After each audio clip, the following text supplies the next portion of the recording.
What is in question is the purposes and the strategic direction of this war. Mr. Hegseth, as Secretary of the Department of Defense, you are ultimately responsible for the conduct of the Iran war. Any unvarnished review of what is happening right now in the Middle East would reveal a geopolitical calamity, a strategic blunder resulting in worldwide economic crisis. The result of Trump's war of choice is a serious, self-inflicted wound to America. It will take years and a new administration to recover from the grave damage to our standing in the world, as well as our economy and our military. I hope you appreciate how reckless it is. When I said reckless, feckless, and defeatist of congressional Democrats at the beginning, that came after watching you say the same thing on CNN this morning, a quagmire. My generation served in a quagmire in Iraq and Afghanistan, years and years of nebulous missions and utopian nation building that led us to nothing. What we have right now, the way you stain the troops when you tell them 2 months in, Congressman, you should know better. Shame on you. Calling this a quagmire 2 months in. The effort, what they've undertaken, what they've succeeded, the success on the battlefield that creates strategic opportunities, the courage of a president to confront a nuclear Iran, and you call it a quagmire, handing propaganda to our enemies. Shame on you for that statement. And statements like that are reckless to our troops. Don't say I support the troops on one hand and then a 2-month mission is a quagmire. That's a false equivalation. Who are you cheering for here? Who are you pulling for? Our troops are doing incredible work. They've done incredible things for the entirety of this mission and achieved incredible battlefield successes. And you sit there and go on TV for your clickbait about quagmires. It undermines the mission. Your hatred for President Trump blinds you to the truth of the success of this mission and the historic stakes that the president is addressing, which the American people support. Iran's been at war with us for 47 years. You want to talk about a forever war? Conservatively, $54 billion in drone dominance and counter UAS. Jay just slid me a piece of paper. If you add it all up, it could be closer to $74 billion. We started a defense autonomous warfare group, to focus on this, but we're going to do even more. We will shortly announce a sub-unified command, autonomous warfare. Drones are so central to the future of warfare and where we get them from that we have to be able to both make the exquisite ones better than anybody else and also the attritable swarm and then the ability to defeat them ahead of our adversary, learning from battlefields like Ukraine and Epic Fury. So thank you for your leadership. It is front and center in this budget. I very much appreciate all that the department is doing under your leadership. One of the concerns I have is recent reporting indicates that while DJI, which is a communist Chinese drone company, is prohibited from receiving new FCC authorizations, there are still DJI products such as the DJI Avata 360 widely available in the U.S. through major retailers. These received FCC authorizations before my provision in the NDAA was fully implemented. So my question to you is, we need to close this loophole to protect our national security. To me, and I assume to the American people, it is unclear why we started this war, how it will end, and what anyone gained from it. Mr. Hegseth, about how much money has been spent on this war to date, and how much more do you anticipate spending?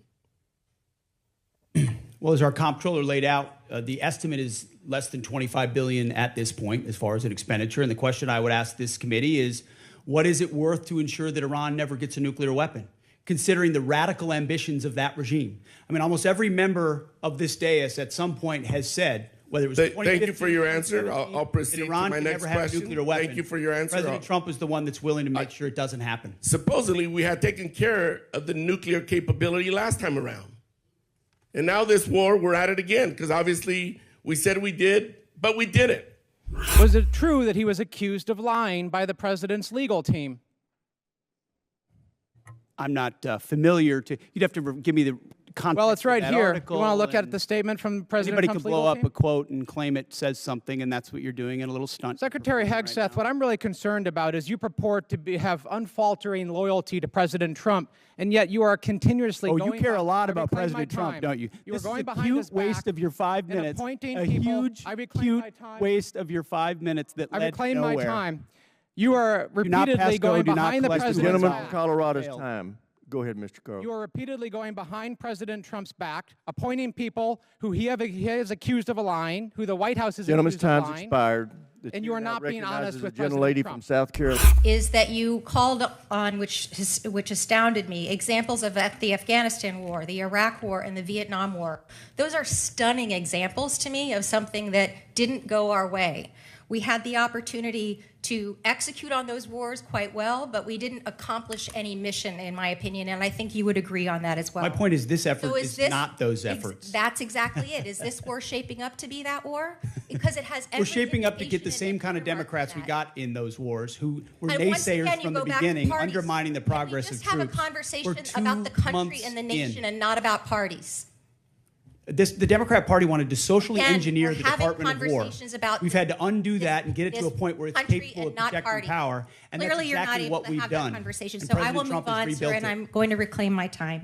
What specific national security risk, mission risk, or leadership concern did General George present that justified removing him in the middle of a conflict, or was he removed because he challenged some decisions being made? As I stated earlier, out of respect to these officers, I don't discuss the nature of the removal, but I would ask an earnest question of you: where does General George fall in the operational chain of command? So I'm asking you, why did you fire him? No, but Don't change you the talked subject, about sir. you talked about an Please operational answer my moment. question. Where does General Please George answer fall my in the question. No, it's a simple National question. risk, You're on the House Armed mission Services risk, Committee. Leadership concern. What did he present that justified removing him in the middle of a conflict? Do you know where General George serves in the operational chain of command? So I'm asking you my question one more time, sir. Don't try to flip it on me. Why was he removed? Was he a national security risk, mission risk, or leadership concern? We don't. Yes or no? We don't talk about the okay, that's nature of okay. Don't removals, answer the but question. you It's all also good. won't answer where So he to is be in the clear, operational chain of you command because he removed the isn't Army's- in it. He I'm isn't gonna in the reclaim my time. operational chain of Gentle lady command. reclaimed her time. We would expect our commanders in the field, our troops to do should the enemy lay down their weapons and try to surrender. What would you expect commanders in the field to do? Well, sir, I think I'll go back to something I said earlier with deep respect for your question, but I think you're trying to take me to a partisan place here, and I can't let you do that. General, as always, I respect your... No, sir. Mr. Hegseth, can I ask you, do you know what the average cost of a gallon of gas was in this country on February 28th? Well, it depends on where you live. If you live in California, it's $8. $2.83. Do you know what the average cost of a gallon of gas is today?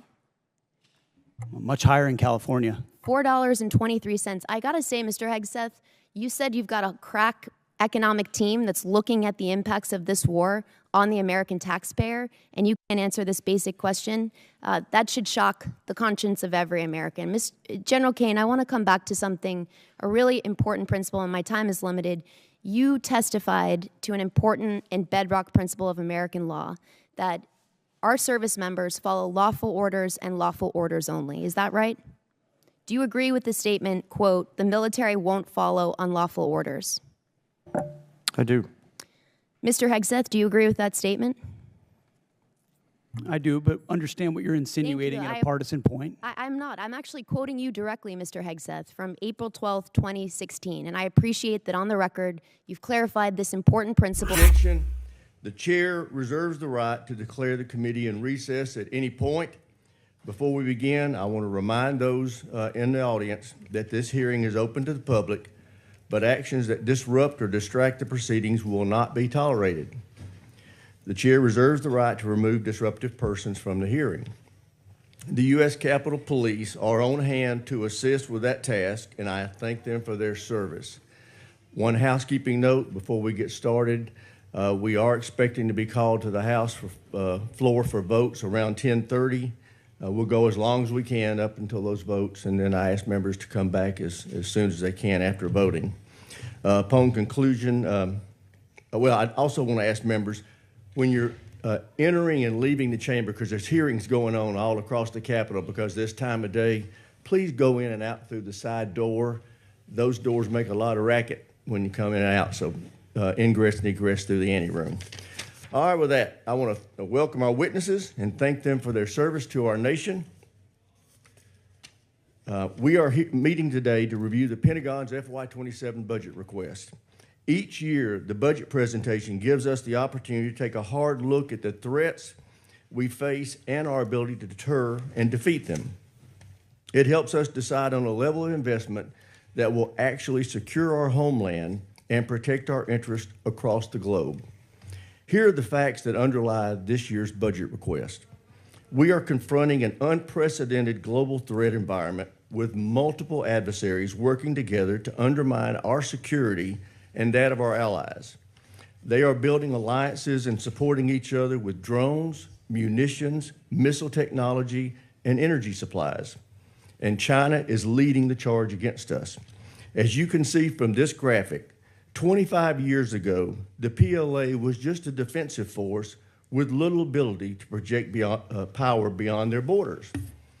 Today, the PLA is a modernized military force capable of projecting power well into the Pacific. Their rapid military buildup has delivered thousands of new ships, subs, missiles, and space assets that severely challenge our ability to safeguard our national security interest in the Indo-Pacific. China continues to invest heavily in the PLA's military modernization, announcing another 7% increase in defense spending this year. As a result, they are spending more of their GDP on defense than we are. In fact, as you can see from this graphic, all of our adversaries are spending more of their GDP on defense than we are. Meanwhile, our defense spending as a percentage of GDP has been steadily falling since World War II. That yellow line that you see on the graph cutting across that bar represents 4 to 5% of GDP spending. History has shown that meeting or exceeding that level of investment ensures we can truly deter our adversaries. That's also the level of investment we're asking our allies to make. But for years, we've chosen not to make that same level of investment ourselves. Since World War II, defense spending has shrunk significantly as a percentage of federal outlays, as you can see from the red line on that chart. Nonetheless, non-defense spending, on the other hand, accounts for over 85%, and it's been increasing for that same period of time. This underinvestment in our defense has had very real consequences. Our defense industrial base, long the envy of the world, has atrophied significantly. We're no longer capable of manufacturing for our warfighters at scale or speed. Just look at shipbuilding. China builds 47% of the world's ships. The U.S. builds 0.1%. We build fewer ships than Croatia or the Netherlands. Our global munition stockpiles are low, and we lack the capacity to rapidly restock magazine depth. We have very little industrial capacity to mine, refine, or process critical minerals. As a result, many of our defense supply chains are reliant on the very adversaries we seek to deter. Beyond the impact to our industrial base, the inadequate investment in our defense has resulted in a vicious cycle that has pitted sustainment against modernization. For years, administration after administration comes to this committee with budgets asking us to decommission weapon systems that they admit we still need, or to cut funding for training, parts, and supplies, or to put off needed maintenance to the facilities where our service members live and work, or to reduce the number of military personnel. These budgets have asked us to make these sacrifices and accept the near-term risk so we could afford to reinvest in military modernization, which is something we desperately need to do. But we in Congress consistently rejected this mutually exclusive choice. Instead, we divided up the limited budget we were given and made a worse choice. We underfunded both sustainment and modernization. The result is we don't have enough munitions, ships, aircraft, or autonomous systems to ensure dominance against every adversary. And the ships and aircraft we do have suffer from unacceptably low mission-capable rates. Fortunately, that's about to change. This president has requested a historic $1.5 trillion budget for our national defense. For the first time in over 40 years, we've been presented a budget that accounts for the true cost of American deterrence. This budget fully funds both sustainment and modernization. It provides a 24% increase in operation and maintenance, including a 20% increase in core readiness programs like flight hours and combat exercises. It includes a 115% increase in funding to repair and improve facilities for our service members and their families. It increases military end strength by 44,000 and provides for a historic pay raise for our service members. It calls for an unprecedented 76% increase in procurement and 64% increase in research and development. This will enable us to truly catch up in our modernization efforts by quickly fielding new munitions, aircraft, ships, land, space, and autonomous systems to replenish and expand our arsenal. It directly confronts the challenges in our defense industrial base with over $100 billion in investments to revitalize manufacturing, expand domestic and allied critical minerals projects, and secure our supply chains. Finally, this level of investment gets defense back to 4.5%. That's where we need to be if we want to truly deter conflict. It also ensures that America leads by example as our allies heed the President's call to increase their defense spending and improve their military readiness. I would also note that it's critical that we do not reduce deterrence while we're asking our allies to ramp up their own capacity. And that's something we're going to be paying a lot of attention to in this committee. Before I close my remarks, I want to highlight the bravery, dedication, and professionalism of our warfighters throughout this conflict with Iran. Their tremendous work to achieve the very clear military objectives of this operation has given the President the opening he needs to negotiate a true and lasting peace that will ensure Iran never acquires a nuclear weapon. Mr. Secretary, General Kane, thank you for being here. I look forward to hearing how this budget request will ensure our military can preserve American deterrence for generations to come. And with that, I yield to my friend, the ranking member, for his opening statement. Well, thank you, Mr. Chairman. I appreciate those opening remarks. I want to start by agreeing with you on the last point. Our troops have performed incredibly well in the last 15 months. They have been asked to do more than anyone expected, and they have demonstrated the incredible capability of the United States military. I think we should all recognize that. Even if we question the strategy, some of the decisions behind it, our troops deserve nothing but our praise for the incredible job that they have done. It has not been perfect. Certainly mistakes have been made, but we have demonstrated to the world that we have a highly capable military. And I hear the chairman on the need for an increased budget. I think there's a whole lot of needs across the United States of America that would have the same attitude about health care, about education, about infrastructure. But the problem is we have a $40 trillion debt, and we insist on cutting taxes for absolutely everybody, so we reduce the amount of revenue that is available to that. We also have to have a national security strategy that lives within a sound fiscal picture. Most experts would say that the most profound threat to our national security right now is exactly that, is our fiscal picture. How are we going to continue to be able to afford to fund the things we need to fund as we run the debt ever higher? The other thing worth worrying about is the Pentagon has not yet passed an audit. If we give them what is roughly a 50 to 60% increase, is that money going to be well spent? We have every reason to doubt that. Now, I will say, and I praise the chairman, this committee, and in a bipartisan, bicameral way, we have tackled the problem of acquisition reform. I think last year's bill put us on a good trajectory to get to the point where we can, in fact, innovate faster at scale. I also believe the Pentagon has been working on that. We've had many meetings with Deputy Secretary Feinberg, who is focused on that, but we got a long way to go. Can the Pentagon really absorb another $500–600 billion, depending on what the supplemental and the reconciliation package are? I don't think so. We need to pay as much attention to how we're spending the money as to how much we're spending, and we never seem to do that. But the larger problem is the strategy that has been put before us. I looked through the Secretary's remarks, and I've heard you give speeches before about this, about how realism is our strategy. And I find that absurd, and given what we are doing. You can say a lot of things about the strategy, but calling it realistic?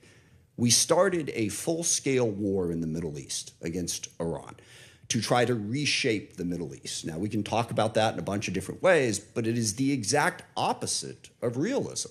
And in fact, starting wars in the Middle East that get out of control and lead us to have far greater costs for the benefits is one of the cornerstones of the unrealistic strategy that this administration has criticized over and over and over again. And yet here we are in a full-scale Mideast war, and we've seen the costs of that. Certainly at the top of that list is 13 service members killed and hundreds wounded, but it goes way beyond that. That thousands of civilians have been killed. Over a dozen countries now have been dragged into this war in one way or another. The Israel-Lebanon war has exploded since this war started. We now have a conflict between the Shia militias in Iraq and Kurdistan that is straining, to put it mildly, our relationship with Iraq and also causing greater chaos throughout the Middle East. We've seen the impact on the economy. Certainly here at home, gas prices up by over $1. The impact of the fertilizer increase is going to come later as food prices skyrocket. But what is happening to us is a small part of what's happening to the rest of the world. Certainly the Middle East's economy has been tossed up in the air, but dozens of countries are rationing gasoline as we speak and experiencing extreme economic pain because of this war. So there's nothing realistic about that. And one of the big questions that we need to get answered today is, where is this going? What is the plan to achieve our objectives? We've seen the cost, and the cost is very, very high. All we keep hearing on the objectives is we keep seeing all of the targets that we have struck. And again, that is an incredible accomplishment from a tactical standpoint. I think the proficiency of our military has been on display, but we're not in this for a tactical advantage. We're in this to fundamentally change Iran. And as we sit here today, Iran's nuclear program is exactly what it was before this war started. They have not lost their capacity to inflict pain. They still have a ballistic missile program. They're still able to blockade the Strait of Hormuz and have the ships that are capable of doing that. What is the plan to get that to change? And most disturbingly, the president keeps telling us that it's over. What was it, a week ago Friday, the president announced that Iran had agreed to give up their nuclear program, to give up their ballistic missile program, to stop support for terrorist groups, to reopen the Strait of Hormuz. The only problem with that is literally none of that was true. He was completely making it up. It wasn't. Iran hadn't even agreed to meet with us, as became embarrassingly clear as the day spun out and poor J.D. Vance had to keep going back and forth to the airport. We never even had a meeting. So wish fulfillment is not really a strategy. I mean, maybe the president thinks he's doing some sort of Jedi mind trick and can tell Iran, you will give up your nuclear weapons, and they automatically will. But that's not working. So what we need to hear today is what is going to work. We have 50,000 troops in the region who are still at risk. How are those tactical victories going to translate into some sort of strategic success? And by the way, this is one of the things that realism recognizes. You can win a whole lot of little small battles and lose the war, which is why you don't stumble into the war in the first place. But at the same time, we're doing all of this on our own as we increasingly push away all of our allies. Sometimes just because we want to do what we want to do, but we don't want to have to consult them. Sometimes just gratuitously insulting them. I mean, in the middle of this war where we were asking NATO to come join us, the president took time out to insult President Macron and his wife. Okay, how is that helping us to try and belittle everybody in the world? And I also, for the people who are criticizing NATO over this war, I will remind people that NATO is a defensive alliance. What that means is every country in it pledges to defend a country if attacked. And when we were attacked on 9/11, that's what NATO did. They put in Article 5, and for 20 years they fought beside us. NATO is not if any one of the countries decides to unilaterally and unwisely start a war precipitously that everyone else is supposed to join. That's not the way it works. So berating and belittling our allies after we did that and driving them ever further away from us, how is that realistic? Not only are we going to try to reshape the Middle East, but we're going to do it alone, while we're pushing everybody away from us. And then we have other tools in our arsenal. You see that those numbers on the budget, but the State Department's really important. Development is really important. These are ways to achieve our ends, and we have moved away from that. We got rid of the entire USAID, literally causing the starvation of children in countries where we had pledged to provide food, causing massive healthcare disruptions, people literally dying because we cut that off. In diplomacy, we have sidelined, again, the entire world. France and the UK have brought together 44 different countries that have an interest in trying to open up the Strait of Hormuz. We've pushed them all aside. And then we've even pushed aside our own diplomatic corps. We have a very, very talented State Department. I praise today the talent of our military, and I will stand by that. They deserve that praise. Our diplomatic corps deserves that praise too. But we've shoved them all to the side in favor of two real estate guys who are going to go negotiate all the deals in the world, which to date, by the way, has yielded exactly nothing. So there's nothing realistic about starting a war in the Middle East, going it alone, and pushing aside all diplomacy and all development and all other tools in our arsenal. And on top of that, of course, we also want to dominate the entire Western Hemisphere, including apparently annexing Canada and invading Greenland. How is any of that realistic? And then the administration comes before us and asks for what is a hopelessly unrealistic budget in this environment. Back on that chart there, when we were showing how much money we were spending on defense, we had a balanced budget. We had a surplus many years. We don't have that anymore. So call this strategy whatever you want to call it, but please don't call it realism. It's not. Forgive me, it reminds me of one of my favorite lines from A Princess Bride. It's a tense morning. I want to lighten it up a little bit. But the guy keeps saying, inconceivable, when things happen. And finally, the guy says to him, you keep using that word. I don't think you know what it means. I don't think we know what the word realism means. So please, can we not have the realism conversation? Let's have the conversation about what the strategy actually is. And I'm sure you have a different definition of it than I do. But as I look at it, the strategy seems to be to use as much violence, as much threats, as much coercion as possible to bend the world to our will. I think that is a very dangerous strategy because one of the oldest cliches in the military is the enemy gets a vote.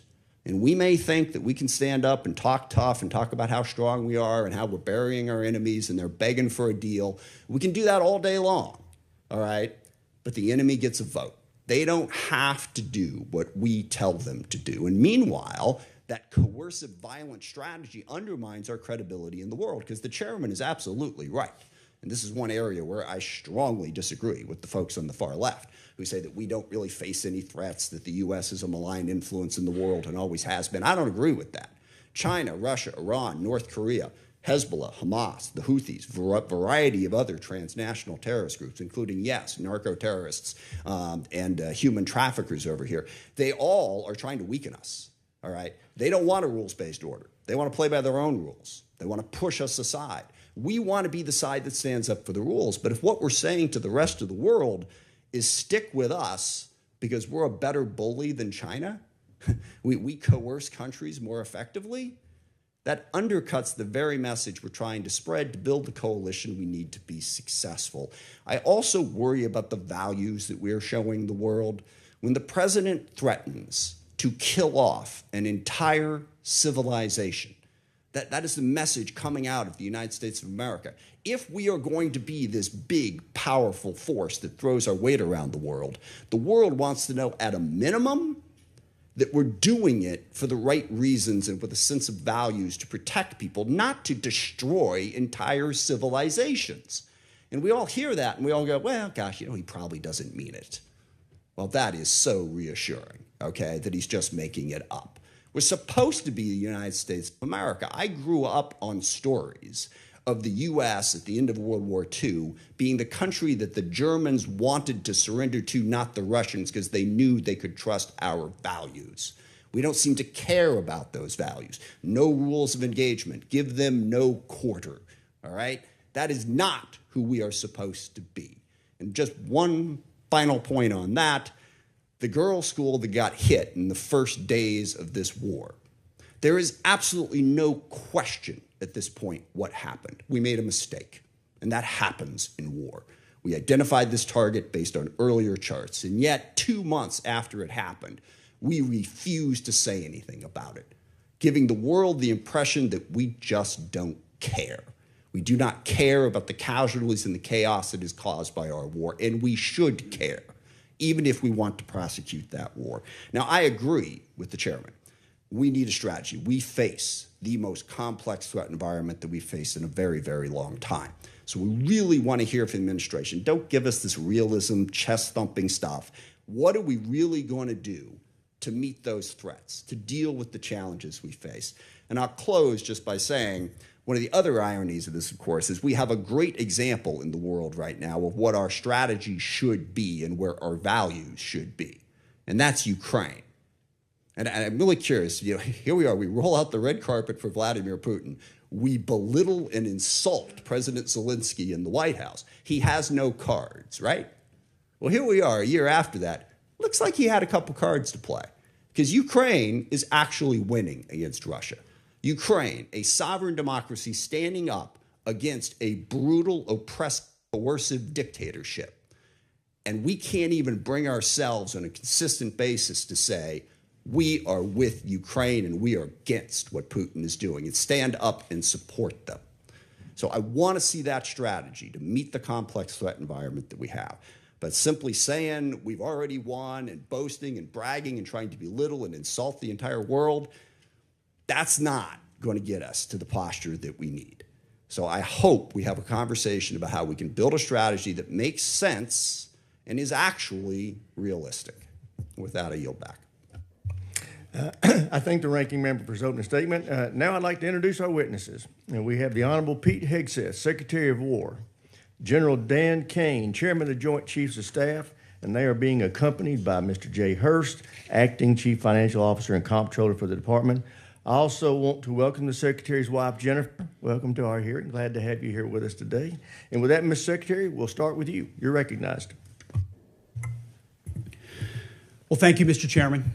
Ranking Member Smith, distinguished members of the committee, we appreciate the opportunity to testify in full support of President Trump's historic $1.5 trillion fiscal year 2027 budget request for the Department of War. The President's budget request reflects the urgency of the moment, addressing both the deferment of longstanding problems as well as positioning our forces for both the current and the future fight. We think divesting to invest is a strategy of austerity. I'm honored to appear alongside General Dan Kane, Chairman of the Joint Chiefs of Staff, as well as Jay Hurst, our Comptroller, or Chief Financial Officer. I'd like to start by thanking this committee and Congress for your partnership in securing the investments needed for a stronger, prouder, and more secure America. I think what our troops have demonstrated to the world over the last 15 months are a reflection of that.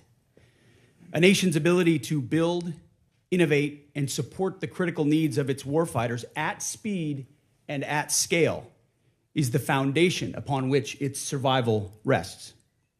However, upon taking office on January 20th, 2025, President Trump inherited a defense industrial base that had been hollowed out by years of America last policies, resulting in a diminished ability to project strength. Under the previous administration, we were focused on offshoring and outsourcing, riddled with cost overruns and degraded capabilities.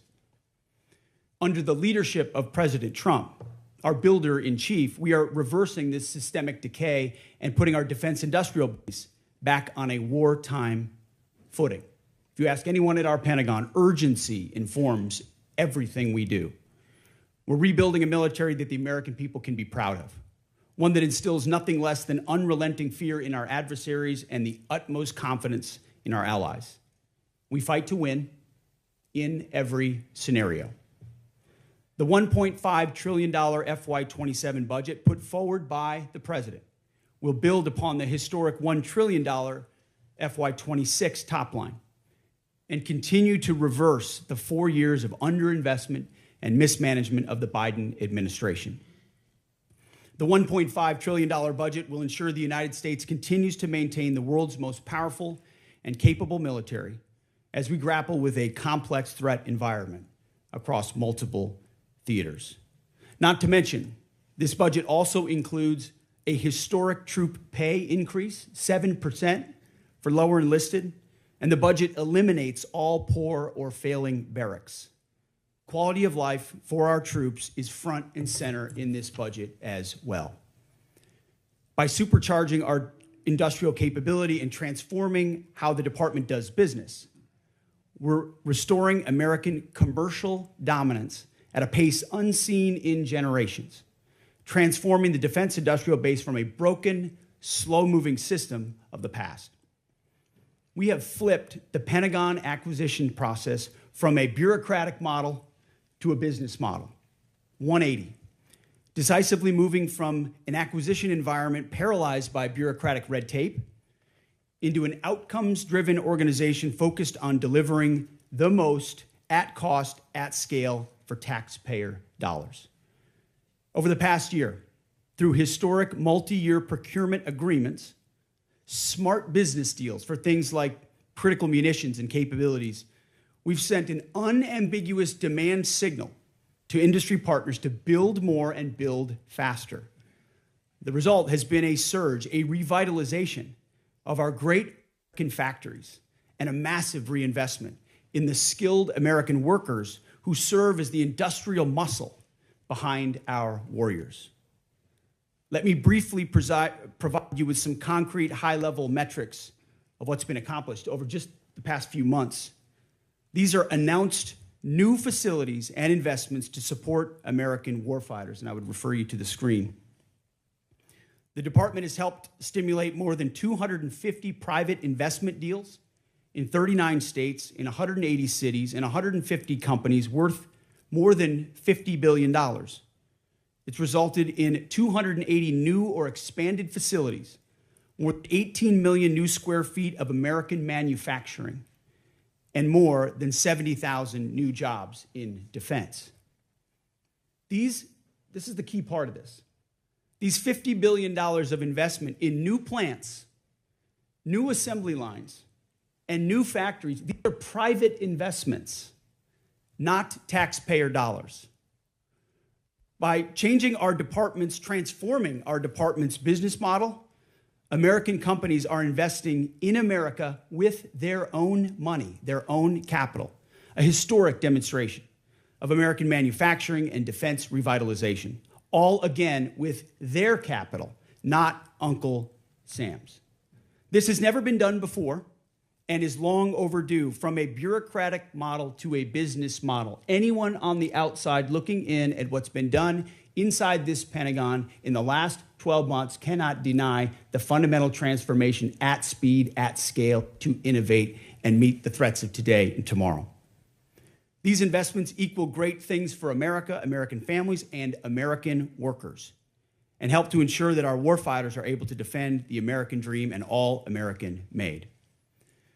Together with the help of the policy updates and appropriations passed by Congress, President Trump's War Department has begun to turn the lights back on in manufacturing towns across this country, and once again, forging a lethal arsenal of freedom.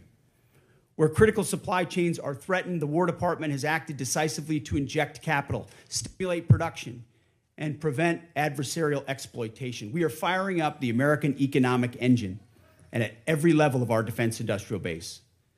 Every policy we pursue, every budgetary item we request serves to ensure the department remains laser-focused on increasing lethality and survivability of our forces from the front lines to the factory floors.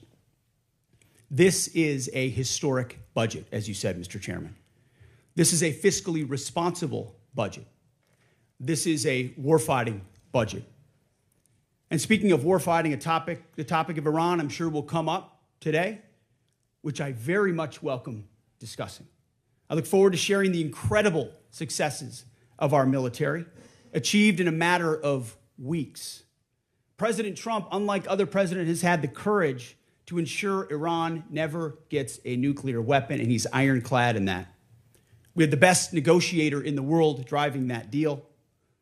The biggest challenge, the biggest adversary we face at this point are the reckless, feckless, and defeatist words of congressional Democrats and some Republicans 2 months in, I remind you, 2 months in to a conflict. Lest I remind you, and my generation understands how long we were in Iraq, how long we were in Afghanistan, how long we were in Vietnam. 2 months in on an existential fight for the safety of the American people, Iran cannot have a nuclear bomb. We are proud of this undertaking. I am proud that President Trump has had the courage to do it, and I look forward to sharing more about what our troops have accomplished.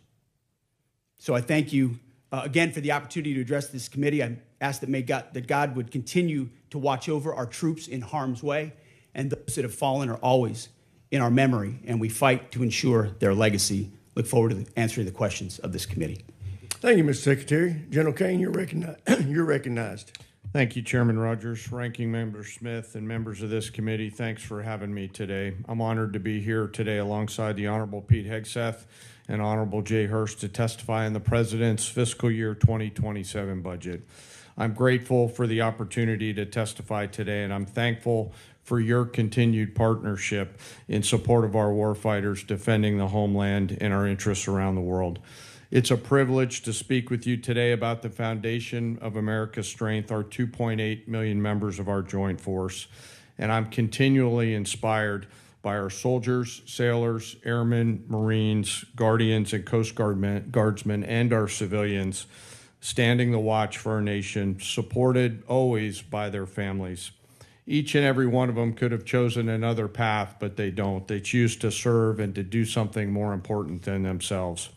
And every day they meet the nation's challenges, from combat operations to critical support roles, with the courage, tenacity, and grit that keeps our nation strong and secure. I would also like to express my deep gratitude for the 39 members of our joint force who've passed away during my time as the chairman, including 14 who've passed during Operation Epic Fury. As the Secretary said, we are deeply grateful for each of them and their families, and their names will never be forgotten. As the chairman, my duty is to ensure our civilian leadership has a comprehensive range of military options and the associated risks that to those leaders who make the nation's hardest decisions, and offer my military advice privately. I owe the President, the Secretary, and the Congress the truth at every turn. My blueprint for this role is General George C. Marshall. His commitment to civilian control of the military and nonpartisan military remains a constant standard and something I borrow from often. I strive daily to emulate his candor, delivering the facts to our leaders and telling them always what they need to hear, not always what they want to hear. And once a decision is made, executing it with absolute dedication, and that is the demand of our profession. I sit here today before you representing our incredible joint force, and I want to emphasize my commitment to this committee and the Congress that I will always follow General Marshall's steadfast example by providing clear and candid, nonpartisan military advice and working together with our civilian leaders to ensure that our military does the things that we must do, being prepared to deter and defend our nation, and if called upon, win our wars around the world. America's joint force is operational at its core, purpose-built for the realities of a complex and ever-changing world. We are organized, trained, and equipped to execute the most demanding missions across the globe with unrivaled precision. Over the past year, our warfighters have consistently demonstrated exactly what it means to be the most capable, adaptable, and most professional military force in the world. Our shared goals are to ensure the joint force maintains the strategic initiative and advantage, projecting American power and responding to global challenges on our nation's terms.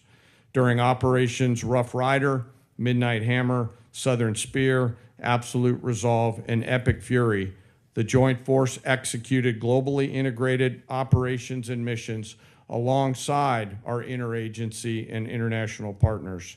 And once our civilian leaders made a decision, we make those missions our own, demonstrating the unmatched capability to seamlessly synchronize our capabilities across all domains, from the seabed to cislunar space and higher. We're able to accomplish these complicated missions and work because we draw from a deep, enduring reservoir of training, professionalism, and commitment.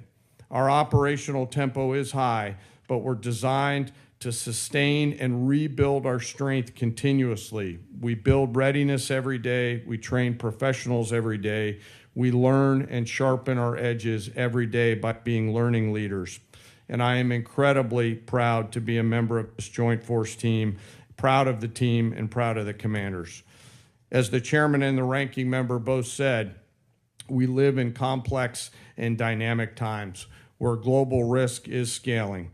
The complexity of today's modern battlefields demands our constant adaptation, innovation, and partnership with this Congress. As a joint force, we're up to the challenge. We're built for this environment. However, continued success is not guaranteed by past achievements. It must be secured through forward-looking partnerships with Congress. And to drive this pace and change and maintain our superiority, we need timely, predictable, and sustained investment.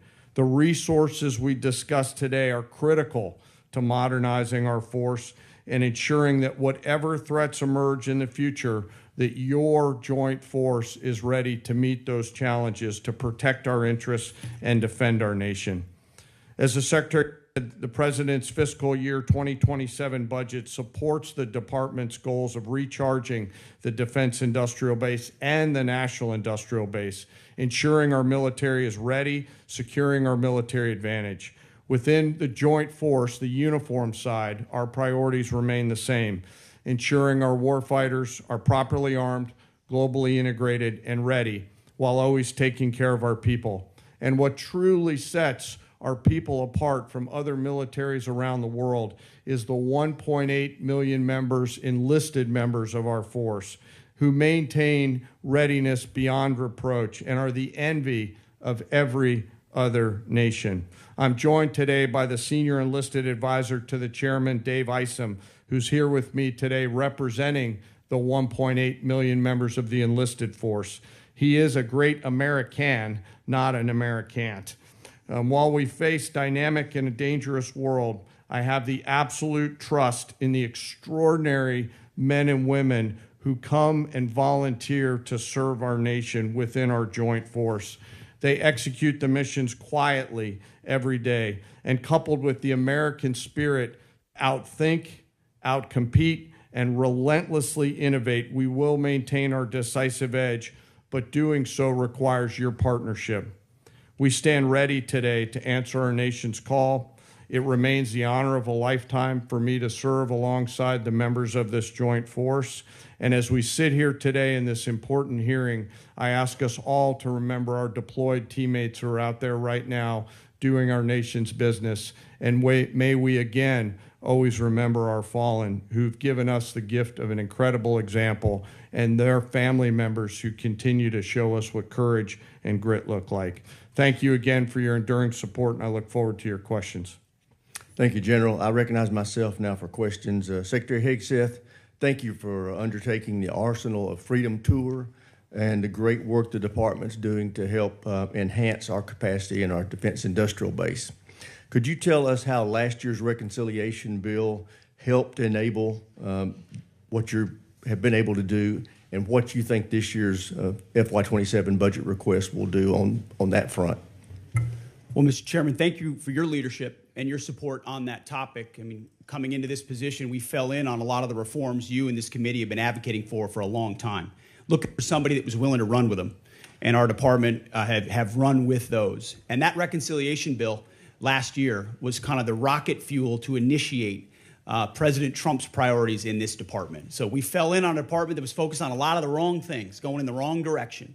And with reconciliation, we were able to put $22 billion in shipbuilding, $22 billion into Golden Dome, $25 billion into munitions, established drone dominance, which we're continuing to do this day in this next budget funds. So getting in front of that budget cycle, which had been notoriously unpredictable, coming out of the continuing resolution of FY25, to fund this and then a historic bill in FY26, laid the groundwork for this historic budget to ensure that we're not coming at a cold start here. We came into this administration.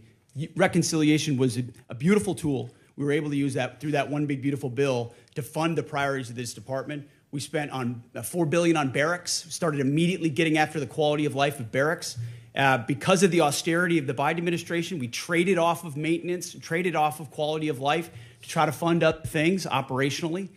This budget stops that cycle and both invests in sustainment and modernization, which is something that's critically important. So without that reconciliation bill, I think, Mr. Chairman, we'd be in a very different place. So thank you for that. Great.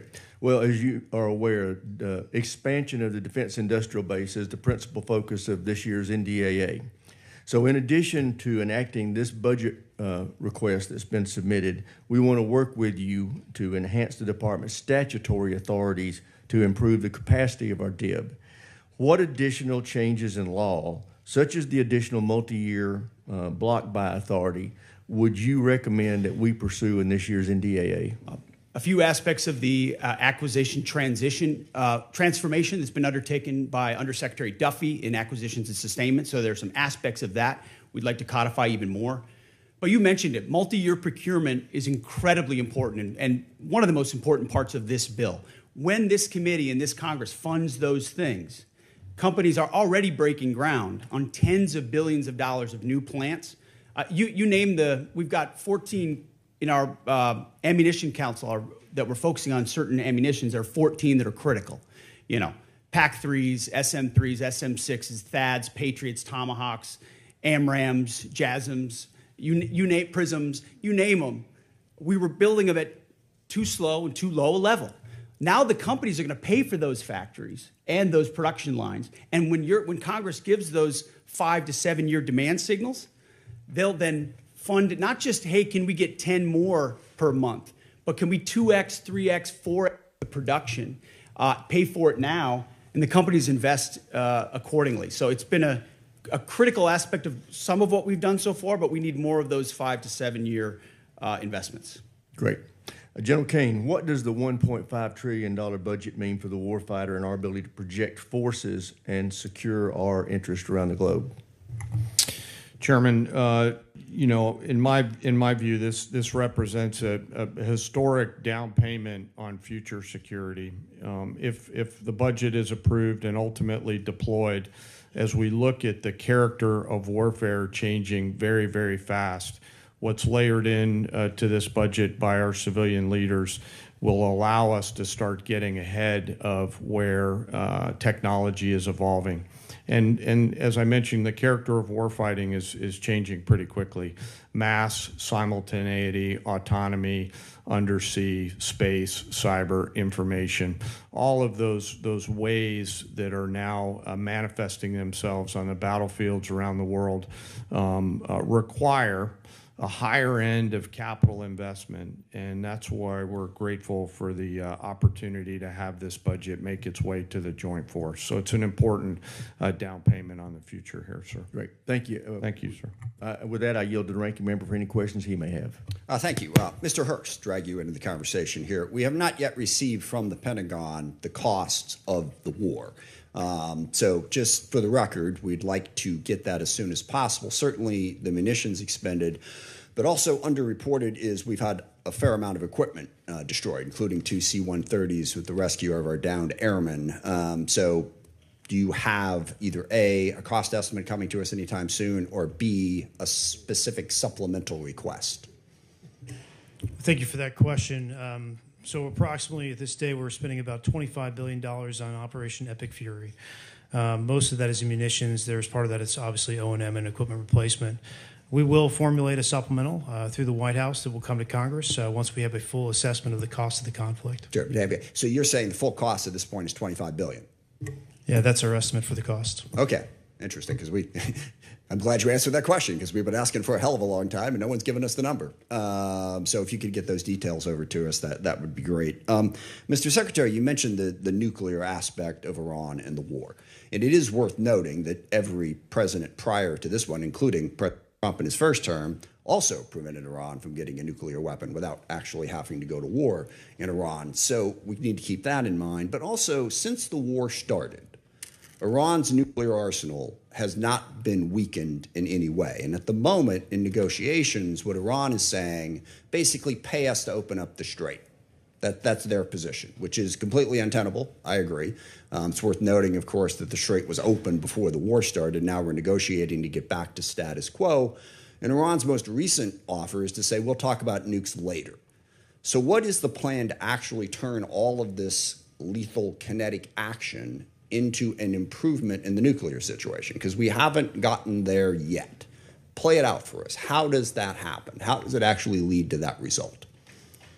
Well, I would take issue with the premise of the question that nothing was done. Operation Midnight Hammer was a very effective. Well, I didn't say nothing was done. I said in this war. Ultimately, this war started. Well, this under this administration, unlike other administrations, which cut bad deals and pallets of cash with no ability to oversee whether Iran is actually pursuing a nuclear program. Which is where if we we're want to at. litigate JCPOA or the Iran deal, our view, the president's view, is that was a very bad deal. Okay. That gave them a That's bunch the of money up past. front. What's the future? To fund, you talked about negotiated deals. Allowed them to fund their proxies and spread Hamas and Hezbollah all around the region, build up nuclear capabilities. That's great. What are we going to do now? President Trump has been clear-eyed, from the killing of Qasem Soleimani to the pulling out of the Iran deal to Midnight Hammer and now to this effort to recognize that you have to stare down this kind of enemy who's hell-bent on getting a nuclear weapon and get them to a point where they're at the table giving it up in a way that so they never have it. So they haven't broken yet. Okay, we haven't gotten there yet. For all of the Well, their nuclear facilities have been obliterated. Underground, they're buried, and we're watching them 24/7. So we know where any nuclear material reclaiming might be. my time for we're just a watching quick it. second here. We had to start this war, you just said, 60 days ago, because the nuclear weapon was an imminent threat. Now you're saying that it was completely obliterated? They had not given up their nuclear ambitions, and they had a conventional shield of thousands of missiles. So Operation Midnight They're at the Hammer weakest accomplished moment. nothing of substance. It Well, you're left us missing- at you're exactly missing the the same point. place we were before. So Their, much so their that we had to facilities start were a bombed war. and obliterated. Their ambitions continued, and they're building a conventional shield. All right, of let me missiles. try again. It's the North Korea strategy. You know this very well. The North I Korea know. strategy was use conventional missiles to prevent anybody from challenging them, so they could slow walk their way to a weapon. President Trump saw Iran at its weakest moment, took an action to ensure, in a way that only the United States of America could do with our Israeli partners, And yet to they ensure their still haven't given conventional up the nuclear. shield was All right. brought One to other heel, which question, we've done. if I could get to it. So on Ukraine, a year plus ago, your advice, the president's advice, was Ukraine had no cards to play. They should go cut the best possible deal they could. Clearly that was wrong.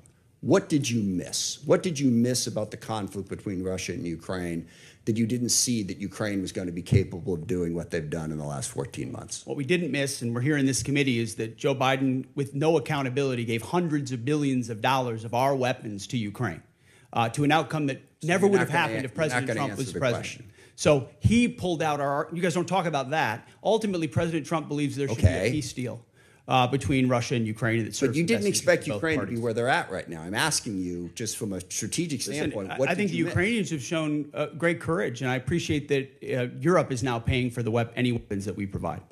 All right, I yield back. Thank you. All right, now I want to remind everybody, everybody wants to get their questions, so we are going to be sticking strictly to the 5-minute rule today. So with that, I recognize the gentleman from South Carolina, Mr. Wilson.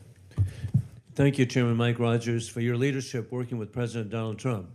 As the grateful father of 4 sons who have served overseas in Iraq, Egypt, and Afghanistan, I especially appreciate War Secretary Hegseth and Chief of Staff Kane for your competence, service, and success. Military families have never been more appreciated than today, and our enemies of dictators now understand peace through strength. Dictators historically are on the run. With your leadership, President Trump has given Syria a chance with President al-Shara replacing dictator Assad from Damascus, who now lives in Moscow. Dictator Maduro is correctly in a Manhattan jail, as you successfully revealed in Caracas that the war criminal Putin air defenses do not work, the Chinese Communist Party radar failed, and Cuban mercenaries were expendable. The Cuban dictatorship is failing, and the ultimate mass murderer, dictator Khomeini, is dead in Tehran, Iran, joining the 35,000 people he murdered this year. With your leadership, American morale has never been higher, and hopes for freedom of the oppressed people of Iran, Cuba, Russia, and China have never been higher. And it's just an exciting time to be here with you. And Mr. Secretary, we continue to see the growing nuclear threat of our adversaries as they expand their capabilities with the largest military buildup in peacetime in world history by the Chinese Communist Party. How critical is it that we continue, as at the Savannah River site in South Carolina, to develop the plutonium pit processing so that we have modernization? Well, Congressman, I appreciate that question. On nuclear modernization, this budget funds $71 billion to modernize the triad in ways that we had neglected to do, and our nuclear triad underwrites everything. But I really appreciate your opening statement.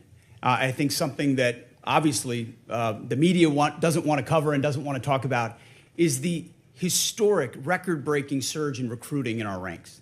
30-year record in recruiting of Americans wanting to join our joint force, wanting to put the uniform on. We're meeting recruiting goals halfway through the year. We couldn't meet our recruiting goals under the previous administration. Under Joe Biden, Americans didn't want to join the military. We couldn't get it. Now we have to turn people away and push them to the next fiscal year. That's why this budget grows our force by almost 50,000. Ultimately, additional troops into the force that we believe we can recruit. That's the best vote of confidence I can imagine. Well, hey, even better, hey, Mr. Secretary, you're really understating. Leaving no airmen behind. Hey, what an inspiration on Easter Day. God bless y'all and what you've achieved. With that in mind, too, General Kane, with your VMI military perspective, War Colonel Putin is losing in Ukraine as his 30-day special mission is now 4 years of, as the Secretary has identified, courageous Ukrainian success led by President Vladimir Zelensky. I appreciate that NATO and the EU have unified for Ukraine as the U.S. ranks 17th per GDP in assistance for Ukraine. Ukraine is frontline, stopping War Colonel Putin from resurrecting the failed Soviet Union, rigging elections in Belarus, invading Ukraine, keeping troops in Moldova, and with the Indvaishvili invading and rigging elections in the Republic of Georgia. As we're transitioning greater responsibility to our NATO allies, how do we ensure seamless integration to deterrence during this shift? Congressman, we're very fortunate to have great leaders out in the European theater right now. General Grinkowicz and his leadership team are committed to ensuring that integration and transition takes place in a most combat capable and effective way. Very entrepreneurial leaders out there across the components, and with General Grinkowicz, and he's doing a great job out there, as the committee knows. And indeed, as we conclude, historically, President Trump, Mr. Secretary General, you have united the Middle East nations unprecedented to ally with the United States. You have united Latin America unprecedented to ally with the United States.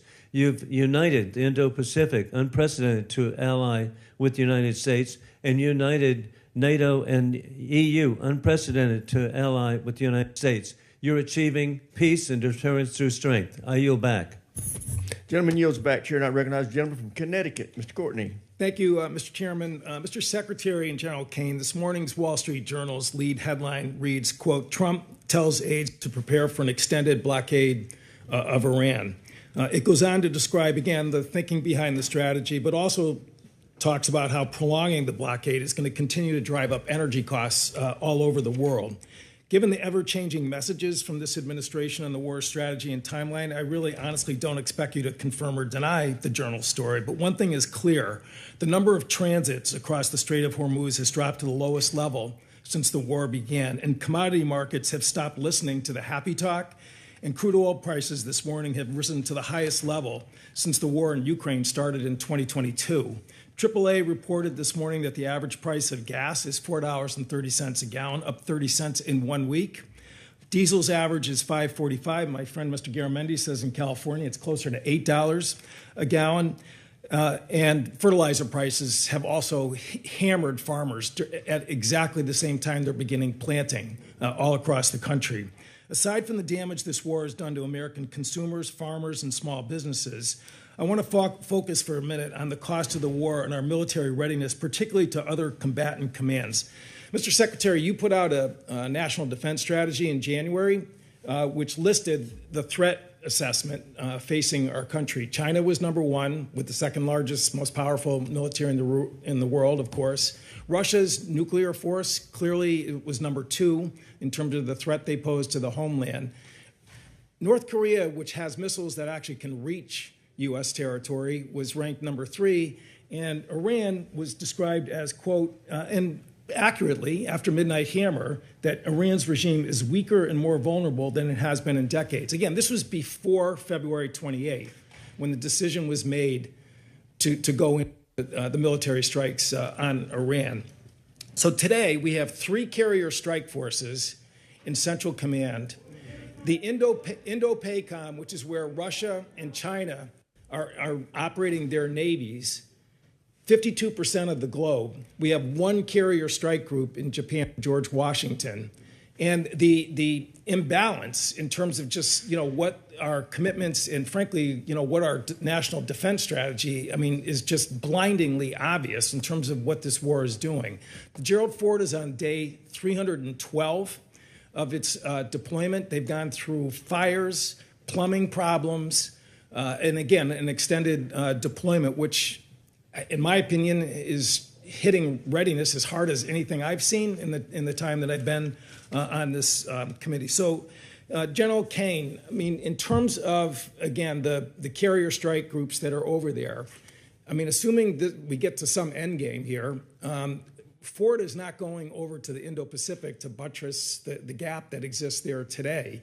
They've got to go back into pretty heavy repair and availability in terms of trying to recover from their deployment. So again, in terms of just the decisions about where we're putting people and putting really the most powerful part of our Navy, can you explain again what that means in terms of the situation in Indo-PACOM, where China is watching? We saw Mr. Rogers' pretty powerful presentation in terms of the buildup that's happening in that part of the world. How does that align with the national defense strategy, which was just put out by this administration in January? Well, sure. First, I want to echo your comments on the Ford Strike Group. Fantastic work by incredible sailors, not just the Ford herself, but the other ships as well, on a historic cruise doing incredible work for the nation. But excuse me, how does that balance with the national? Yes, sir. Happy to answer the way I think about this.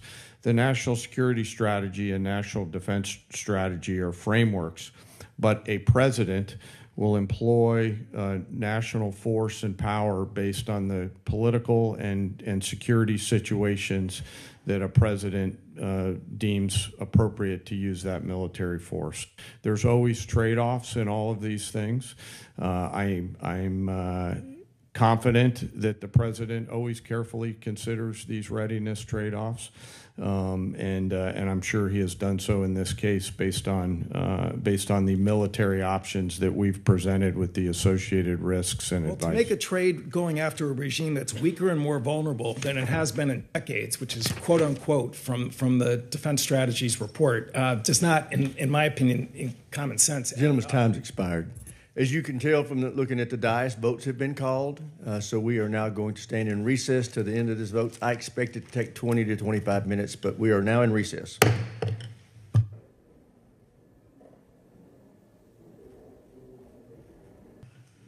Here, we'll come back to order. Secretary, can you hear my voice clearly? General, can you hear my microphone now? Okay. Yes, sir. Gentleman from Ohio, Mr. Turner is recognized. Thank you, Mr. Chairman. Secretary Hegseth, your written testimony on page 20 includes a statement concerning the importance of FISA and Section 702, which is incredibly timely because this body is going to be voting today on 702, which could be expiring this week.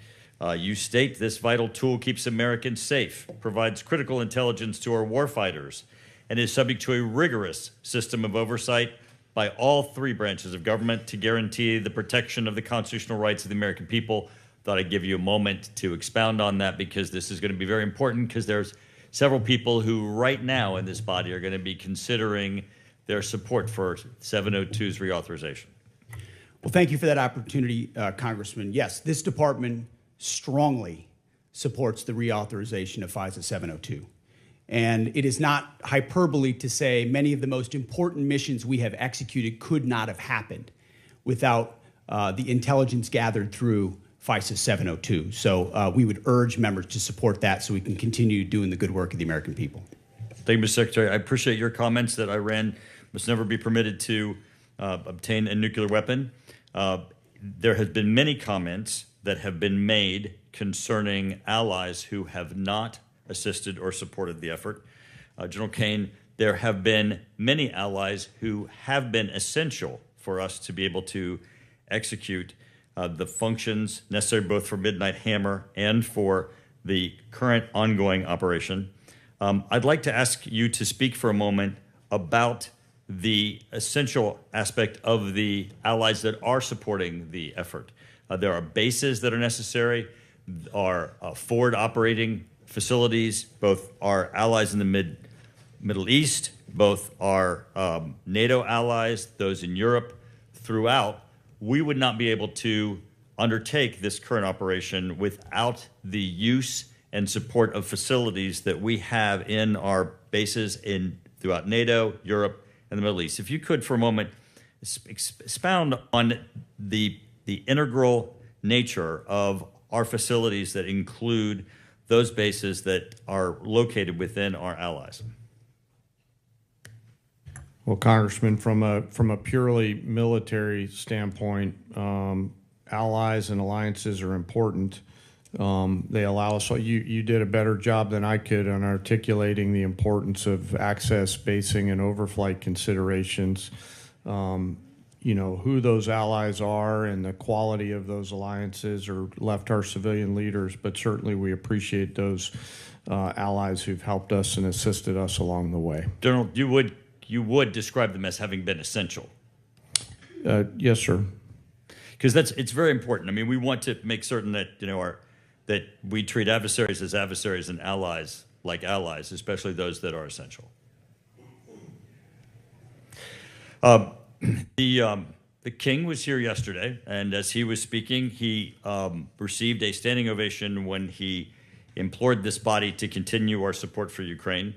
In the 2026 National Defense Strategy, it assesses Russia will remain a persistent, manageable threat. It specifically identifies Russia's continued threat to Ukraine, and we have, of course, currently the presidential continued drawdown authority that can support Ukraine, and also the President Trump announced Pearl, the prioritized Ukraine requirements list, and in the FY 2026 NDAA, there is the $400 million that is included in the European capacity building within the defense security cooperation.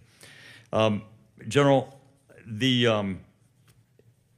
last time it went on the House floor with respect to funding for Ukraine, there was a vote in the House of over 300 members of the House that supported Ukraine.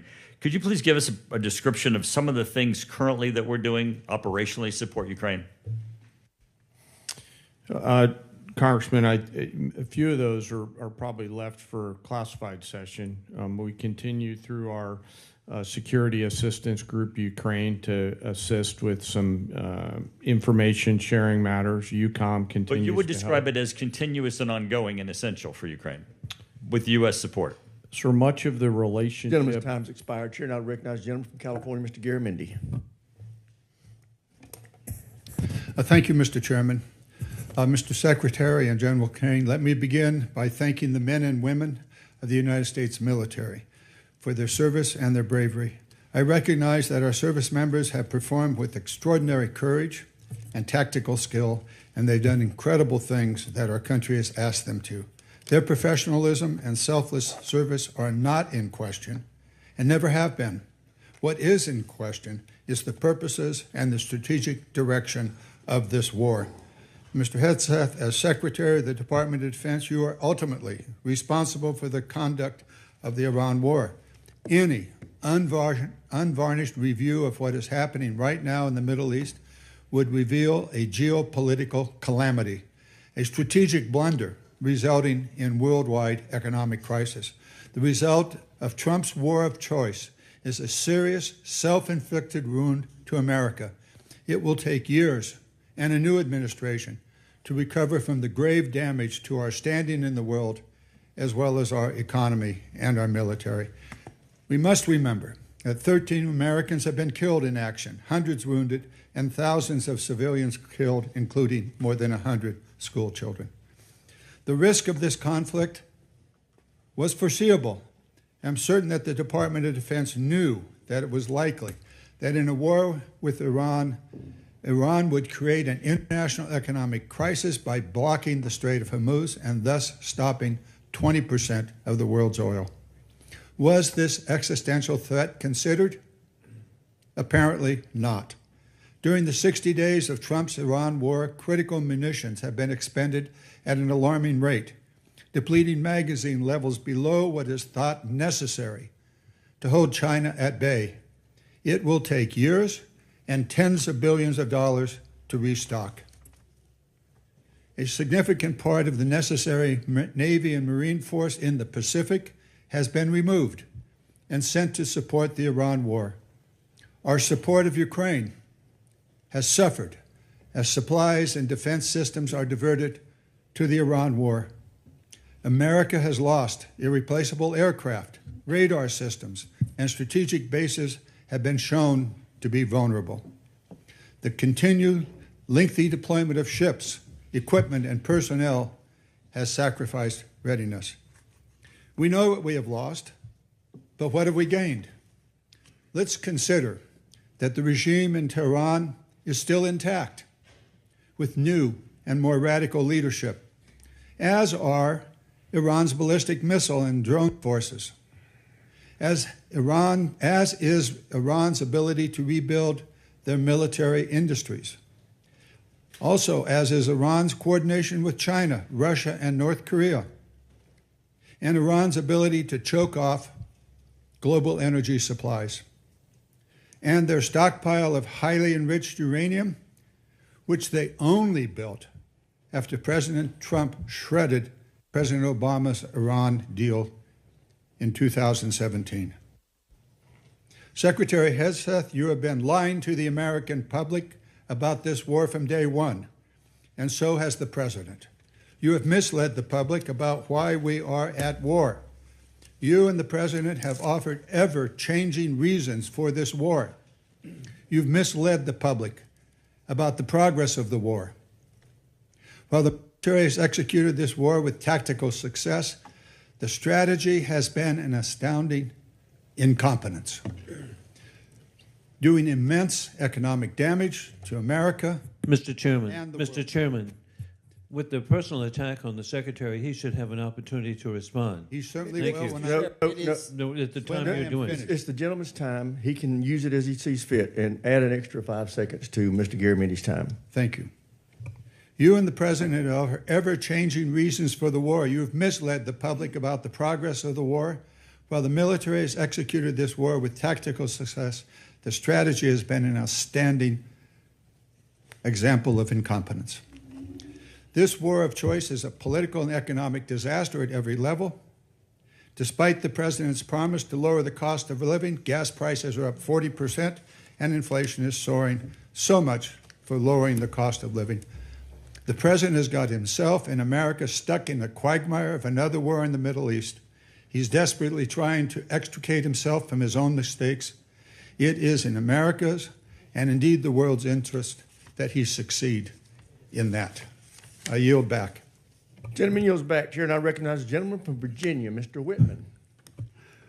Thank you, Mr. Chairman. I'd like to thank our witnesses for joining us today. General Kane, Secretary Hegseth, Mr. Hurst, thank you so much. I want to go to a statement I've been making here for the last several years, and that is we are in the most dangerous national security position that this world has been in since 1939.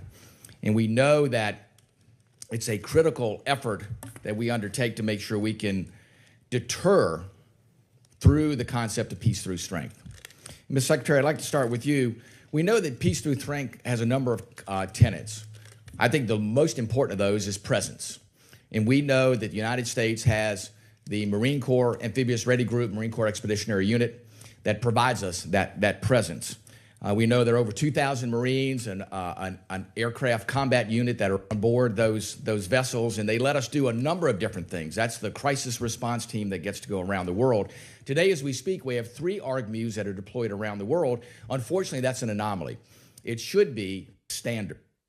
Secretary Hegseth, the President and the combatant commanders need maximum flexibility to respond in multiple places at multiple times to combat and deter these threats.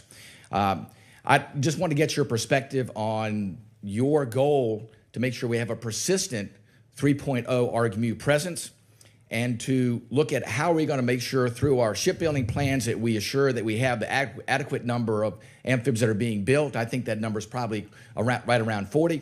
And then what are we going to do to make sure, too, that the A-sub-O, the operational availability, is going to be at the level where we can maintain an ARGMU 3.0 with the effort we have to put in to maintain these ships? So thank you for the question, the substantive question. Ultimately, we support 3.0 ARGMU. That presence right now gives us a lot of flexibility. Yeah. And this budget supports moving in that direction to ensure that this administration and future administrations have that kind of strategic flexibility with the incredible capabilities the ARGMU provides. We saw it in Southern Spear. We saw it on the Maduro raid. We see it right now. It's a persistent capability. So I think you'll find our shipbuilding investments to meet that as well. But if I may, sure. Yeah. I didn't get a chance. I didn't see a question in the statement from the congressman. I hope you appreciate how reckless it is. When I said reckless, feckless, and defeatist of congressional Democrats at the beginning, that came after watching you say the same thing on CNN this morning, a quagmire. My generation served in a quagmire in Iraq and Afghanistan, years and years of nebulous missions and utopian nation building that led us to nothing. What we have right now, the way you stain the troops when you tell them 2 months in, Congressman, you should know better. Shame on you. Calling this a quagmire 2 months in. The effort, what they've undertaken, what they've succeeded, the success on the battlefield that creates strategic opportunities, the courage of a president to confront a nuclear Iran, and you call it a quagmire, handing propaganda to our enemies. Shame on you for that statement. And statements like that are reckless to our troops. Don't say I support the troops on one hand, and then a 2-month mission is a quagmire. That's a false equivalation. Who are you cheering for here? Who are you pulling for? Our troops are doing incredible work. They've done incredible things for the entirety of this mission and achieved incredible battlefield successes. And you sit there and go on TV for your clickbait about quagmires. It undermines the mission. Your hatred for President Trump blinds you to the truth of the success of this mission and the historic stakes that the president is addressing, which the American people support. Iran's been at war with us for 47 years. You want to talk about a forever war? For 2 months, this president has stared them down. He's going to get a better deal than anyone ever has and ensure that Iran never had a nuclear weapon. I know the American people support that mission, despite your loose talk and words like quagmire. Thank you. Thank you, Mr. Secretary. General Kane, I want to quickly go to you. We know all about the need for exquisite platforms, but we know if we're going to close the gap with our pacing threats, we have to make sure we have those expendable and attritable platforms. And we know those nation capabilities are key, and we have to be able to spin them up quickly because that's the fastest way for us to, again, deter by peace through strength. Give us your perspective on how you see the urgency of getting that capacity not only in place, but getting that ability to go to scale and get those capabilities in the hands of our warfighters. Sir, I think it's critical, and when I look at what OSW above us is doing, and the Deputy Secretary as well as Secretary Duffy, and frankly the national and defense industrial bases all rallying around the need to scale, along with the new entrants that are out there who are coming and bringing products to the joint force. A key is capacity. Time's expired. Here, and I recognize the gentleman from New Jersey, Mr. Norcross. Thank you, Chairman. I'd like to thank the witnesses for being here today. Mr. Secretary, it's well known that our defense industrial base and maritime industrial base has declined greatly over time. It's the shipyards. It's many of the things that you already spoke about. In my community, we used to have 3 shipyards, 40,000 workers. We've lost that critical job skills there and 40,000 people who know how to do it. And quite frankly, most of it went overseas because it was cheaper. Well, cheaper doesn't buy the security we need for our industrial base. I championed a provision in the 24 NDAA entitled Enhanced Domestic Content Requirement for Major Acquisition Programs. Had to do with our industrial base making things here in America long before this administration came in. The goal was to strengthen our supply chains and have that critical oversight, push for greater investments, much of what you're doing now on these major defense acquisition programs. So we passed that in a bipartisan manner because we knew that this was critical and things can happen. Lo and behold, here we are. There was a reporting requirement in that calls on you, the Secretary of Defense, to establish an information repository, issue rules, create a fallback process to govern the Department of Defense. We wanted to better understand much of what is being done here, but it's not being reported back to us. I sent to your office on January 8th, followed up on February 4th. We're years overdue on this report that will give us insight onto how we're addressing it. We hear what you're saying, but can you commit that we will get that report to us in the next 30 days? Unless Jay has additional details, I'll make sure we look into it. Whatever we can get to you as rapidly as possibly, we will. We'll also check with the new Navy leadership and make sure they're complying as rapidly as possible with every aspect that could apply to shipbuilding. That's been our focus on the Navy side. It's not just shipbuilding, major acquisition programs across the board. This is incredibly important, and they are ignoring this, and 30 days is being generous, certainly. Second issue is you talk about championing the American worker and how important this is, yet in a memo on April 9th, you terminate all the collective bargaining agreements across the DOD, taking away from hundreds of thousands of workers at DOD their collective bargaining rights that they voted for. There was nothing to indicate there were any issues with any of the bargaining agreements, yet you decided to take away from them. Over the last few years, we have increased the wages for those war fighters, incredibly important. This year, up to 7%. Yet on the other side of this, you talk about supercharging the defense industrial base. We are in this. How do you go and say, yes, we support the war fighters? They can't do their job unless we are building things that they can use. Yet, no evidence to prove that these collective bargaining agreements were a problem anywhere across the Department of Defense under Democrat and Republican administrations. How do you kind of square that circle that you care about this, yet you take away their voice in the job? Well, certainly, sir, the great workers that whether they're contractors or DOD civilians that do the important work for us, the great ones are going to stay. And we've invested more in merit bonuses for civilians than any administration previous. So if you're doing great work, you're going to stay and you're going to have even more opportunities. But with our ear to the ground in those shipyards and other factory floors, there were issues with collective bargaining, which led to restrictions to the workforce and our ability to move faster. If I may, and in that case, we made the decision to provide additional flexibility. You didn't take it away from the shipyard workers. You took away from Department of Defense employers where there hasn't been any issues. Let's be clear. Those are independent contractors, and they have their collective bargaining agreements. The ones that work for you. The ones that work for us should be at will like anybody else based on their performance. And if they're performing well, which I'm sure they are, as you've represented, they will have a job at the department. So where is the issue that you took away their collective bargaining rights? Why did you do it if it wasn't a problem? Well, I stated up front, it has been a problem. There are plenty of cases, whether it's or inside our own department, where collective bargaining had led to arrangements and agreements that minimize the efficiency and effectiveness of employees at the point of their impact. That's what we were focusing on, and that's why we made the change, which we very much stand behind. Well, I yield back. Gentleman yields back, Chair, and I recognize the gentlelady from New York, Ms. Stefanik. Thank you, Mr. Chairman. Secretary Hegseth, I appreciate the department and the administration's focus on expansion and innovation in the defense industrial base. That's particularly important for emerging technologies. For years on this committee, my office has led the effort to ban the procurement of Chinese communist drones, which pose a significant national security threat. And last year, after years of work, this committee finally passed my Countering CCP Drones Act, or Section 1709 of the NDAA, which was fully implemented in December. How does the FY27 budget scale domestic production and deployment of drone systems to ensure the U.S. has the decisive advantage against our U.S. enemies? Well, thank you for the question. First of all, thank you for your work on that.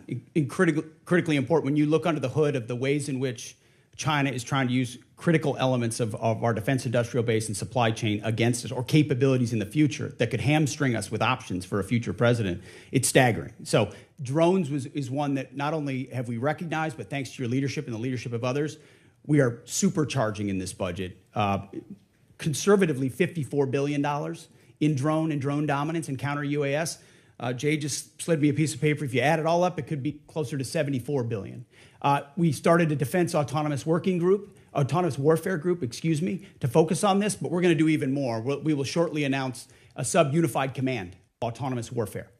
Drones are so central to the future of warfare and where we get them from that we have to be able to both make the exquisite ones better than anybody else and also the attritable swarm, and then the ability to defeat them ahead of our adversary, learning from battlefields like Ukraine and Epic Fury. So thank you for your leadership. It is front and center in this budget. I very much appreciate all that the department is doing under your leadership. One of the concerns I have is recent reporting indicates that while DJI, which is a communist Chinese drone company, is prohibited from receiving new FCC authorizations, there are still DJI products such as the DJI Avata 360 widely available in the U.S. through major retailers. These received FCC authorizations before my provision in the NDAA was fully implemented. So my question to you is, we need to close this loophole to protect our national security. Will you commit to working with this committee in my office to ensure that these products that pose a significant risk to our national security are no longer permitted, given the evident threat CCP drones pose to U.S. national security?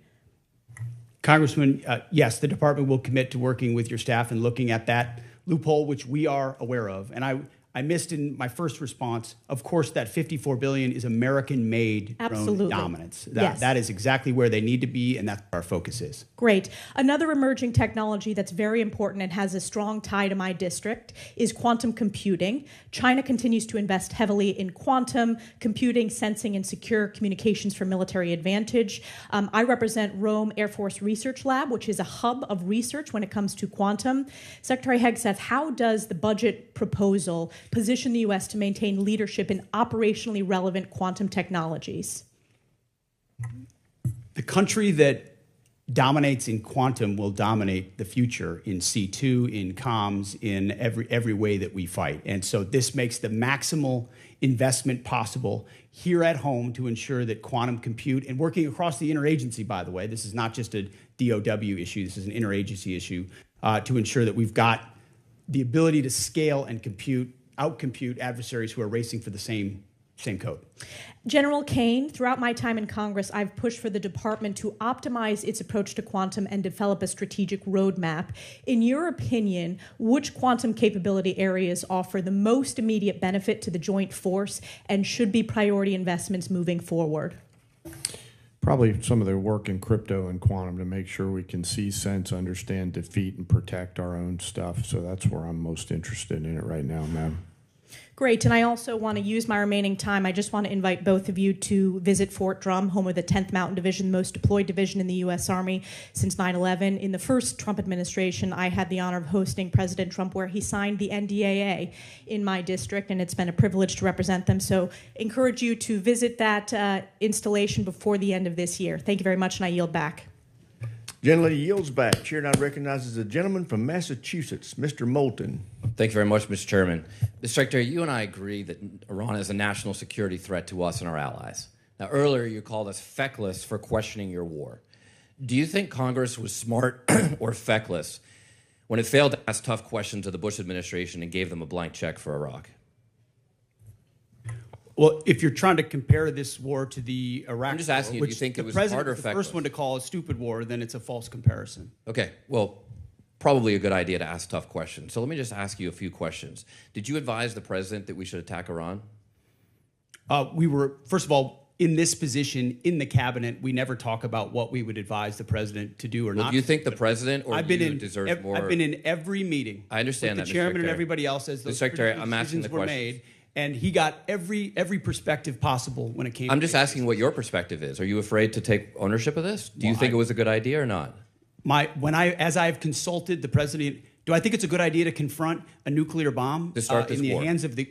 Imagine what the world would look like right now if Iran had a nuclear weapon. Okay, so let's just imagine. Which, by the way, if every they other, had one, every which the previous Obama deal was administration, going to allow them, including the first Trump administration, they had one. prevented them from having a nuclear weapon. So, listen, how is this war going? Do you think we're winning? Militarily on the battlefield, it's been an astounding military success. No, but are we winning the war? Absolutely. Okay, so do you call Iran closing the Strait of Hormuz winning? Well, I would say the blockade that we hold that doesn't allow anything to come in or out of Iranian ports. Okay, so always we've blockaded their blockade. So they blockaded us, and then we blockaded their blockade. That's like saying, "Tag, you're it." Or if President Madison had said, "Well, the British just burned down Washington, but don't worry, we're going to burn it down as well." Chairman Kaine, did the military have plans for the idea that Iran might blockade the strait? Sir, thanks for the question. I'll answer it this way. In this job, I have to maintain trust with a variety of constituents. To Okay, I'm include just the president. asking if the military Yes, had sir. plans. As always, my point in this is, as I explain the role, my point in this is we always offer a full range of military options that are carefully considered with the associated risks with those options and the considerations therein. So, And we Mr. always Secretary, do that. did you consider this risk? Of course, this department has looked at all aspects of this risk. And So then because why did you this send the department looks, minesweepers, the only minesweepers we had in the Gulf, to Singapore weeks before the war started? we have lots of capabilities that you may or may not be aware of at the classified level. Okay, and to deal so, with, to deal with by the way, would mines. the Trump-class battleships have helped with this? You're talking about a Minesweeping. prospective future battleship, which we welcome in the fleet. Okay, so you're supportive of the battleships? Yes, sir. Okay. How much has Iran profited from your administration lifting the sanctions on Iran when you started this war? I can tell you Iran is financially devastated right now. Okay, well, in conjunction with the they've Treasury earned about and $14 billion. Operation Economic Fury. They're at a point where between the blockade and what we've done to them militarily, remember, they don't have a Navy. They can't contest the blockade. Okay. Between what we've done to them What kind of militarily a and Navy can financially, they buy they're at a for place $14 billion? where they have very few options. How many Chinese missiles can they buy for $14 billion? Does that sound like winning? They're not. We're ensuring, and they're not buying Chinese missiles. Okay. At the end of the day, this also has a cost to us. If let's say this war costs $100 billion, I mean, you've already said, give us more time. It's only been 2 months. It could go on for 20 years like Iraq and Afghanistan. Let's just say it costs $100 billion. What is that to the average American taxpayer? Do you have any idea?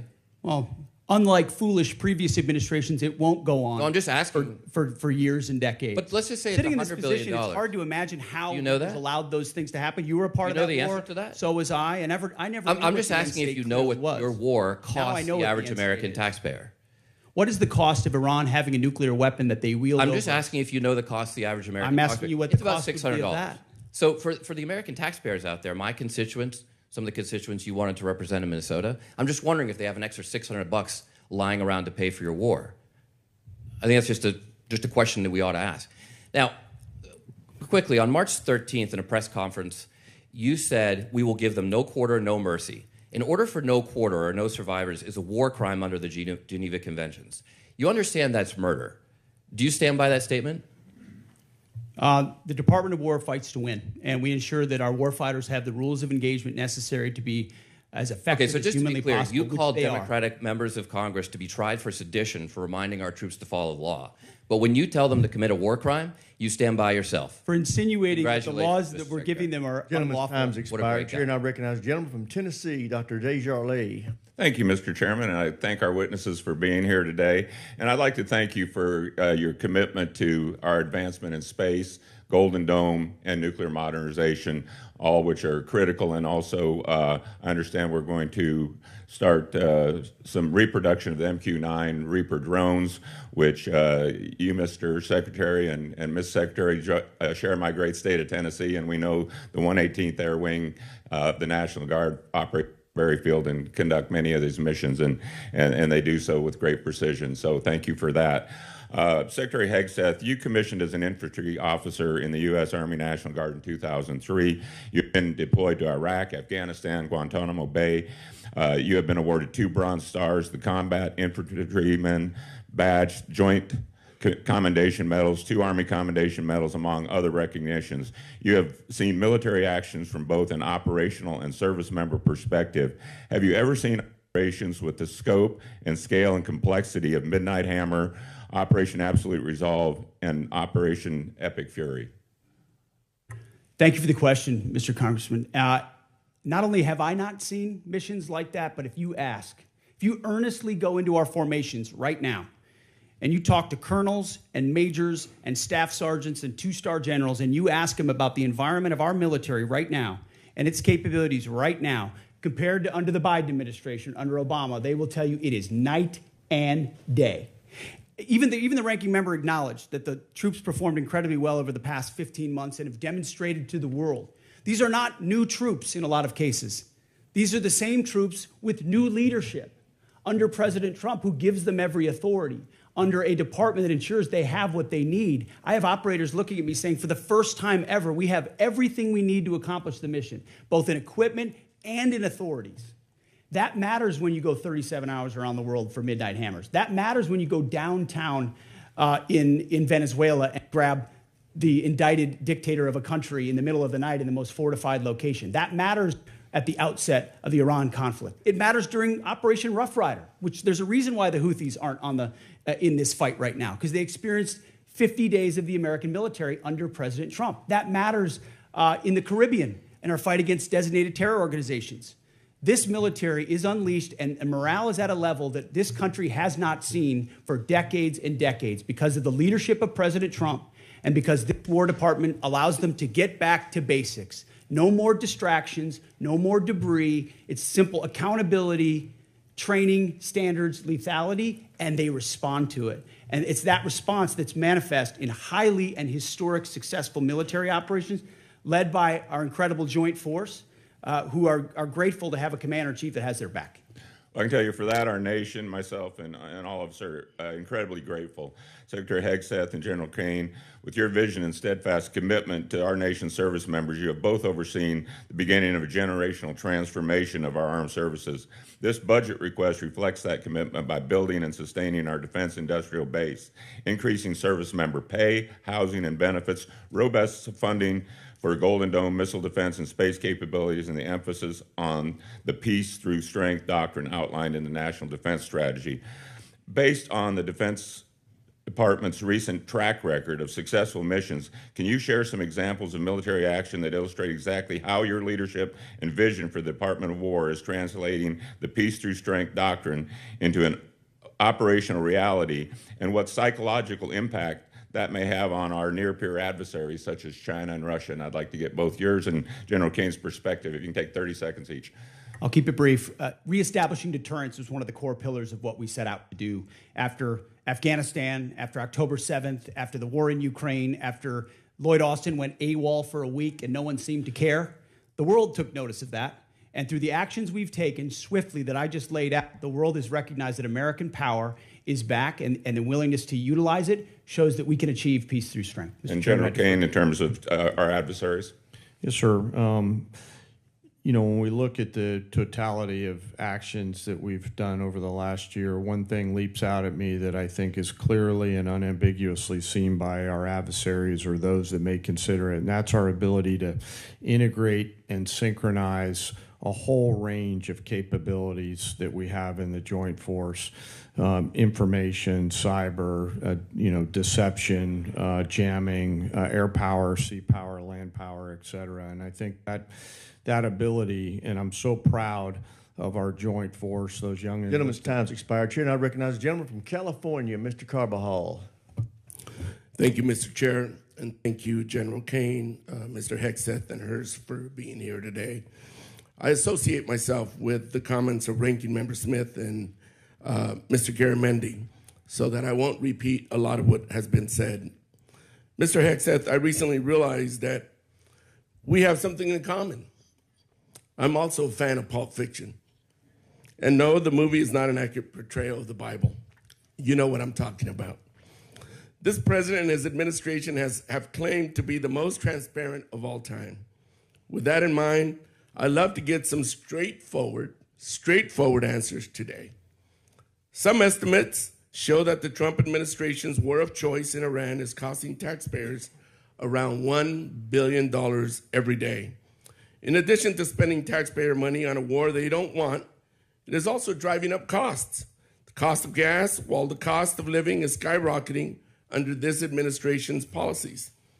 To me, and I assume to the American people, it is unclear why we started this war, how it will end, and what anyone gained from it. Mr. Hegseth, about how much money has been spent on this war to date, and how much more do you anticipate spending?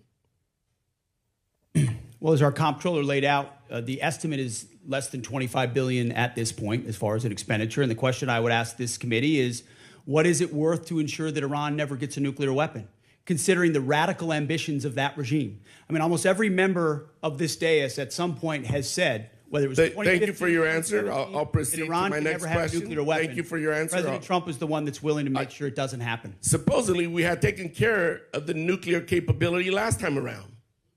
And now this war, we're at it again, because obviously we said we did, but we didn't. In a way that we know, the United States military can do. I want to reclaim my time.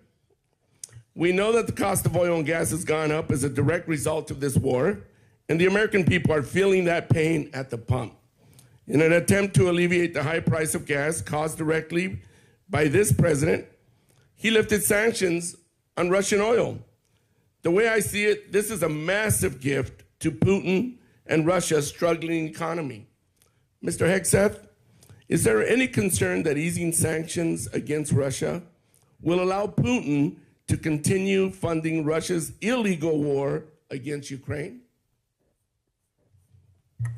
Well, we've seen Russia's and Putin's inability to make effective battlefield gains, just like their inability to defend the Maduro regime with the billions of dollars of systems the Russians sent to Venezuela in order to defend him, which were defeated in 15 minutes. So Russia's military capabilities are no match for ours. And you don't believe easing the sanctions is helping Russia? Well, we have the best energy team in the planet it's just a yes or White no. House. We're going to ensure that this is not deja vu. It's a simple yes or no. I understand the energy dominance that this administration has unleashed. All right, well, I'll proceed to my next question. Last week, it was announced that the Department of Defense is no longer requiring service members to get their annual flu shot. Now, this is an easy one for you. It's a softball. Don't screw it up. The rationale was to, and I quote, restore freedom to our joint force. This has been a requirement since 1950 because it is an effective at preventing the spread of flu among our troops. It's not some new woke requirement, as you like to lean on for much of your rhetoric. This decision is actively making our military less safe and less Mr. Hegseth, at this time are there plans to remove the mandatory requirement of other vaccinations like measles, mumps, and polio? We made very clear in our announcement that it applies to service members having a choice as it pertains to the flu vaccine. Don't you think that's a little reckless? No, I think allowing well-informed Americans who serve our country to make a choice is not reckless. And commanders will still have latitude, say, for a submarine or something else to make a decision for a unit about whether it could be mandatory in a particular circumstance. But overall, our troops have earned the right to be able to choose about something like that related to their health. Mr. Hegseth, I stand by what I said last time you were here. You were incompetent then, you're incompetent now, and you're the gift that keeps on giving when it comes to incompetence. With that, Mr. Chairman, I yield back. Gentleman yields back. Chair, other than that, I'm doing great. Gentleman Thank from you. Mississippi, Mr. Kelly. Thank you, Mr. Chairman. Secretary, don't you think it was extremely reckless to mandate COVID vaccines for the healthiest and most unlikely to get COVID and kick them out of the service if they did not comply with a, although legal, crazy order from the previous administration? Don't you think it was reckless to require that those soldiers and Marines and sailors had to take that COVID vaccine? Congressman, thank you for the question. Not only do I think it was reckless, but we point out the nature of the emergency and lack of actual data on it. We think it may not have been legal. And as a result, we're working very hard to ensure that any service member who was pushed out is brought back in. If they were forcibly pushed out with back pay and rank and everything that comes with it, those soldiers and troops of conscience who had to make that choice, we think are the best troops in our force. Listen, I'm grateful that we have two great National Guardsmen sitting at that table today. As a longtime serving Guardsman who just retired, I'm so proud of y'all and what you mean for our total force. It's not a National Guard, it's not a reserve, it's not an Army, it's not a Navy. It is a total force, and thank y'all for recognizing that. I just want to go back to some of the Iran stuff. I don't know, maybe they're in a different world than I'm living in, but from where I live since 1979, Iran has been at war with the United States, although we refuse to acknowledge it, whether that's Hezbollah, whether that's the Houthis, whether that is Hamas, whether that is trying to build nuclear weapons, exporting terror everywhere. I know for a fact when I was in Iraq, both tours, that EFPs made by Iranians killed our troops. I know for a fact that many of the munitions, I know for a fact many of the militias in Iran that were Shia-based were there to attack Americans at the willing knowledge of the Iranian government. Do you agree they've been at war with us and are still at war with us and the world since 1979? Of course. For 47 years, from Beirut to Baghdad, Iran has sought the most dangerous weapons in the world to try to achieve death to America. And if they were to get the most dangerous weapon in the world, a nuclear weapon, they would most certainly use it, which is why this is at the level of seriousness that President Trump is willing to address it.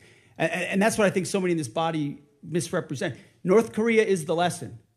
Everybody thought North Korea shouldn't have a weapon. Under the Clinton administration, they gathered so many ballistic missiles that their ballistic missile shield allowed them to blackmail the region and the world to say, we're going to get a nuke and you can't do anything about it.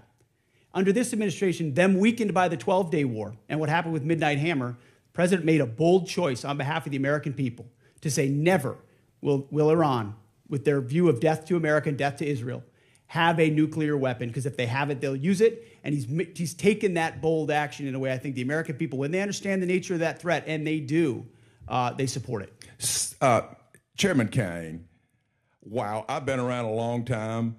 Can any other military in the history of the world pull off Venezuela, Midnight Hammer, and Epic Fury the way that our great warriors that defend and project power for our nation? Are you aware of any other nation in the history of the world that could have done that? I'm not sure, and I remain very proud of the Joint Force. I'll also say we're a learning organization, and we're going to continue to look at the things that go right in any operations that we're tasked to do, and we're going to get better every day. So we do not want to sit on the successes and assume future successes. We owe it to the nation and to the citizens to constantly improve no matter how well something goes. So I'm incredibly proud of the Joint Force. That said, I'm even more proud when they come back after that. They go into a team room and they start debriefing to make sure that we do it better next time, whatever it may be.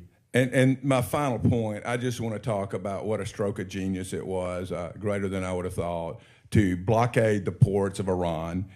And that blow economically to their entire economy and to their leadership and everything else, it's going to take a little bit of time to play out. But that was so smart because it is more effective than any bombs, and those bombs were effective in Midnight Hammer. They continue to be. But until we kill their will to create a nuclear weapon, they will always be a nuclear threat because they've advanced far enough along. But that blockade was so important. And it amazes me now we're crying about high gas prices when they were $2 a gallon more just 4 years ago or 5 years ago under the previous administration. And with that, I yield back. Gentleman yields back. Chair, and I recognize the gentleman from California, Mr. Khanna. Thank you, Mr. Chairman. Secretary Hegseth, tomorrow is 2 months since the war has begun. You've testified that it was $25 billion in cost in terms of the munitions we used and what we paid for it. But when you add to that the damage that was done to our bases and today's dollars for buying replacement munitions and replacement aircrafts, what has the total cost been over the last 60 days? That number right now reflects the total cost that we're seeing. Including buying in today's dollars the new weapons and replacements, and including the damage there? That's your testimony? If there's adjustments to that, I would defer to the comptroller on that.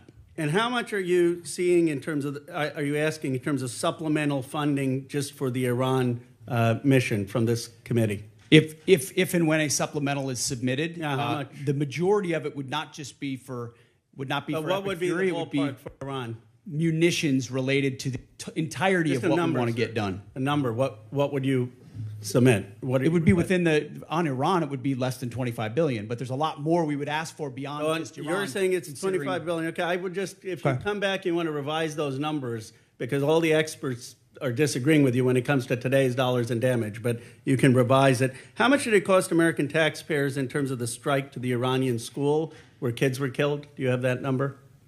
In terms of the missiles we used? As I've said, that unfortunate situation remains under investigation. You don't know how much it costs the taxpayer? But I wouldn't tie a cost to that, to anything. It's a reasonable question, no, sir? I mean, our taxpayer money was going there. Do you know how much it will cost Americans in terms of their increased cost in gas and food over the next year because of the Iran war? I would simply ask you what the cost is of an Iranian nuclear bomb. I'm going to give you that opportunity. I would simply ask you what the... you're playing gotcha sir, questions sir, about no, domestic things. I'm not... You're saying it's a gotcha question to ask what it's going to be in terms of the increased Why cost won't of you gas answer what and it costs to prevent Iran from getting a nuclear bomb? I give you that, sir. But let me... What would it cost? What would you pay to ensure Iran doesn't get a nuclear bomb? What would you pay? I reclaim my time. Do you not know? You had no one do the analysis of what the increased cost of gas and food on the American people are going to be? What is the cost of Iran holding that straight at issue with nuclear weapons? It's $631 billion, which means it's an increase of $5,000 a year for American households. Now, let me give you this point. You're saying that your operation is preventing a nuclear Iran. Will you acknowledge that there is an economic cost to the American people for doing what you believe is necessary to make Iran denuclear? Will you acknowledge the economic cost?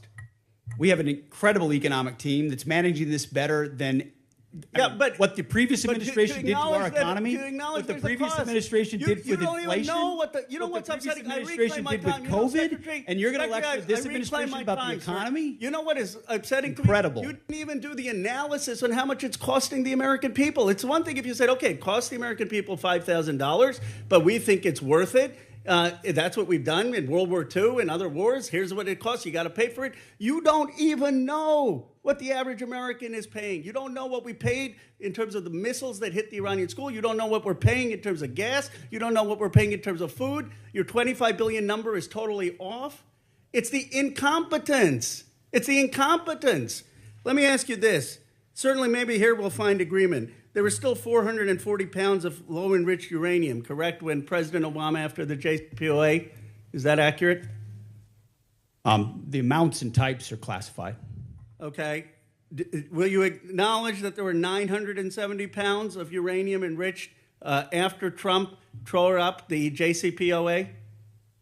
The JCPOA was a terrible deal that allowed Iran a path to a nuclear bomb.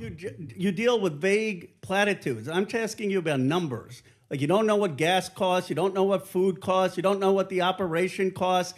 You know, I get sound bites, but how about numbers? Do you know how much the enriched uranium was after you ripped up the JCPOA? Trump did. I'll give you a number. I know that, as was stated by early on, the price of gas is twice as expensive in California, your home state, as anywhere else in the country because of the horrible policies your state pursued. You know what? It used to be that type of stuff worked, and then you started to lose the people that you campaigned you wanted to be for, because you said you wouldn't get us into bad wars. You said you would bring down the prices. You know what I'm sad for? I'm sad for all the people who voted for Trump. I'm sad for them because you betrayed them. You betrayed a lot of that MAGA base. And you know who knows that? J.D. Vance knows that. Gentleman's time's that's why expired. he's Chair now upside down recognizes the before. gentleman from Nebraska, Mr. Bacon. Thank you, Mr. Chairman. I thank all three of you for being here today. It's a real privilege to be a part of this committee. We're the most bipartisan committee out of 20 in Congress. We have a tradition of voting on NDAAs with large majorities year after year. And it's important not to be a Republican first in here or a Democrat first. We're Americans trying to ensure that our country is well defended. And in that spirit, I compliment the operations in Iran. I served 30 years in the Air Force. We were attacked repeatedly by proxy groups from Iran on every deployment I was on. They were the number one threat where I was located. I've lost friends, like at Khobar Towers. Iran with a nuclear weapon would have been an existential threat to our country. And if they had a missile that could hit New York, they would have done it. They would have done it 2 months ago. So I support our operations there. I think it was good that we got Maduro out. You know, I would say it would be important to get the representative government that duly won their election there, and not good to replace one dictator with another dictator, but Maduro was bad for their country. And I support our 5% GDP spending. There's no way to modernize our nuclear force, 6th-generation fighters, take care of our men and women in uniform without being at 5% GDP. But also in the spirit, I share a bipartisan concern of the firings that we've seen at the Pentagon. 4 of the 6 service chiefs, for example, the Coast Guard. We had a huge bipartisan majority here that had confidence in the Army Chief of Staff and the Secretary of Navy. And I would just point out, it may be constitutionally right. You have the constitutional right to do these things, but it doesn't make it right or wise. Now, my first question is dealing with the housing allowance. Something I've been working for the last 2 or 3 years. Our housing allowance is underpaying people in certain areas. And the department, and that hasn't started under this administration, it's been going on for a while, they take out 5% of the housing allowance. They send it to other needs. But that means we're underpaying our servicemen and women living off base by 5%. So we tried to fix it with a $2.9 billion line item to fix housing allowance. But that money was moved. So Mr. Secretary, could you tell us how we're going to fix this? Because we have a shortfall in housing allowance, and we tried to fix it out of here, and I'd like to get it fixed. Congressman, I agree with you. I think that is precisely the kind of quality of life issue that's been ignored time and time again. Oftentimes with good intentions of trying to do some trade-off with something else. But I mentioned the 7% pay increase. That's just for junior enlisted. It's 6% from E6 to 03, and it's 5% from 04 all the way up. But closing that gap, TRICARE reimbursement's a big one we're going to look at well.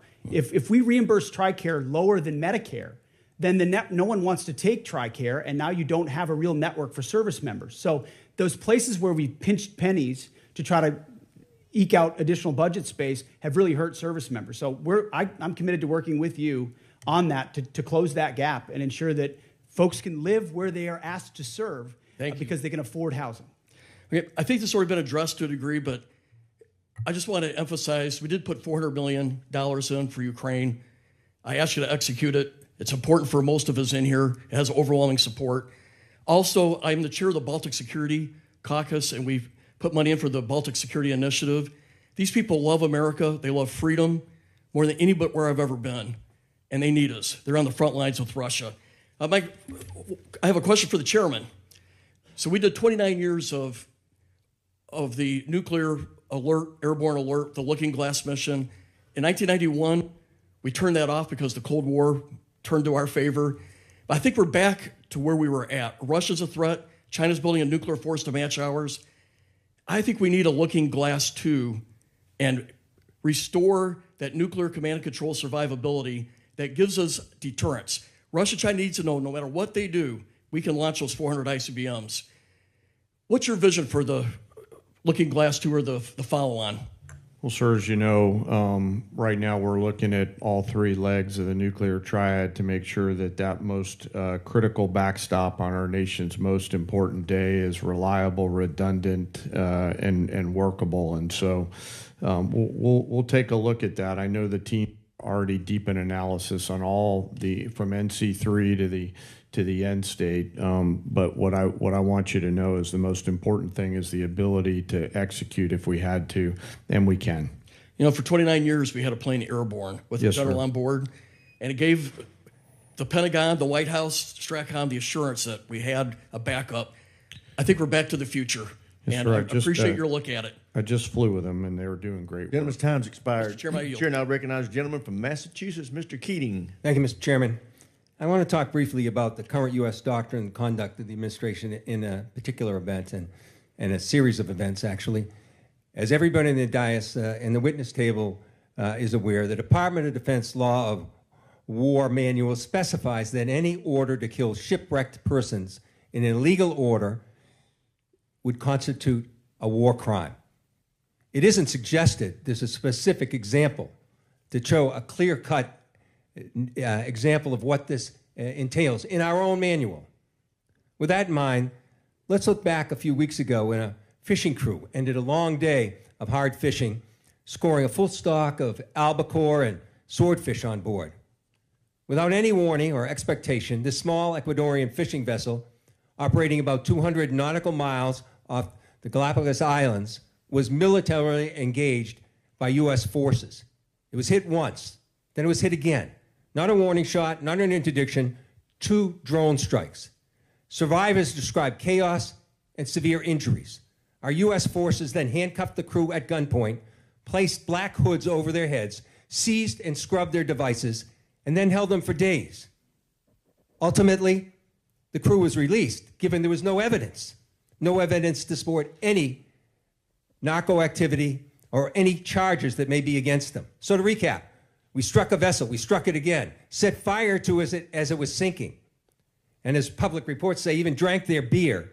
We detained the survivors, and then we let them go. This should be eye-opening. Now let's go to another example, the double tap or 2-strike attack that took place on September 2nd in the Caribbean. A vessel was struck, disabled, and then struck again, killing all but 2 survivors that were left clinging to the wreckage. And this is the thing. We know this happened. We know how it happened, and the Defense Department still refuses to release the follow-up video of the killing of the shipwrecked survivors, even though they released the initial one to the public in major news networks worldwide. No difference in sources and methods in the 2 videos, but still not released to the public. Of course, the backlash was severe at the time and perhaps is being forgotten. An unpredictable but ignoble display of character from this administration, fingers were pointed at one another as everyone scurried to cover, in a tacit acknowledgement that this was an issue potentially violating international law. Now, I've reviewed what's been available, the phony rationale that these attacks are about fentanyl trafficking, when we know fentanyl comes from China, India, through Mexico. Then the baseless argument that this was about narco-terrorism. You know, I don't believe a word of it. This was to create leverage for regime change in Venezuela. And now the president acknowledged that was about oil. Beyond the simple need for justice and exercising American values, it's important for us to discuss what the U.S. belligerence in the world stage means to our security, our ability to marshal cooperation with our allies, and most importantly, not to normalize these actions that could endanger the lives of our own service members put in similar peril. Let me be clear about one thing. Whether it's these particular strikes discussed here, the one that killed 11 others off the coast of Venezuela, whether it's the 178 other killings, with each of these extrajudicial killings, the administration is pirating American values. We'll continue to investigate this. We will. It'll come forward in the future. Some days that second video will be released. But we've got to stop also using our precious resources that are being taxed so heavily all over the world on actions that hurt our military. They hurt our military and they hurt our standing internationally, and they're hurting our standard here at home. I hope that we can move forward. I hope we can review whether these are justified, because I found no justification. We were given classified information on the second strike. I can't discuss it, but I must tell you, it's the most convoluted bullshit I ever heard in my life. This should be public. This is our honor. This is what it makes American a difference maker. This is what we're An incredible array of false accusations. And I yield back Incredible. my time. Gentleman yields back. Chair now recognizes the gentleman from Texas, Dr. Jackson. Thank you, Mr. Chairman. Thank you, Secretary Hegseth and General Kane and Mr. Hurst for your bold leadership and for your time today. I really appreciate it. I can't tell you how awesome this hearing is today. It's fantastic. After someone who sit up here for 4 years during the last administration, this is a great day. Despite some of the crazy and disrespectful comments from some in this room, the Department of War is back. Today is a win because we are discussing American power and dominance, national security, and making America great again. There may be differences in how we go about that, but at least we are not wasting all of our time talking about how to restructure the Department of War into a social experiment that appeases the far-left woke agenda that existed for the last 4 years. Thank God those 4 years of the disastrous Biden administration are done. On behalf of someone who served 25 years on active duty and almost everyone I know currently serving in uniform, thank you, Mr. Secretary, for saving the department. Okay, my question. The U.S. Special Operations Command budget has been relatively flat over the past decade, failing to keep pace with inflation and reducing the command's purchasing power by 14%. I was disappointed to see that SOCOM's FY27 budget request was only $223 million higher than last year's enacted level, dropping even further from an already less than 2% to now just above 1% of the department's overall budget. All of this comes despite being increasingly asked to do more. From 2023 to 2025, there was a 35% increase in combatant command demand for soft capabilities. And last year alone, SOCOM was unable to satisfy roughly 70 mission-specific requests due to resource and capacity restraints. Secretary Hegseth, I have appreciated the opportunity to meet with members of your team and leaders like ASW Solik Anderson and SOCOM Commander Admiral Bradley as we work to grow the SOCOM top line for future fiscal years.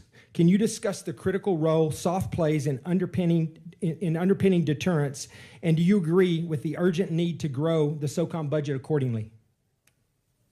Well, Congressman, thank you for your words, and I wholeheartedly agree. When you look at the burden that SOCOM shoulders on behalf of the Joint Force, it's incredible and it's significant. And so many of the things we have accomplished would not have been possible without the incredible leadership of Admiral Bradley, General Braga, and others inside that community and what they do. I recognize your desire for increased funding beyond what is in FY27. We have and will continue to look at that. That needs to happen. I think some of the other things inside the budget, drones, quality of life, there will be things that are applied to that community even more so, we believe, to ensure that they're taken care of properly. And then there's facility questions that are outstanding also, which we're examining. So we're committed, and we want to work with you. Where we've missed something, we need to get it right because they are at the front lines. Thank you. And that leads into my next question. I just want to ask this real quickly. This year's budget request of $54.6 billion for the DAWG, for the Defense Autonomous Warfare Group, is a vital step to unleash American drone dominance and rapidly integrate autonomous and unmanned systems across the Joint Force. And we've talked about that a little bit here. However, my concern is only $1 billion of this proposed funding is included in the base request, with the remaining $53.6 billion dependent on future reconciliation package. While I understand the flexibility this approach provides, I remain concerned about the potential gaps created if such a package fails to occur, or if funding for the DAWG is not included in future budget request. And like you said, I'm hoping that SOCOM is a big part of this. But to avoid critical capability gaps, how is the department planning to fully fund DAWG at the $54.6 billion if reconciliation stalls, or if the department or does the department intend to transition funds for autonomous requirements into the base budget for future years? And additionally, as you mentioned, how will the department ensure SOCOM receives and executes portions of this funding to meet future mission requirements? It's the right question, and we plan to work hand in glove with this committee, with OMB, with the White House to ensure that that reconciliation package is properly tailored and timed so that it is passed, so that critical money gets there. So we're not looking to FY28 or FY29 because we need those capabilities right now, which is why I appreciate the chairman's opening question about reconciliation. It is a critical vehicle in this calendar year to ensure this department is fully funded to meet the threats of the future. Well, thank you. Once again, I think you guys are doing an incredible job. I appreciate your leadership, and thank you for your time today. I yield back, Mr. Chair. Gentleman yields back. Chair, I recognize the gentlelady from Pennsylvania, Ms. Houlihan. Thank you, Mr. Chair, and I appreciate you, gentlemen, for being here today and for the opportunity to have a face-to-face conversation with each of you. I have many questions and unfortunately need to start with some that disturbed me, Mr. Secretary, from your opening remarks. In your opening remarks, Mr. Secretary, you reserved more words and more time and more vitriol to condemn Democrats than you did for Xi and for Putin combined. It's pretty telling to me that you decided to use your words and your time for that. It turns out that Democrats, even Democrats in Congress, are patriots as well. We serve in our uniformed services, we admire and love our uniformed services, and we love our country just as much as Republicans do. In fact, in this body, I and Representative Bacon, who you just spoke to, led the junior enlisted pay raises that you now sit there and laud and take credit for. We led the closing of the BAH, which then you ended up poaching and using for other things. This body led and authorized Ukrainian funding that is now being withheld. You also, in your opening remarks, strangely admonished us here for not being patient with the results of your 2-month war, a war of your suggestion to this president, a war of your choice, a war you executed without congressional consultation. And so it shouldn't be shocking, sir, Mr. Secretary, that we have questions. Indeed, it's constitutionally our right to do so. So to be clear, despite a brilliant performance by our men and women in uniform, despite thousands of tactical successes, Iran still has nuclear material, still has air defenses, still has small boats, and still has the Strait. So despite the fact that your recent comments indicate that operations appear to be finished, there clearly is more work that needs to be done. As mentioned, today is indeed 60 days. So, Mr. Secretary, how many more months, just order of magnitude, do you think that you're going to need to be able to conclude operations successfully? And how many more billions of dollars do you think you're going to ask this body for? Well, as you know, and as the president has stated, you would never tell your adversary, especially once you've that is the line that you always. Especially once you've give me an order of decimated their military and you control their 3X, strait. 4X. How long you would be committed to the mission? And the next thing that you mentioned in your opening You know remarks, that. Mr. You would never do that. Secretary, is that you called on, which astounded me, examples of the Afghanistan war, the Iraq war, and the Vietnam war.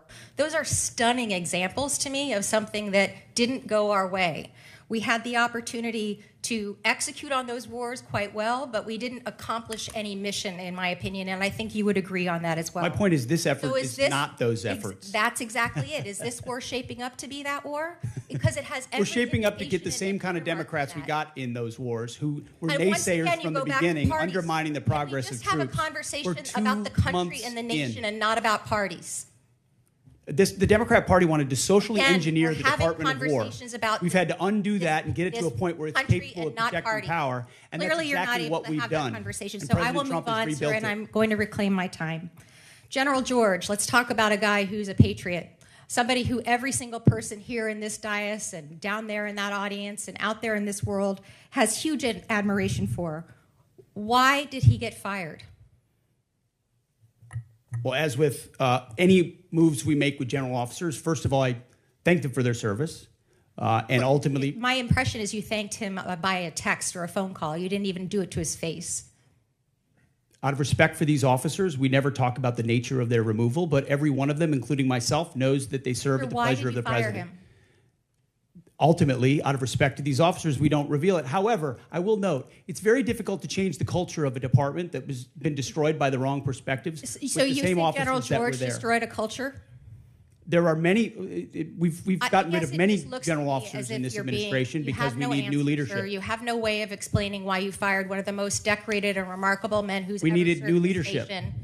That's And my so answer. your answer is a very immature way of responding to my request. My next question has to do with my remaining time about the fact that there apparently are orders that you've recently given to the Navy to detail officers to command billets in special operations where the people who you're detailing, have already received bad performance reviews. They've received negative fitness reports. Is there a truth to that statement, sir? I'm not aware of what you're referring to. Have you ever ordered the Navy to add officers who never screened for Special Operations Major Command to the promotion list for flag officer? I'm not aware of what you're referring to. All right, I'll take that for no. Thank you, I yield. Generally yields back.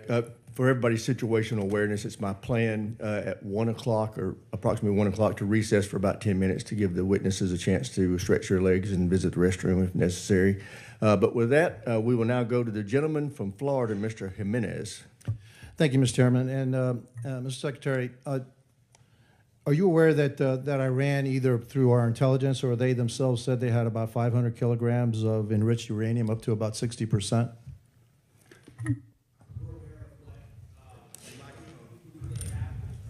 We're aware of what they have or what they believe they have and what we know they have, but all of that is classified. Fair enough. And if indeed they had 500 kilograms of your enriched uranium, how long would it take it to weapons grade?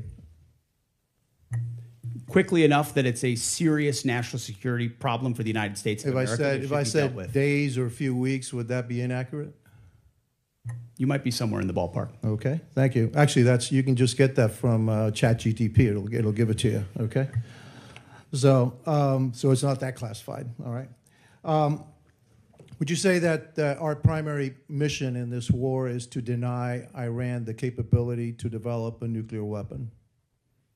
Yes. And would you say that a regime that's capable of killing 35,000 of its own people within a 2-day period, are they capable, if they had the delivery systems, to carry out their threat to destroy Israel and also to harm the United States of America? Any regime willing to kill 35,000, and we think it might be more, 45,000 of their own citizens in cold blood, would most certainly be willing to use the most dangerous weapon in the world, especially as history teaches us, when a nation says they will do something, you ought to listen.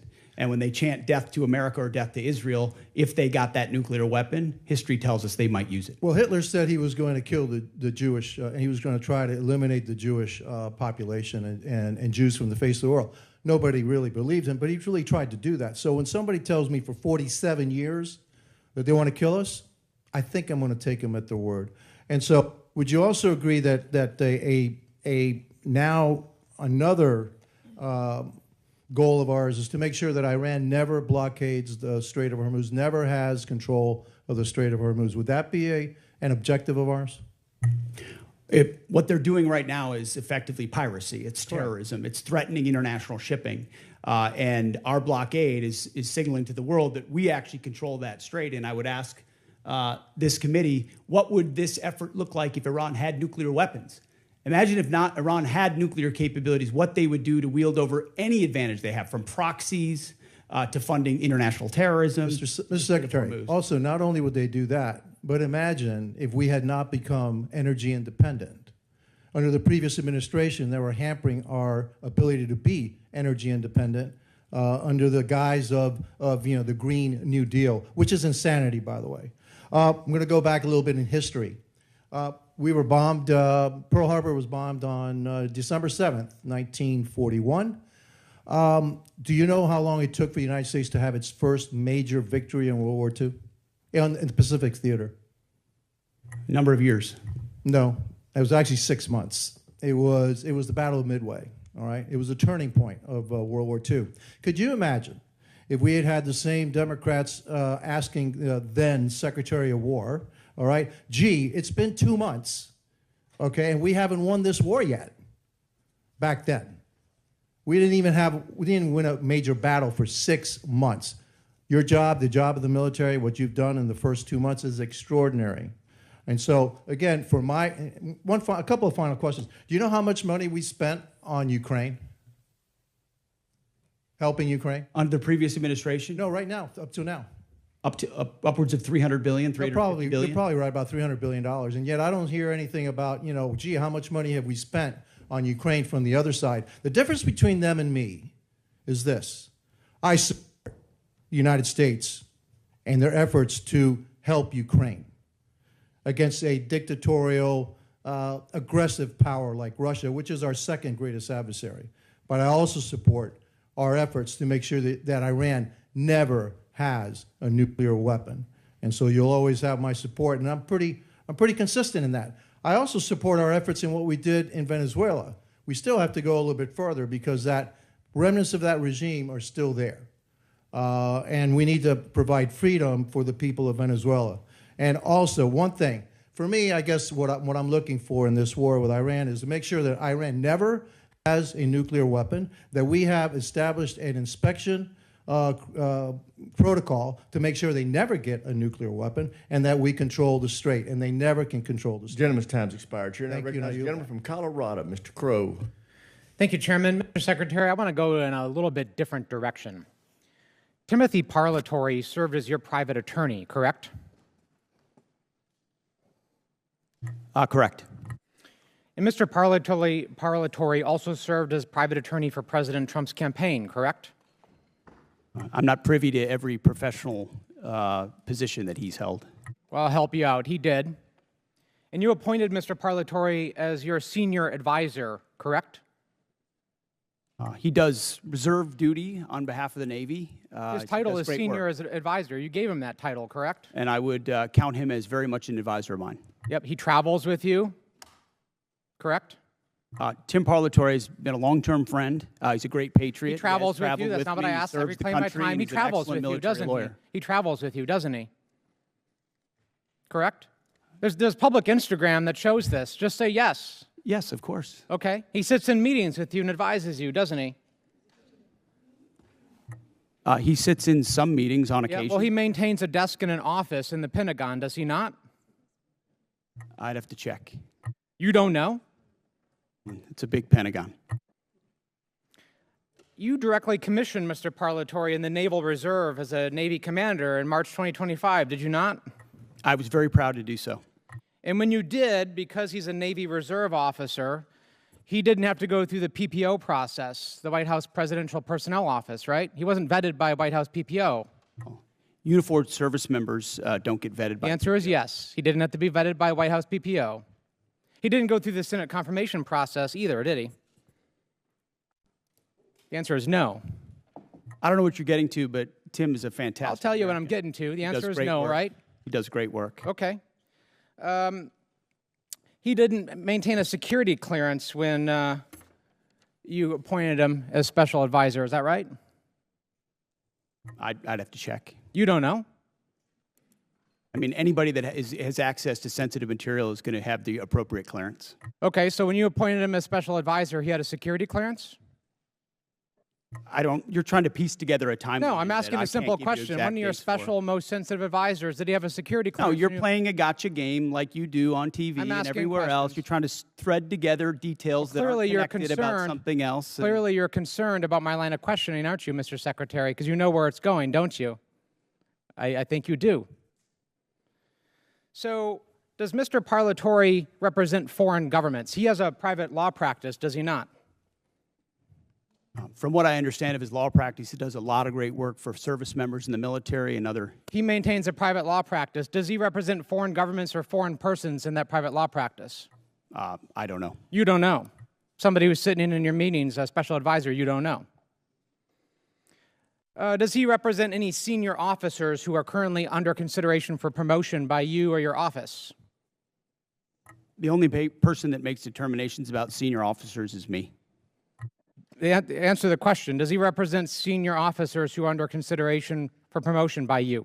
No, I'm the one that makes decisions about choosing. Does he represent them, Mr. Secretary? Does he represent them? He doesn't represent anyone. He's a legal advisor and always has been. But he has clients, does he not? He's a legal advisor to me on reserve duty, and he always has been, and he does a fantastic job. Is it true that Mr. Parlatore was removed? I reclaim my time. Is it true that Mr. Parlatore was removed from an investigation by the White House last year? I don't know what you're referring to, but not that I'm aware of. You're not aware of it. Was it true that you were also removed from that same investigation? The answer is yes. No, not that I'm aware of. You're not aware of it. That's interesting. Well, is it true that Mr. Parlatore disparaged President Trump? I don't know what you're referring to, but no. Is it true that Mr. Parlatore was accused by President Trump and his lawyers of lying? What you're accused of is a cute line of questioning that's going nowhere. Well, it's going somewhere, which is why you're not answering the question. Was it true that he was accused of lying by the president's legal team?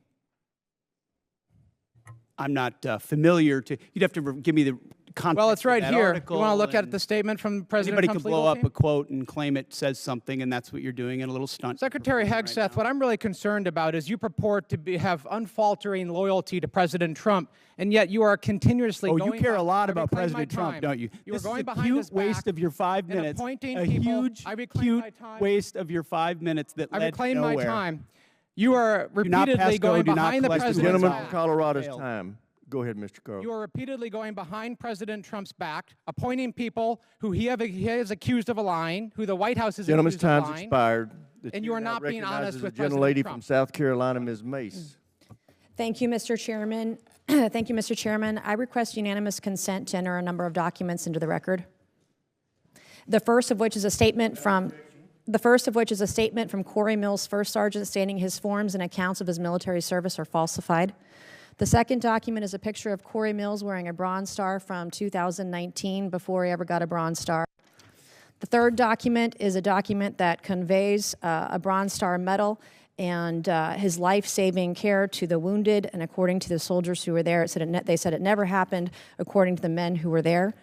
The next document is a transcript of a conversation I had with Brigadier General Arnold Gordon Bray, who confirmed that he did not review, did not read, did not physically sign the form DD, 638, Form 638, that Mills submitted for a Bronze Star. And to be candid, he said, quote, "I didn't look at it."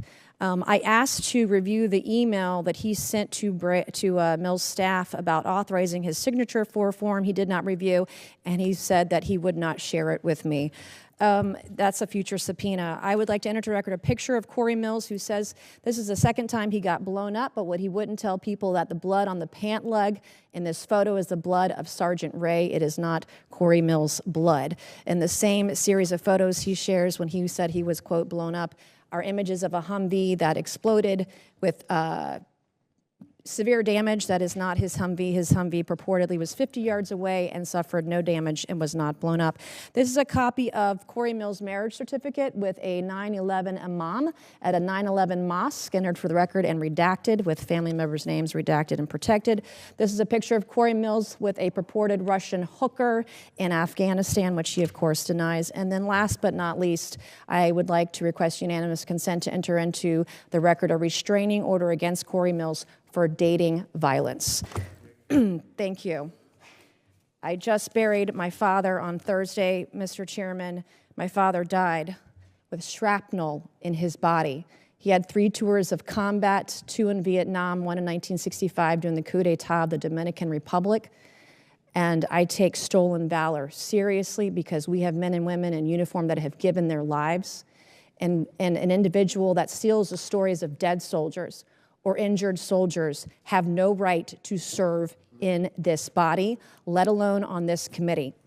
And so I take it very seriously. I want to thank you, Mr. Secretary, and the folks that serve under you in the Department of War. As my father lay dying on April 14th, there was only one thing that calmed him down, that gave him the courage to pass on to the next life. And that was for me to read stories and testimony from 3 different soldiers that we didn't have, our family previously didn't have. We've been doing a lot of research on my father's service when he received the Distinguished Service Cross with V device in 1968 in Dong Zai. He rescued every man in that battle, in that firefight over a 2-day period. He rescued them dead or alive on his own. He stood up to take fire over and over and over again. He called on artillery, heavy artillery, onto his position. Within 100 meters of his position, the man should have never made it out of Vietnam alive. And in fact, his commanding officers kept him back in many cases because they thought he was on a suicide mission because he was just so dangerous out there. But he saved the lives of so many soldiers. And so as he was taking his final breaths, I was provided by the Department of the Army some testimony of soldiers we didn't have, and diagrams and information. It was the one thing that calmed him down so that he could pass away knowing that he was a war hero and knowing that Jesus loved him. And it changed our family's life, and it changed his life in his last moments, his last breaths, his last hours. And for that, I am so grateful for the ship that you're running at the Pentagon and the Department of War. I have heard from people in the way that you're trying to innovate and trying to change the way we do business there. And I'm glad that you're firing people. There are people there that are getting in your way. They need to go. And the efficiencies that you want to bring, whether it's shipbuilding, whether it's cyber, whether it's AI, whether it's public-private partnerships, we have never seen a secretary at the Department of War who has been as innovative as you have. So I can't say enough good things about you right now. I was impressed. I was concerned about troops on the ground in Iran early on, and I was impressed with where we are today, how those soldiers were evacuated that got in that flight that crashed. But everything I have seen, you have surpassed all of my expectations, and I just want to say thank you from the bottom of my heart, and God bless you. Gentlelady yields back. Chair now recognizes the gentleman from Maine, Mr. Golden. Thank you, Mr. Chairman. Good morning, Mr. Secretary and General Kane. I'd like to use my time to drill down on an important decision concerning America's surface fleet. That is the future of the DDG-51 Flight 3 destroyer. Everyone on this committee knows about the Navy's struggles to successfully design, manage, and field new classes of ships. To name a few examples, I'll highlight the Littoral Combat Ship, the Zumwalt-class destroyer, and the recently canceled Constellation-class frigate. By any measure, the Arleigh Burke-class destroyer has been a highly successful program that continues to deliver the Navy a large surface combatant it can depend on. So the Zumwalt-class destroyers were going to replace the Arleigh Burke. It's a ship with some interesting capabilities, but the Navy rushed to construction before the design was complete, and it lacked a workable weapon system that the Navy wanted to outfit it with. So the Navy scrapped the program at 3 ships and went back to the DDG. I'm in my 8th year on this committee, and the entire time I've been in conversation with the Navy publicly and privately about the latest Flight 3 destroyer and how critical a role it would play, and now is playing for the surface fleet. And yet, even before we delivered one to the fleet, the Navy was already planning the DDG-X. I'm skeptical about the transition to yet another new class of surface ship, given the troubles I've laid out already. From my perspective, we have a proven hull for an Arleigh Burke destroyer that is described by CNO after CNO again and again and again as the backbone of the Navy's surface fleet. But now I'm even more skeptical. The proposal cuts production of the destroyer down to just 1 ship, scraps the future destroyer, and proposes $17 billion to build just a single new battleship, a class of ship the Navy decommissioned in 1992. Mr. Secretary, when you visited Bath Iron Works, you discussed this budget proposal with shipbuilders. You said, quote, "We're maxing out on DDGs. It's a workhorse, and it's a damn good workhorse."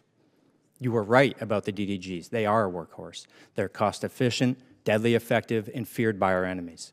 And I'm wondering why would we move on so quickly from a relatively new Flight 3 destroyer that's the gold standard for ballistic missile and drone defense capabilities. It's a ship that's proven itself time and again, recently in the Mediterranean, Persian Gulf, and the Taiwan Strait. I understand the Navy wants to field hypersonic missiles, but look no further than the 3 Zumwalt ships that the Navy has in the fleet that have been refitted with vertical launch tubes capable of delivering hypersonic missiles at a great payload at over 17,000 miles this year. Perhaps what's most troubling to me is that the battleship plan proposes moving at a pace that is, I think, extremely dangerous, or just high risk, low reward. To begin construction so quickly, breezing right through design. It's well documented that expediting design and preemptively moving to construction is the greatest recipe for failure. This represents an unacceptable cost to taxpayers if it fails, and leaves America less secure and our Navy less prepared. I understand the proposed battleship was a bit of a dream child of the recently departed Secretary of the Navy. I want to remind everyone here that recent history is littered with failed efforts to replace existing successful programs that remain the best in class worldwide. This isn't the failure of shipbuilders or sailors. It's a failure by leaders to learn a simple lesson. If it ain't broke, don't fix it. My sincere hope is that you, the Navy, and the Congress will pump the brakes on this battleship. Take the time to get it right, whatever it is. And for now, focus on the workhorse you can depend on. America cannot afford a surface fleet without a backbone. I very much appreciate that perspective. And the idea of divesting of an asset that's indispensable right now is not just a Navy problem. I mean, we've seen the same on MQ-9s and Apaches and A-10s and systems that our warfighters continue to rely on, which is why divesting to invest, which was sold under the previous administration because of continuing resolutions and insufficient budgets, created a gap where now you're getting rid of the very things that you need right now, and you don't have available the things of the future that you said you would have because of the way this department did business. Always over cost, always delayed. So there's one destroyer, one Arleigh Burke-class destroyer in this budget because, and I hate to even say it, I'm not going to say it in an open hearing, how many years behind we are in the backlog of building the Arleigh Burke-class destroyers. So the bulk of the money goes into shipbuilding to fix that, ensure we can get new places to build more faster. Then you can fund additional, whether it's this class or the next class. But the Arleigh We're almost over time. I'm going to reclaim and just say in my last seconds here, careful with the pace moving through design to construction so quickly as proposed by this budget. Thank you. Gentleman's time's expired. As announced earlier, we're going to now recess until 10 minutes past the hour of 1. Back to order, and we now recognize the gentleman from Texas, Mr. Luttrell. Thank you, Mr. Chairman. Mr. Secretary General, thank you for your service and your continued service to this great country. Mr. Secretary, a few weeks ago, our Commander-in-Chief, the President, signed an executive order over research on psychedelic medications, hovering over the veteran space as well as active members. Could you, and I know you're aware of this, and the health and well-being of the service members and the veterans is very near and dear to my heart. We lose over 6,000 veterans a day. A year. I would love to see that trajectory go to 0. Can you, at a high level, is the Department of War interested in kind of coming in with VA, HHS, NIH, and pushing this type of research? First of all, thank you, Congressman, for all the work you've done on this.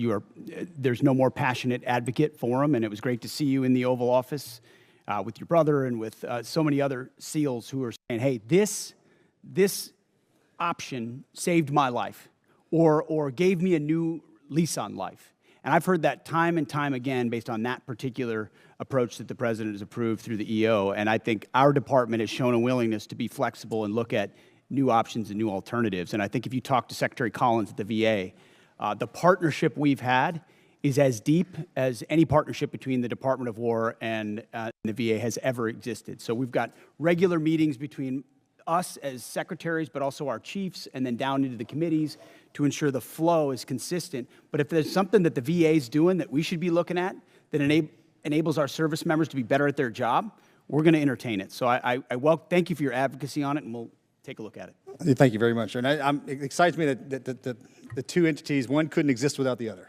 Our veteran. I've had the opportunity to not only travel the country, but travel the world and visit our troops, either OCONUS or CONUS. And I have to say, sir, the morale, the well-being, just the sheer excitement our service members see and how they're acting today, it kind of takes me back to our generation, if you will. Just to see that kind of that forward momentum, that intestinal fortitude kind of glows on them. And I think that's a direct correlation to your leadership, sir, as well as the President. Can you, from your perspective, I'm assuming you're seeing the same thing. And I think that blue line that needed to be popped got popped, and our service members are absolutely leading from the front, and the world has noticed. Tell me I'm not seeing that just from my own eyes.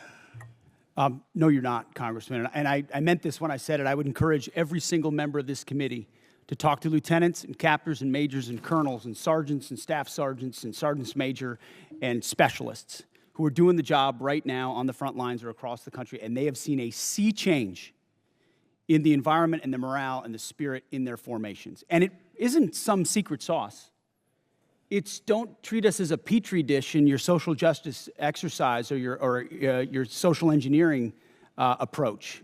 Just let us do our job. Let us get back to basics. Let us train. Let us choose people and elevate people simply on merit and merit alone, that's motivating for people. That's why they join. That's why they do really difficult things like you did and are away from their families for a very long time. They want to defend their kids and grandkids, but they don't want to have distractions and debris on the inside. So when we talk to them, they are so grateful for the fact that we're just getting back to the basics of readiness, training, accountability, discipline, warfighting. Commanders, squad leaders, you name it. And to those watching across the country, ask folks who have served, who've been in it, how they view it. And they see it under President Trump's leadership fundamentally different. And we haven't even talked about the border, which is now secure. I mean, there's the recruiting successes, the fitness and combat standards that have been restored. We're treating everybody at the same level. Sounds like basics, but it all translates into morale. And then morale translates into readiness, and that translates into capabilities. And then when you have a commander-in-chief that unleashes them, it turns into mission success. And then the world pays attention to what the American military is capable of doing. And it's on the shoulders of leaders like you who did it in previous generations, and we're simply doing it again. So thank you for your leadership. Thank you, Mr. Secretary. And for everyone in the room that's in uniform, God bless each and every one of you for your service, as well as your families. Mr. Speaker, sorry about that. I thought you liked me. I did. I'm sorry. That slipped. Gentleman's time to expire. We now go to the gentlelady from California, Ms. Jacobs. Thank you, Mr. Chairman. Mr. Secretary, as you know, I represent San Diego, the largest military community in the country. Right now, as we are speaking, 2,500 San Diego Marines are off the coast of Iran. Many, many other San Diegans in uniform have gotten 48-hour deployment notices. So this war in Iran is not theoretical for me or for my constituents. It's deeply personal. As you also know, on Easter Sunday, President Trump threatened to destroy Iran's bridges and power plants, writing, quote, "Open the fucking strait, you crazy bastards, or you'll be living in hell. Just watch." And 2 days later, President Trump wrote, quote, "A whole civilization will die tonight, never to be brought back again. I don't want that to happen, but it probably will." My office's phones have been ringing off the hook. I've heard from so many military families concerned about the president's mental fitness and whether he's fit to serve as our commander-in-chief, given that he's sending their loved ones into harm's way. Our troops, who have shown incredible bravery and tactical proficiency, deserve to know that their leaders are focused and stable. So, Mr. Secretary, you are with the president a lot, and it pains me to even have to ask this about our president, but my constituents' lives are at stake. Do you believe that the president is mentally stable enough to be the commander-in-chief? Did you ask the same question of Joe Biden for 4 years? Mr. Secretary, Joe Biden is not the president. Mr. Trump has been president for a year and a half, and I'm asking you did right not, now. and I won't even engage with the level of disparagement that you're putting on the commander-in-chief, who indeed is. Mr. Secretary, every single day. Mr. Secretary, Biden is not the president. Sharpest, most insightful commander-in-chief we've had in generations. And you want to compare, you want to ask that question after you and your fellow Democrats defended Joe Biden, who could barely speak and didn't know what day of the week it was? As you know, he governed through an auto pen. You had a Secretary of Defense who went AWOL for a week. I can't be gone for 10 days, for 10 minutes. I will reclaim my time. Thank you so much. Gentlelady's time. She reclaimed it. So, as Mr. Jimenez said, we should be taking leaders at their word. So is there a reason that we should not be taking our leader at his word? Iran should not underestimate the will of President Trump and the United States military to achieve our mission. Okay, well, I want you to know this is not a partisan thing. In fact, many Democrats have had, many Republicans have had these same questions. Marjorie Taylor Greene said he's out of control and he's gone insane. Candace Owens said the 25th Amendment needs to be invoked. Megyn Kelly, Tucker Carlson, who you used to work with, Alex Jones, Stephanie Grisham, the list could go on. So how do I explain to my constituents that while they are in harm's way, their commander-in-chief is posting these unhinged posts?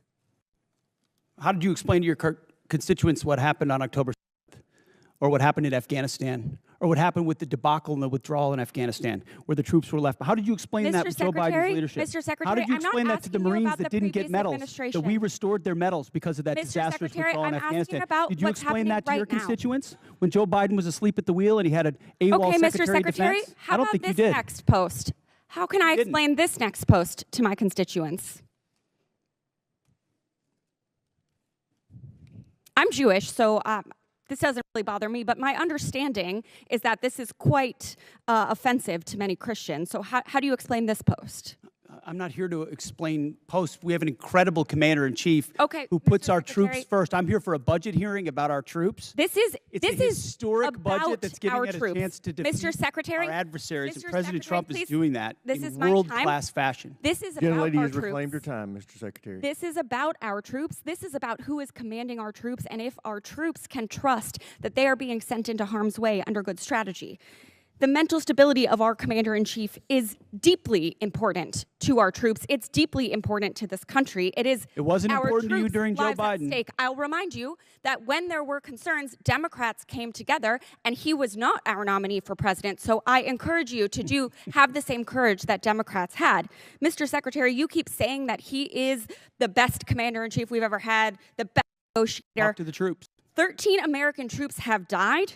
More than 380 have been wounded. The Strait of Hormuz, which was wide open, is now closed. Less than 90% of traffic through the strait is still not going despite the ceasefire.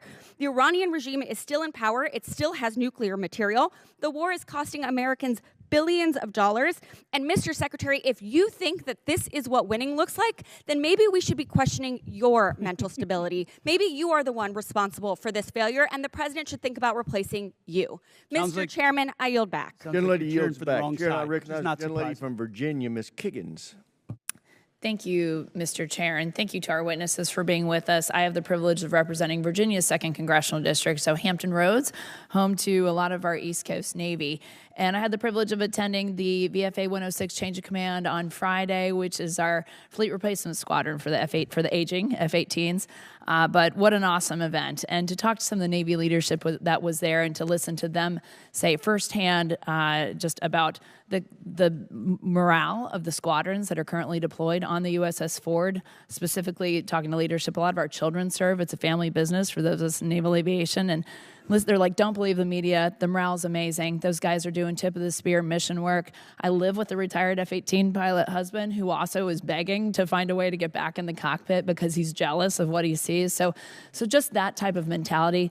Thank you for that. I know that they're doing a mission, and keeping them engaged is an important part of the fight. Along those same lines about naval aviation, I would love to hear, Mr. Secretary, your thoughts about the future of naval aviation. I know that this is a budget hearing, so last year's budget, we had $900 million that we were looking forward to using in the FAXX program, and then the fiscal year 27 request was reduced to $140 million.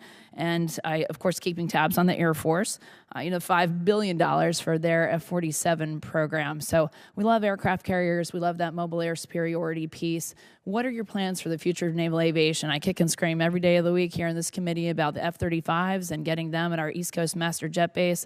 I know the FAXX is our next generation strike fighter, but just would love to hear your plans and timelines for the future of naval aviation. Well, I appreciate your comments, and then I would defer to the chairman, too, on it, on the remaining utility of the F-18s, which are still flying critical missions right now off our carriers and do a fantastic job. 30-plus years old, but yes. Yes, correct, which is why the issue of the FAXX is important. It's not a matter of if, it's a matter of when. It's a matter of trade-offs in industry and design and capabilities, ensuring we're not slowing other things down at the behest of others. So I think in August, the August timeframe is, I'm sure you're familiar with that, is what we're looking at. It's a critical capability that we need to fund for the future of naval aviation. I would defer if anything you want to add. Sir, I think you covered it. We don't need access basing and overflight off of a CSG and a CVN, and so it gives the Secretary and the President a lot of options. So, and I just want to echo the thanks for the Joint Force, on behalf of the Joint Force, for all 3 CSGs that are out there getting after it right now. I share your husband's jealousy, but just want the force to know how much we appreciate him, especially the Ford. Thank you. Thanks very much, General. Then, Mr. Secretary, just again representing a big Navy district and having just a concern for the Navy, could you shed any light on why the Secretary of the Navy was relieved and what that timeline to replace him looks like for permanent leadership? I think that's one of the reasons why we struggle with even, I think, about the basing decisions and, again, naval aviation, and I wish we would talk more about just the contributions of our aviators, but could you shed any light on that issue?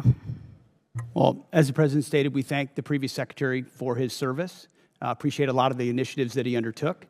Ultimately, it was time for a new leadership and a new direction as far as running fast toward those objectives, and so we made a change. We think it's hard to, personnel is policy, and the sooner you identify, especially, we talked about general officers, as you're evaluating whether they're running with the mission they've been given, you got to make a change if they're not. The same with civilians, and in this case, we made that change. And any timeline to replace or have a new Secretary of the Navy Well, appointed? right now we have an acting in Hung Kao who's did a fantastic job as the number 2, and he'll be acting for now. And I would imagine we'll know in due time. Thank you. And then General Kane, I know you're a VMI graduate, and I know you're watching some of the partisan attacks that have been going on with some of our senior military academies, specifically in Virginia. And I was wondering if you had any thoughts or have had any discussions about how we can remove some of our senior military academies from these partisan state politics. I think it requires a further discussion. We had 170 Army ROTC officers that we commissioned out of that school specifically, but we've seen pushes to shut down, defund, replace their board of visitors. Any thoughts on how we can be more protective of those great schools? Well, ma'am, you sort of started where I'm going to land on the importance of staying politics as the chairman and not unintentionally or inadvertently stepping into a political matter where I should not. As the secretary said, people are policy, and policies are things that we don't do in the joint force. I appreciate all of the commissioning sources that are out there. Gentlelady's time's expired. Chair, now recognize the gentlelady from Washington, Ms. Strickland. Thank you, Chairman Rogers and Member Smith, and thank you to the witnesses for being here today.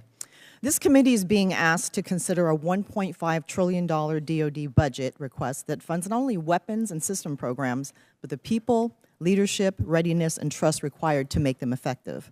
When senior leaders are removed abruptly or merit-based promotions are disrupted without clear explanation, Congress does have the responsibility to understand the rationale and operational consequences. So I'm going to focus on Secretary Hegseth. And to start, no one is disputing that senior officers serve at the pleasure of civilian leadership. The issue in front of this is whether the decision to remove General Randy George strengthened the Army or created an avoidable disruption during an active operational period. General George, who also served as commanding general at First Corps at JBLM, has been serving for 4 decades, including multiple command and operational leadership roles, culminating as Chief of Staff of the Army, responsible for readiness, force modernization, and the welfare of over 1 million soldiers and civilians. He was removed in the middle of an active conflict involving U.S. operations against Iran, when leadership continuity is most critical. Public reporting indicates that General George's removal may have followed disagreements over Army personnel matters, including concerns regarding withheld promotions. So my question, Secretary, is this: what specific national security risk, mission risk, or leadership concern did General George present that justified removing him in the middle of a conflict, or was he removed because he challenged some decisions being made? As I stated earlier, out of respect to these officers, I don't discuss the nature of the removal, but I would ask an earnest question of you: where does General George fall in the operational chain of command? So I'm asking you, why did you fire him? No, but don't change you the talked subject, about sir. you talked about an Please operational answer my moment. question. Where does General Please George answer fall my in the question. No, it's a simple National question. risk, You're on the House Armed mission Services risk, Committee. Leadership concern. What did he present that justified removing him in the middle of a conflict? Do you know where General George serves in the operational chain of command? So I'm asking you my question one more time, sir. Don't try to flip it on me. Why was he removed? Was he a national security risk, mission risk, or leadership concern? We don't. Yes or no? We don't talk about the okay, that's nature of okay. removals, Don't answer but the question. you It's all also good. won't answer where So he to is be in the clear, operational chain of you command because removed he the isn't Army's- in it. He isn't I'm gonna in the reclaim my time. operational chain of Gentlelady command. reclaimed her time. Yeah, we're gonna You want to tie it to the war, but you don't Sir, even know where he is in the chain of command. some It's respect, the okay? gentlelady from Washington's time. Under DoD 1320.04, the Secretary of Defense may withhold or disapprove forwarding nomination after service recommendations in limited circumstances, including newly identified adverse information, pending investigations, reportable information, and questions regarding mental, physical, moral, or professional qualification, incomplete or non-compliant nomination packages, missing certifications, or the need for additional clarification from the military department. Several colonels reportedly selected for brigadier general were removed or withheld after board selection and service certification. Which of these specific grounds applied to each withheld officer, and what objective evidence supported these decisions?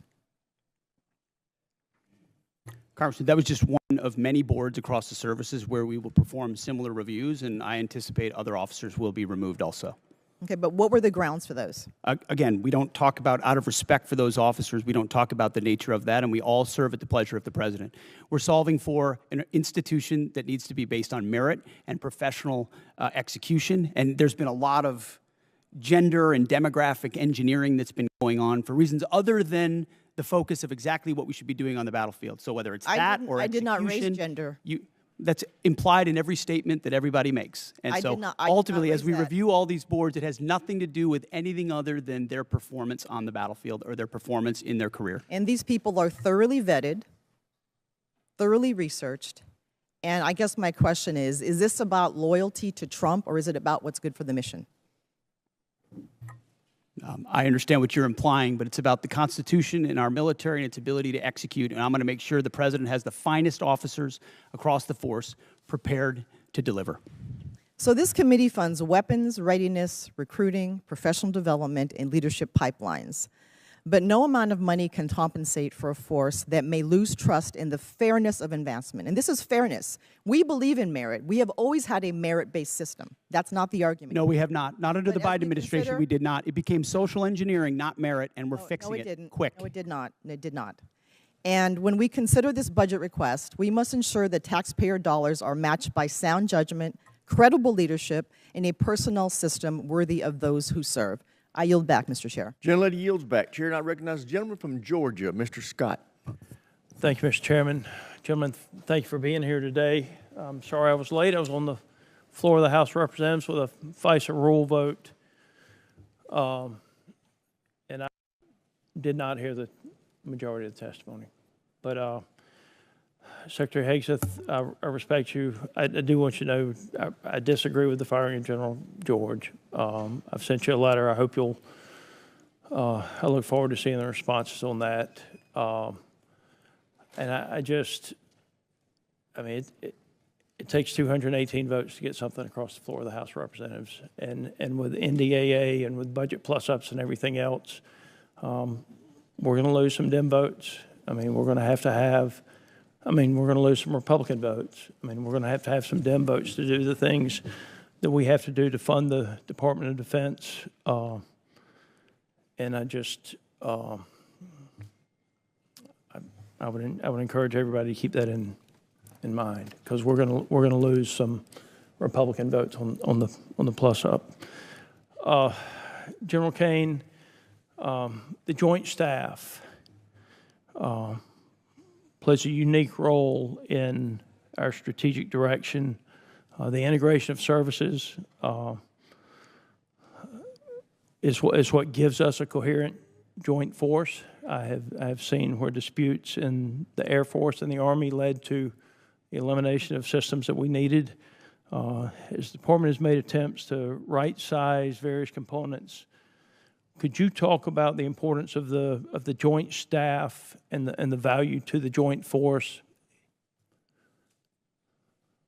You bet, sir, and I'm incredibly proud of the Joint Staff. You know, our job is to integrate options, to deliver those options to our National Command Authority, work with all the services, and the one area of exclusivity we have pursuant to the 2017 NDAA is as a global integrator, and our J2, J3, J5, J7 team, J8 all do a fantastic job along with the 1 and the 6 every day and the 4 to really bring the totality of American combat capability together into a range of options and risks that we can then bring to the Secretary and the President. So they are extraordinary in everything they do, and I appreciate the chance to brag on them a little bit.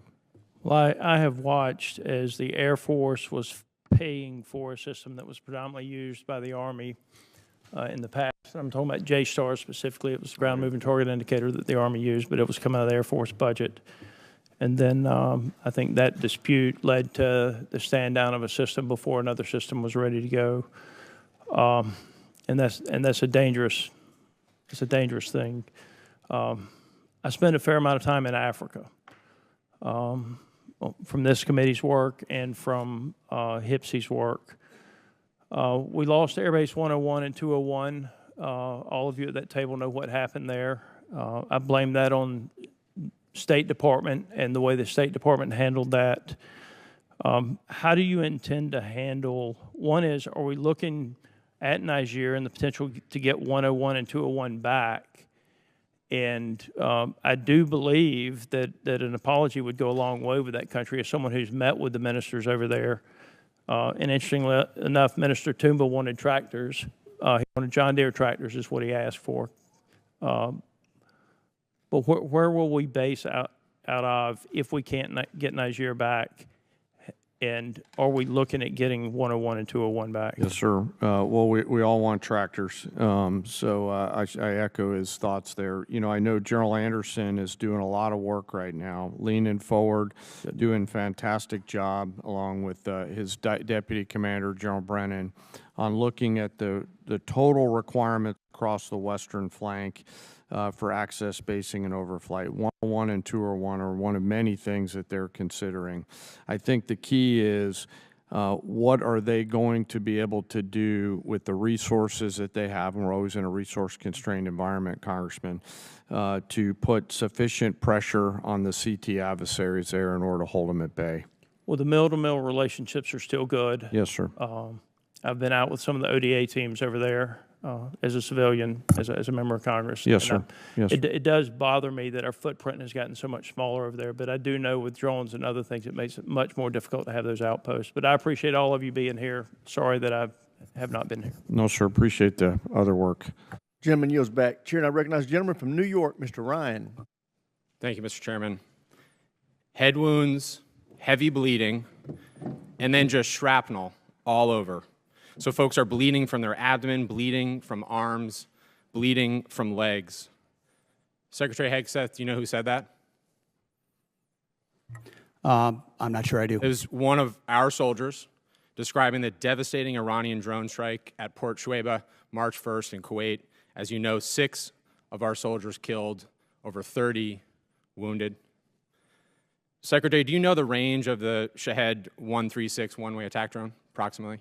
It depends on the variant, but it's got serious distance. Several hundred miles. Do you know how far Port Shuaibah is from Iran? There's a reason why we took extreme measures of force protection, because we understood the proximity challenges. Mr. Chair, I'm going to reclaim my time. It's well under 100 miles. Before the war started, there was clear intelligence that Shuaibah was high on Iran's target list. Internal analysis had said the site was indefensible from aerial attack and should not be used. Yet you sent our soldiers from the 103rd Sustainment Command there anyway. Is that true or false? True or false? Straightforward question. Are you going to give me a chance to answer or just play gotcha? Did you send them there or not? We took proactive measures from the beginning to ensure force protection and defensive posture were maximized across the theater. Let's talk about what defenses they had. Prior to the attack, officers on the ground knew our troops were vulnerable. In fact, they requested additional force protection. Did they receive it? Wherever humanly possible, force protection and counter-UAS was always made available. They did not.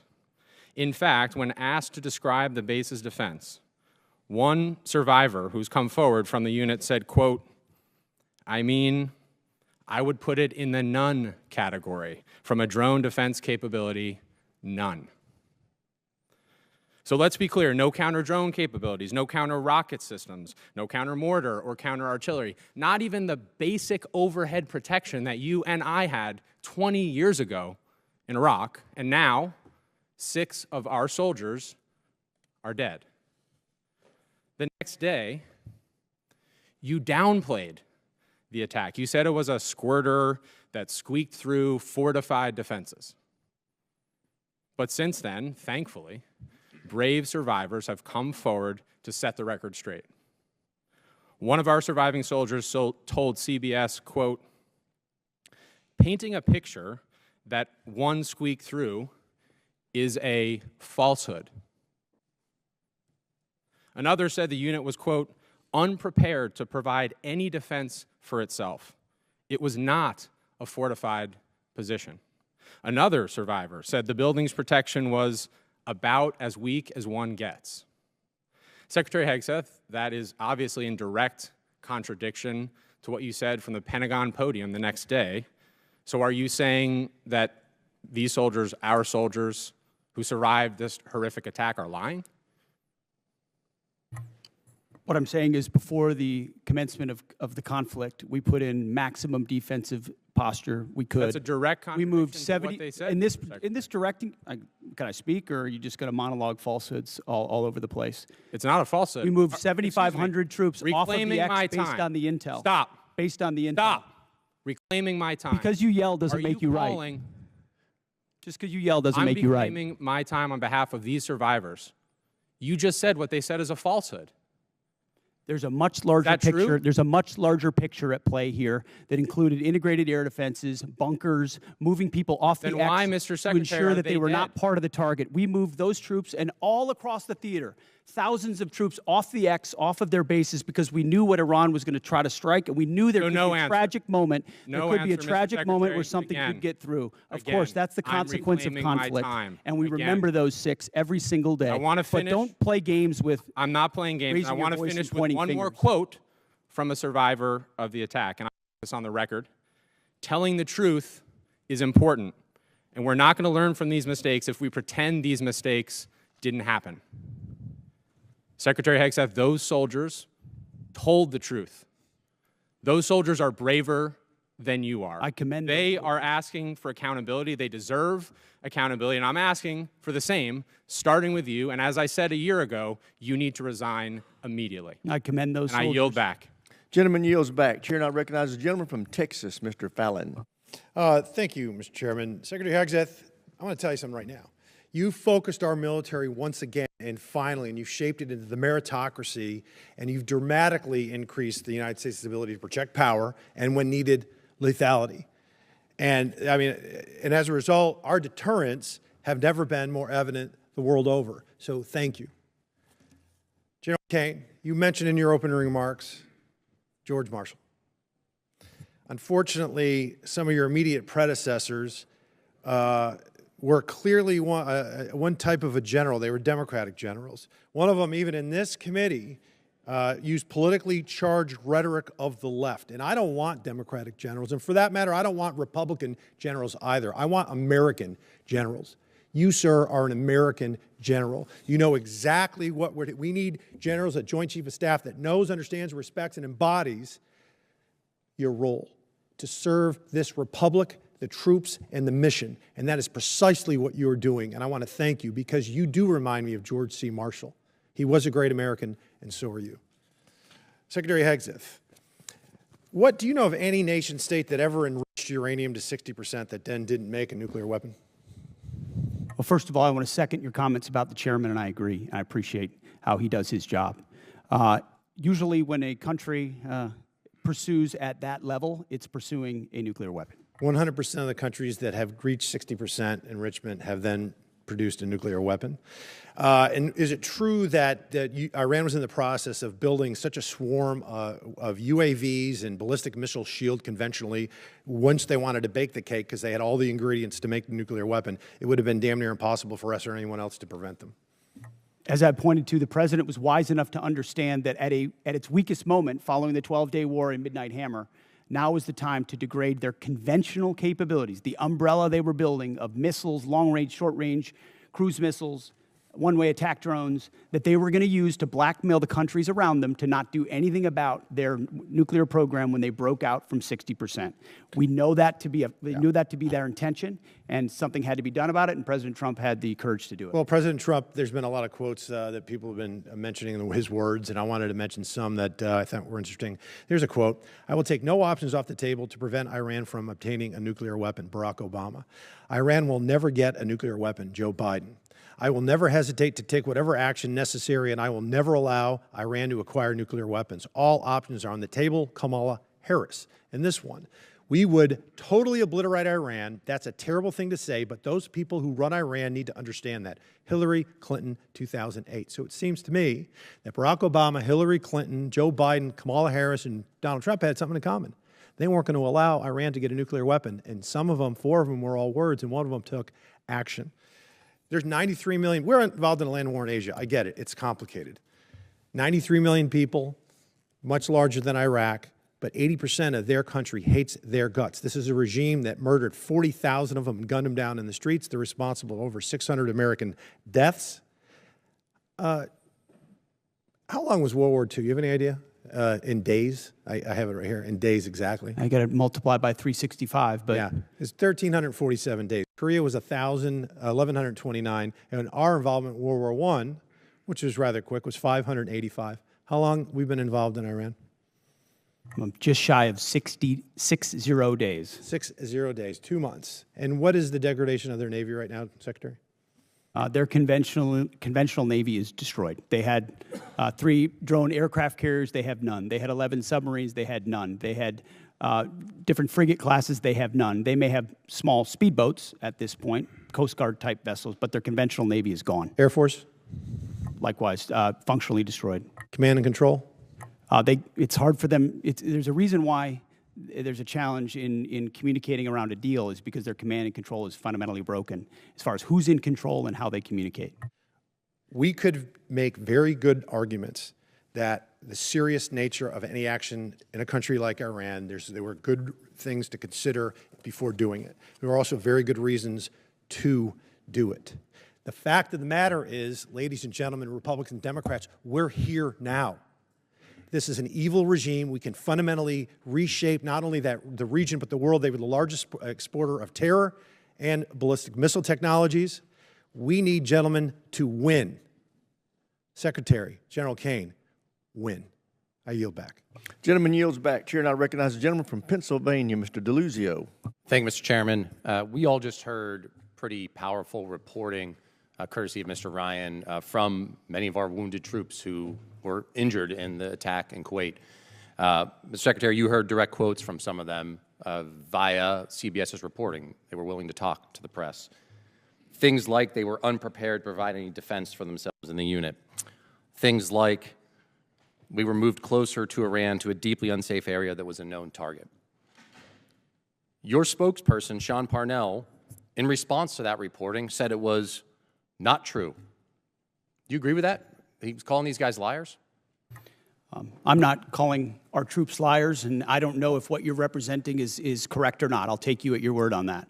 But all I know is that we took every effort possible at the commencement of this campaign to ensure the defense of our troops, to include moving them off of known bases to places that were not known, and we had intel. Understood, intel Secretary. Were not known, and then those were fortified with bunkers and other fortifications with theater air defenses. Was our concern that something could I'm going to pause you there. through? I'm going to give you a chance. Absolutely. Secretary, No, I'm going to you're give you a chance. disparaging me that I don't care. I'm asking you whether you think they're liars or not. That's what I asked you. You are disparaging me that I don't care about the passing of our troops. Nope. I asked if you thought they're liars.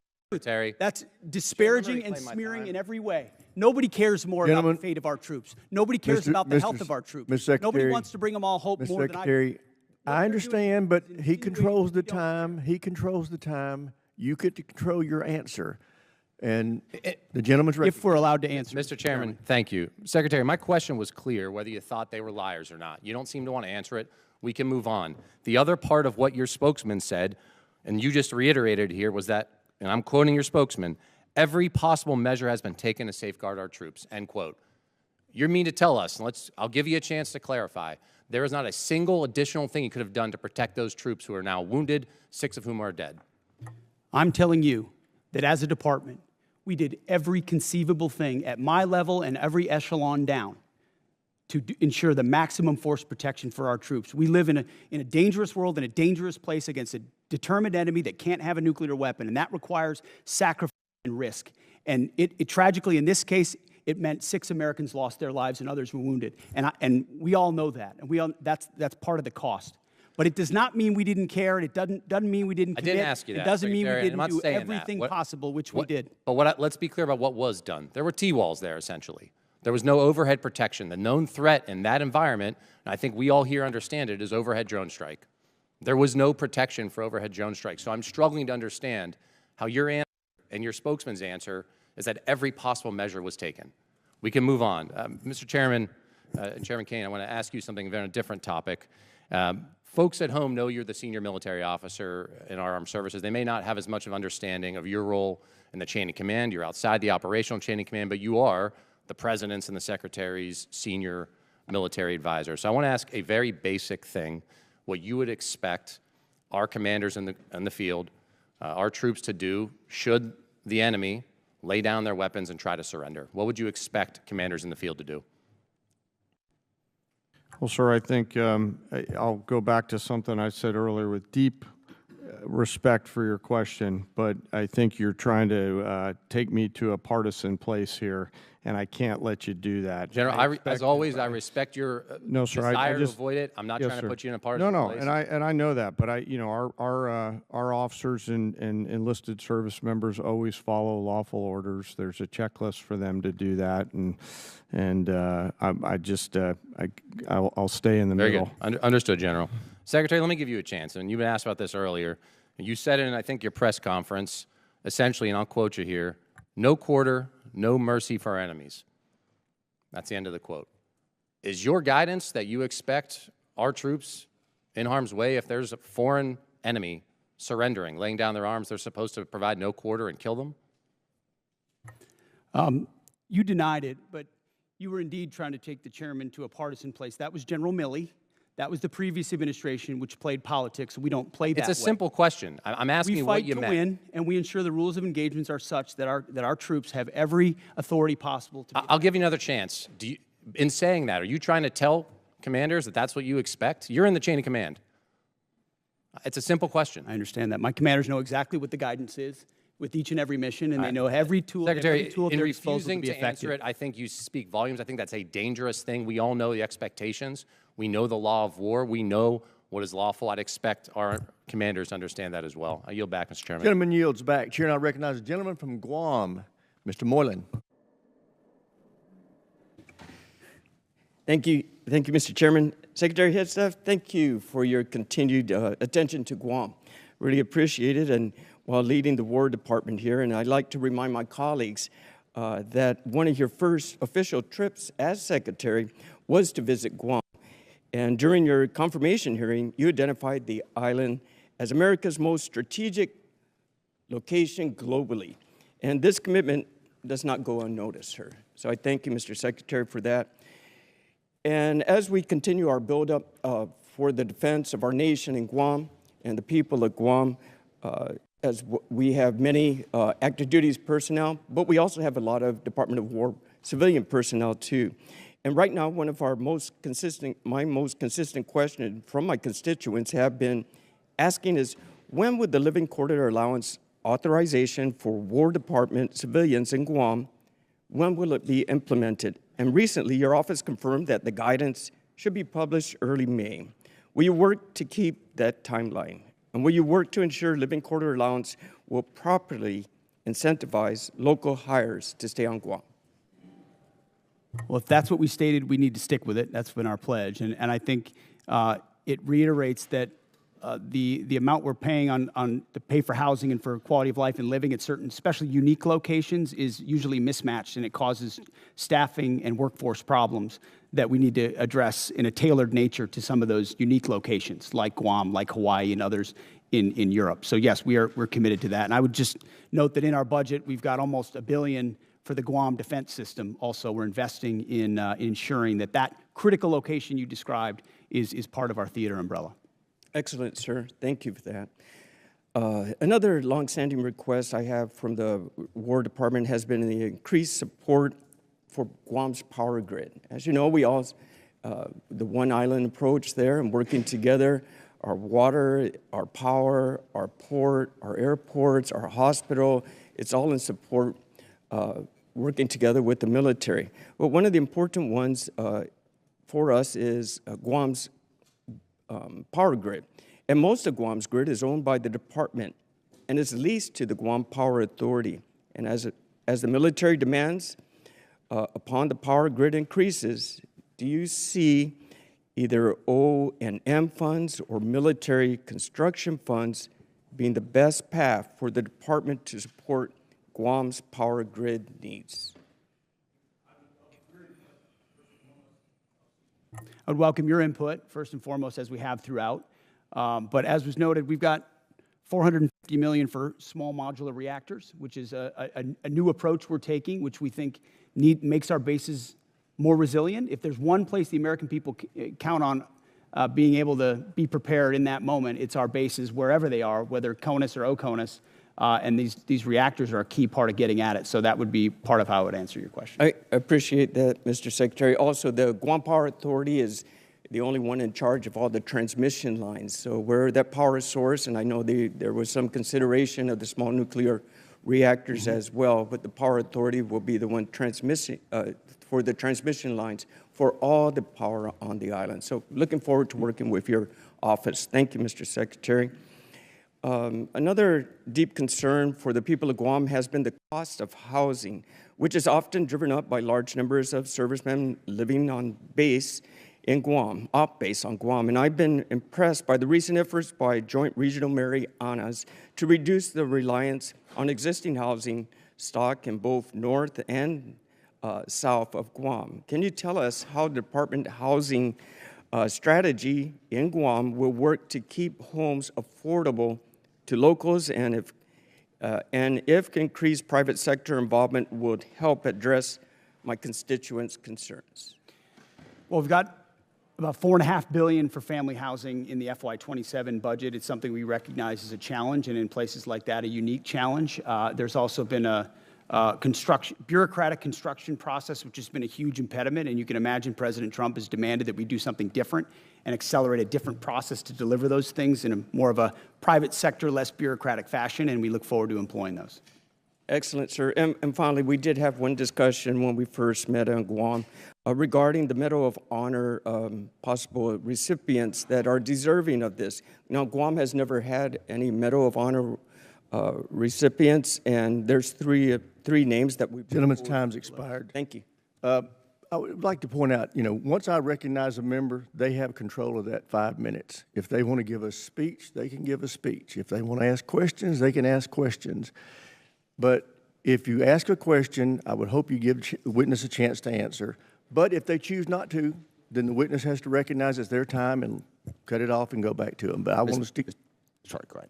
I want us to be respectful of each other and be able to make sure we maximize the use of this time. But everybody has to understand it's the member's 5 minutes once I recognize. Did the ranking member want to offer something? Yeah, I just want to second that. Yeah, it is the member's time. I do hope members, you do ask a question. Got to allow for more than 2 words. Yes, if they filibuster or don't answer the question, feel free to interrupt. But I hope we can keep this respectful and it's more productive for us and for the witnesses and for those watching. Great. So thank you, Mr. Chairman. And with that, we will recognize the gentlelady from Hawaii, Mr. Kuda. Thank you, Mr. Chair. On February 2nd, President Trump said we should take over the voting in at least 15 places. The Republicans ought to nationalize the voting, despite the Constitution assigning primary responsibility for elections to the states.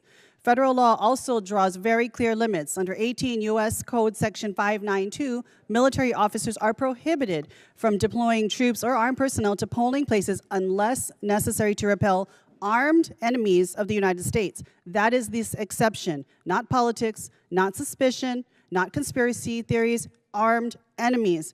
Secretary Hegseth, do you think American voters are enemies of the United States? A simple yes and no or suffice. I think legal voters, I think everybody who's legal should vote, yes. So American voters are not enemies of the United States? Yes. You're agreeing with me? I think America's legal citizens should vote, yes. How many armed enemies of the United States have attempted to interfere in the last election? Can you recall any time when armed enemies of the United States attempted to interfere in the last election or the 2020 election? We just had the King of England here a while ago, but so 250 years ago. Okay, very good. All right. Well, Secretary Hegseth, if President Trump ordered you to deploy troops to polling places during the midterm elections this fall, which would violate the law I just cited, would you implement his order? Yes or no? What you're trying to insinuate is that the president would give unlawful orders and we would somehow deploy troops as a result. And the evidence of our department is that we've worked alongside law enforcement very effectively for 15 months. Los Angeles would have been on fire for the summer had we not come across I humbly disagree with that, but this is not a law hypothetical enforcement friends and situation help that them I'm out. inferring on. Your president in January of this year told the New York Times that he regretted not ordering the National Guard to seize voting machines in key states after the 2020 election. Last I heard from you, the last time we had any kind of armed enemies at any type of voting places was 250 years ago. We're talking 2020. So if the president, again I'm asking you, orders you to break election law, violate the Constitution and the law, would you follow the orders of the president, yes or no? The president, you like to insinuate that the president issues It's a illegal simple orders, which he hasn't question. and does not. Who would you follow, the president or the Constitution? I will note that in 2024, troops were that was Joe Biden, by the way. Who Joe would Biden you send were deployed to polling locations in 15 states. 2024, Joe Biden, troops deployed to polling locations in 15 states. Explain that one to me. I am asking you a question now. You seem to really like Joe Biden. You've brought his name up more than many other topics today. Answer the question. Who are you beholden to, Mr. Secretary, the president or the Constitution? Well, I If very you can't answer proudly, that question, 'cause you very couldn't proudly answer served that as question president. when I and asked you very if you shoot proudly swear an innocent oath to civilians defend in the the leg Constitution. in Los Angeles. So you couldn't answer that either. So I think our answer is very clear. Obviously, you have taken a oath of loyalty only to the president and not the people of this country. Let's move on now, and let's talk about AI. The Marvin Smart System, which appears to be the program on record being used in Iran, does the targeting work we know of about 2,000 It's people called the use to Maven do it. system, not the Marvin system. Excuse me. Thank you so much for that correction. It does it in a fraction of the time. The intention was to compress the kill chain, and the result was an attack that killed almost 200 children. Would you agree that tragic actions like this prove that when we trade time and humans for safety, people die? The Maven system is a very effective tool, and inside that we have very prescriptive processes by which we ensure as much precision as humanly possible in very complex battlefield So you environments. think we took every absolute effort to make sure that innocent civilians did not die in this attack? I know that there is no country on planet Earth that takes more measures to ensure that civilian harm or civilian casualties are minimized than the United States of America and this War Department, and that is a fact. In human Okay, and yet, Mr. Secretary, you eliminated the department's civilian harm reduction staff. You eliminated for a country that makes great efforts to make sure human casualties are reduced or eliminated. Don't you think that that goes actually counter to what you just said? Would these children not still be alive if you had not eliminated all of these staff working within CENTCOM? We didn't eliminate them. We made sure that those things that they normally accomplish are at the field level, which they are, and all of these processes are in place Would you at not every agree level. that something clearly every has single failed, level. whether it's our implementation of AI, whether it's understanding our human dependence on AI? Would you not agree something failed because almost 200 children died in Iran as a result of our bombing? You're insinuating something where an investigation is not complete. Gentley's Thank you, Mr. time's Chair. expired. Chair now recognizes the gentleman from Georgia, Dr. McCormick. Thank you, Mr. Chair. Gentlemen, I'm happy to have you here today and really excited about the things you've been able to accomplish. I'm going to summarize just sitting here for a few minutes, listening to everybody politicize what we've done. I'm just going to break it down as best as I can, and then I'm going to let you answer a couple questions. First of all, just since the short period of time that the Trump administration has taken over, we've handed over control of Ukraine's destiny to Europe, where it belongs, a conglomerate that has a $20 trillion economy versus a $2 trillion Russian economy, to actually take care of their own country in a very good way, their own continent. We've kept Iran, who has literally talked about raining down fire from heaven and talked about us being the great Satan, from becoming a nuclear power. We've reshaped the geopolitical space in the Persian Gulf. We've reestablished the Monroe Doctrine in the Western Hemisphere. We've basically executed two of the most amazing raids in history, almost flawlessly, that will be studied for a generation at least. We reduced senior administrative billets, thank you. We've defeated Iran with under $30 billion spent, with minimal civilian casualties compared to any other war. People forget that in World War II, in one night we lost 100,000 civilians, totally innocent, in fire bombings. That's before we dropped the nuclear bombs. war is a horrible thing, but I think we've executed it as best as possible in a very hard and consequential environment. That's just to sum up a few things, not to mention the recruiting that went from dismal and really something that could have crippled our military to now a surplus just by a change in administration. That's pretty impressive for a short period of time. Thank you, and I commend you for your hardship, overcoming those hardships. A couple things that I wanted to get through. One thing is we talked about the Incentivized Savings Act, which is something I wanted to apply to all bureaucracies. But when I was in the military, as both an operational officer and a logistics officer for my squadrons and my jump places, we got to the end of the fiscal year. If we didn't spend it, what happens? We lose it, we get our budget shrink. Everybody knows that in the military. Everybody knows that in every bureaucracy in America. One of the things I came up with is at the end of the fiscal year, if you don't spend it, you don't have anything. We save 10% of our budget for emergencies like we're facing right now. If you don't spend it, instead of spending it, you actually can save half of it. 49% rolls over to the next year. 49% goes back to debt and deficit, 2% to reward the people for being good administrators of the money. I don't see any downside. This is the way that we reinvent government, the way we spend money. And I just thought, I wanted your opinion on something like that. I thought was thinking outside the box because I've seen waste, fraud, and abuse. We're trying to address that.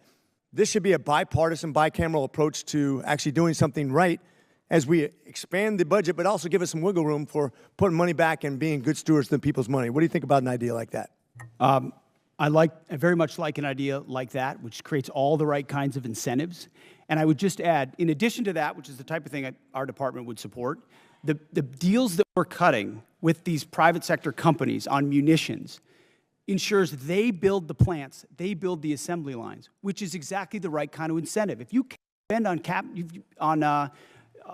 facilities, you're going to make sure you make money on those facilities and the munitions that you produce. There's ownership in that stake. There's the right incentive. Overturning the entire way the department does business. So I agree with that. We're pointing at the defense contractors that the president has and saying, you need to do your business differently. This is not a gravy train of the government. You need to you're beholden to us, actually. So I think the spirit of that is infused into everything we're doing at the department. And I think it's right in line with what you're talking about, running it more like a business where we have accountability and we're pointing in the right direction. We do have a lot of old programs that we need to update. Mm-hmm. One of the things you talked about is a 5 to 7 year period of time of updating. I think almost year by year now, it's going to be how we're going to have to look at how we budget things and contract because the technologies are so dramatic, as General Kane pointed out. I know I'm running out of time real quickly, but I want to also revisit the fact that you are still invited down to University of North Georgia, one of the elite 8 schools. We're looking forward to PTing with you.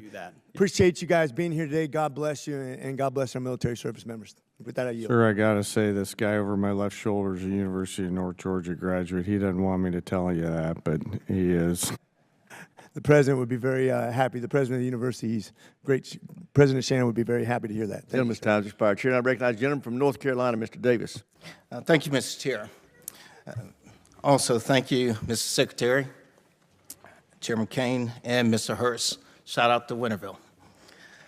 13 U.S. service members killed, 13 families forever changed, 13 heroes who put the uniform on, paid the ultimate sacrifice. We owe remembrance, those families. Just want you to know we see you, we stand with you, we'll never forget. There are Gold Star families who are here today sitting in the room carrying the honor and remember flags. Remember the sacrifice. And when we do so, words can't fully capture it. April 3rd, F-15E Strike Eagle pilots were rescued because we live by a simple promise: we do not leave anyone behind. The same spirit must be extended to those who are killed in action. That's why I arise again today and raise this question of the importance of passing H.R. 1363, Honor and Remember Flag Recognition. Mr. Secretary, I raised this with you before, and actually I come today to thank you for the response from your office and actually engaging with us in this. I rise again today and bring this up because we must never lose sight of the true cost of war. As we commemorate 250 years in this country, the first call for independence, Halifax County delegates moved forward with the first official action in my district. Our service members are the reason we are here today. They've delivered freedom, and I believe It would be amazing if we could deliver for their families, those who've sacrificed this flag, something to help them, ideally by Memorial Day, or at least commemorate their families. I would simply ask, you have any thoughts whatsoever how we continue to lift and honor those who have been killed serving our country? Well, thank you for what you do on that topic. I think first and foremost, we do it by doing right by the legacy of those that we lose, whether it's those 13 from this conflict or any other conflict. I've been at Dover every single time, as is the chairman, as is the president, the vice president, when they can, to greet that and respect and honor that. In our department, we established the first ever Gold Star task force, where we've got a Gold Star advocate right in our front office working these issues on a daily basis, which is why it doesn't surprise me that we so quickly got back to you. These are deep in our DNA, things that we care about. How you treat a family who's given everything in that moment, not just at Dover, but in every step of that process is a reflection of how Mr. Secretary, thank you truly just for time here. And I've served mortuary and I've been to Dover. I deployed to Dover, so thank you there. I want to shift to Army Cadet Command. The Senior ROTC Programs Rebalance Optimization Plan, North Carolina Central University in particular, there are real access and logistical challenges that are before the cadets. And when we think about building the next generation of leaders, I would just ask us to think about how we're putting barriers in front of some. And I would just ask if you could please take a closer look at the impact on the cadets. I want to shift to another topic and really spend the last moment here as I'm running short. Your memo, April memo, the non-official personal protection arm in the Department of War property. My son is at Fort Benning right now, infantry. He's training, ideally, he wants to be 11 Bravo. And I shared the memo with them, and he shared it with his battle buddies to see the response. And he's definitely Second Amendment enthused, an advocate, and they're really interested, in this. My question is simple. How do you plan to provide any guidance on the denials, and how do you plan to track it? That was the intent, is to make sure those men and women out there feel like they have their Second Amendment rights even when they're on post. And the burden of proof is on the command as to why they would deny, as opposed to the burden of proof on why they should allow. So the presumption is the same rights they would have outside the gate of a base, they have inside for personal protection purposes. Our bases shouldn't be gun-free zones, except for the Armory and the MPs. So the burden of proof is something I'm going to pay very close attention to. My last 15 seconds, Chairman Kane. Thank you again for the conversation breakfast. Any final thoughts in terms of any reservations of how we're dealing with munitions in terms of a supplement on the depletion of munitions? Gentleman's time's expired. Chair, I recognize the gentleman from Louisiana, Mr. Higgins. Thank you, Mr. Chairman, General Kane, Mr. Secretary. Thank you for being here today. Mr. Secretary, you stated in your opening statement that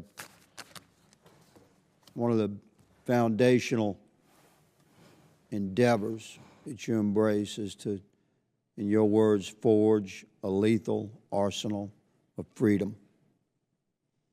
I don't think it could be more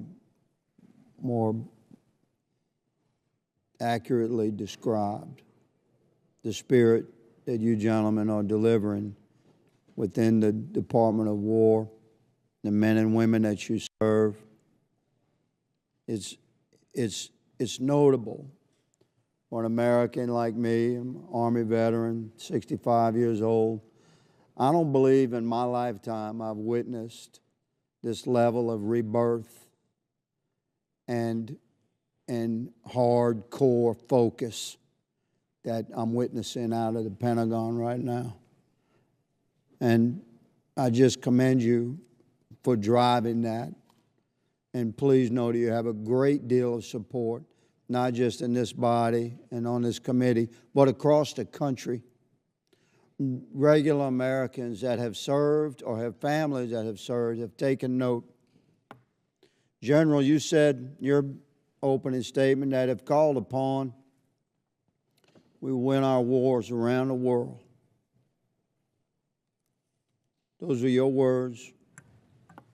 And we're going to make certain through this committee that you have the support, the equipment, and the funding that you need to, if called upon, win wars across the world. But we expect a lot out of you, gentlemen.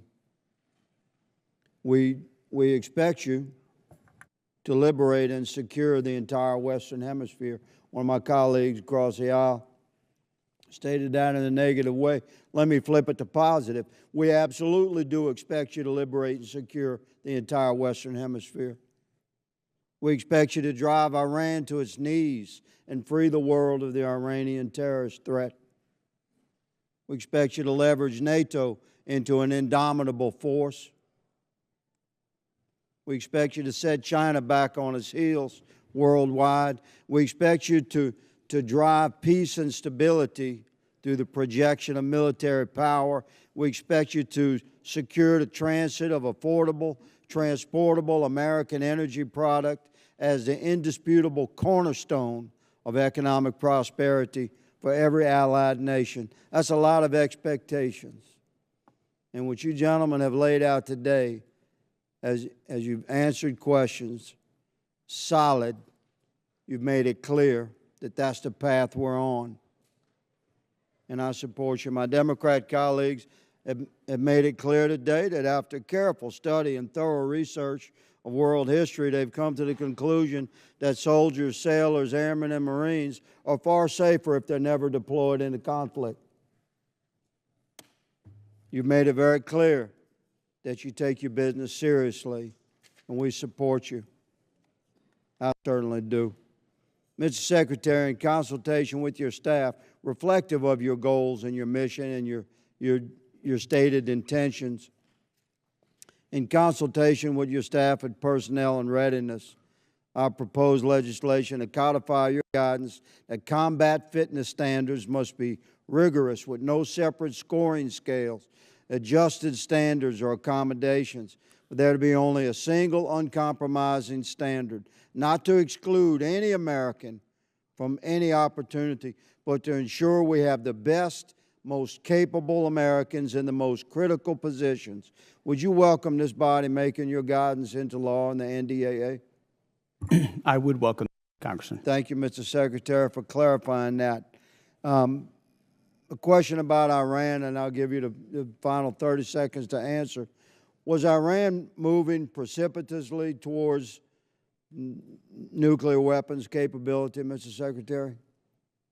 Even after the obliteration of Midnight Hammer, what was clear is that the intention of Iran remained in the pursuit of nuclear weapons. And after, as hard as they were hit by Israel, it created an opportunity to get rid of the conventional shield. That's why we talked about missile production and the Navy and the defense industrial base, to set them back from blackmailing the region and the world in pursuit of nuclear weapons, because we understood how much they could continue to pursue them. Roger that. Thank you, gentlemen. Mr. Chairman, I yield. Gentleman's time's expired. Chair, and I recognize the gentleman from California, Mr. Cisneros. Thank you, Mr. Chairman. Thank you and the ranking member for bringing us here today for this hearing, very important to the nation. I want to thank our witnesses for all being here today. Mr. Secretary, the President recently made an announcement that the state-activated National Guard would start receiving active duty pay for federal missions, and I believe you kind of made similar remarks as well. I'm happy to see that announcement because it brought the much-needed attention to this disparity. Whether you agree with missions or not, when guardmen are called up for active duty and they really have no choice in the matter for homeland missions, often they are receiving inconsistent pay and benefits depending on their status. This issue has persisted for decades. This is why earlier this year, Rep. Bergman and I introduced Duty Status Reform Act, which would address the issue head on. I believe this is the right time to push this over the finish line.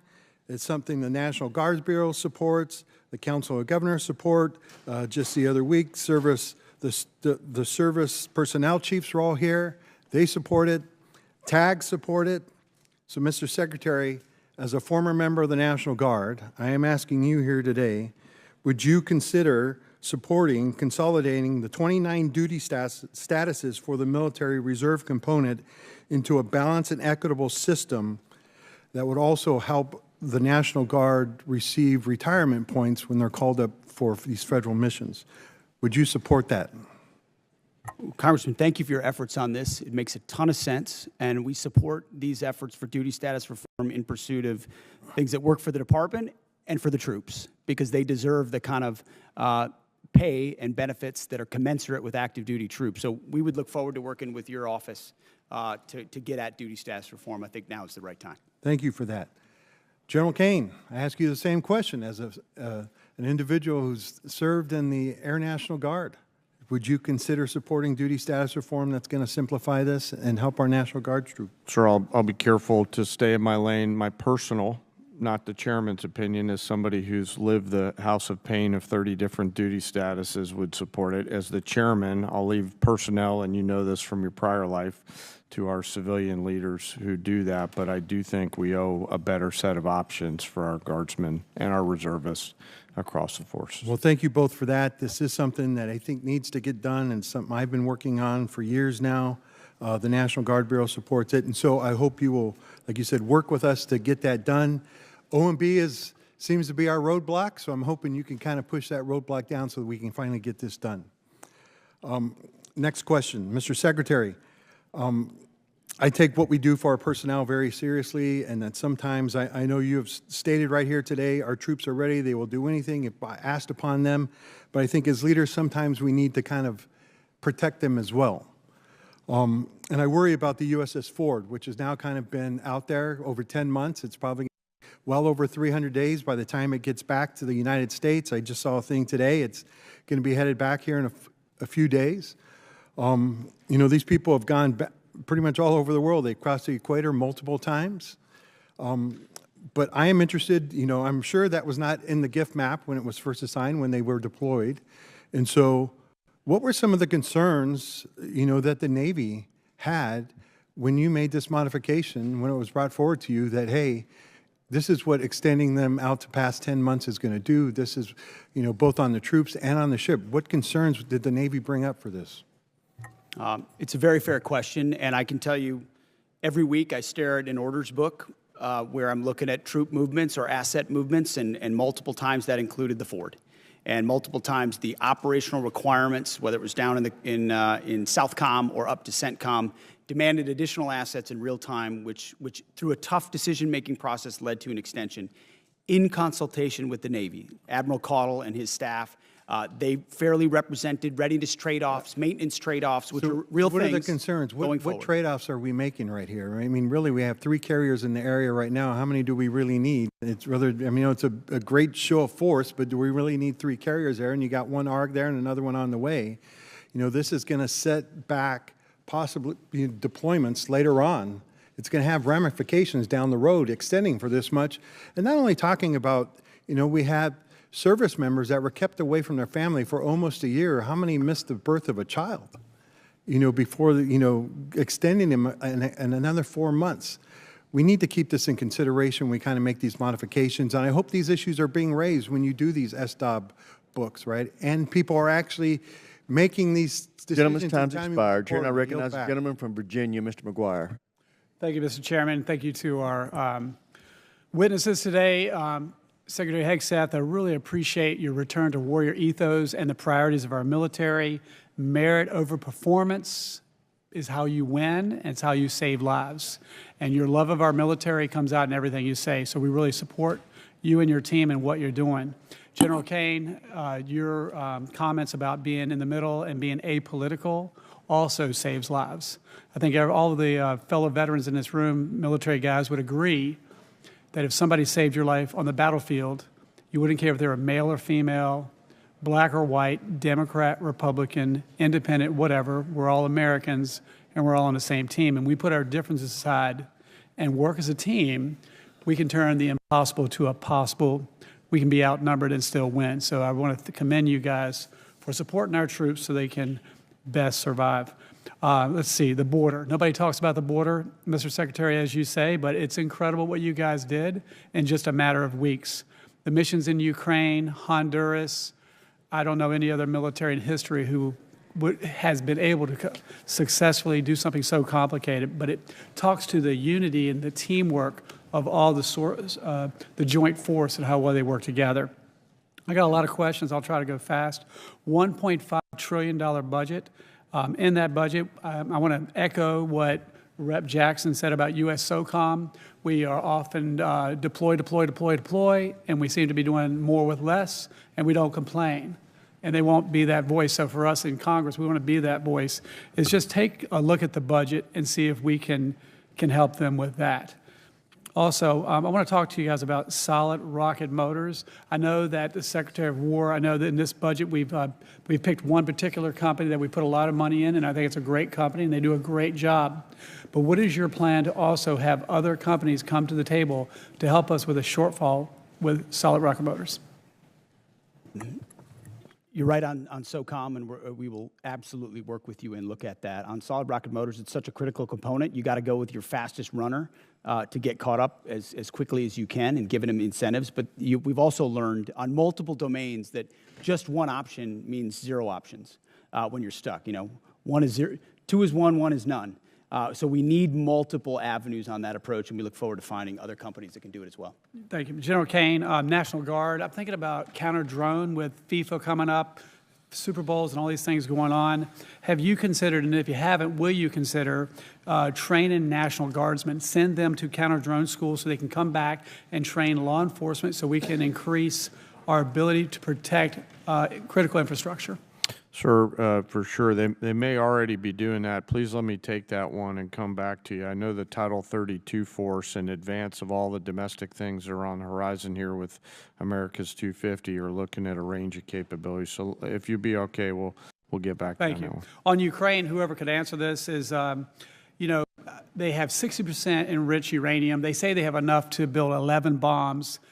Even at 60%, is that enough to make a dirty bomb? Is that a yes or no? Does anybody have an answer for that? I mean, I wouldn't want to state anything that might be classified, so I wouldn't talk about that in this setting. And by the way, in World War II, a congressman was in a closed briefing and learned that the reason the Japanese hadn't sunk any U.S. submarines is they didn't know our submarines could go below 250 feet.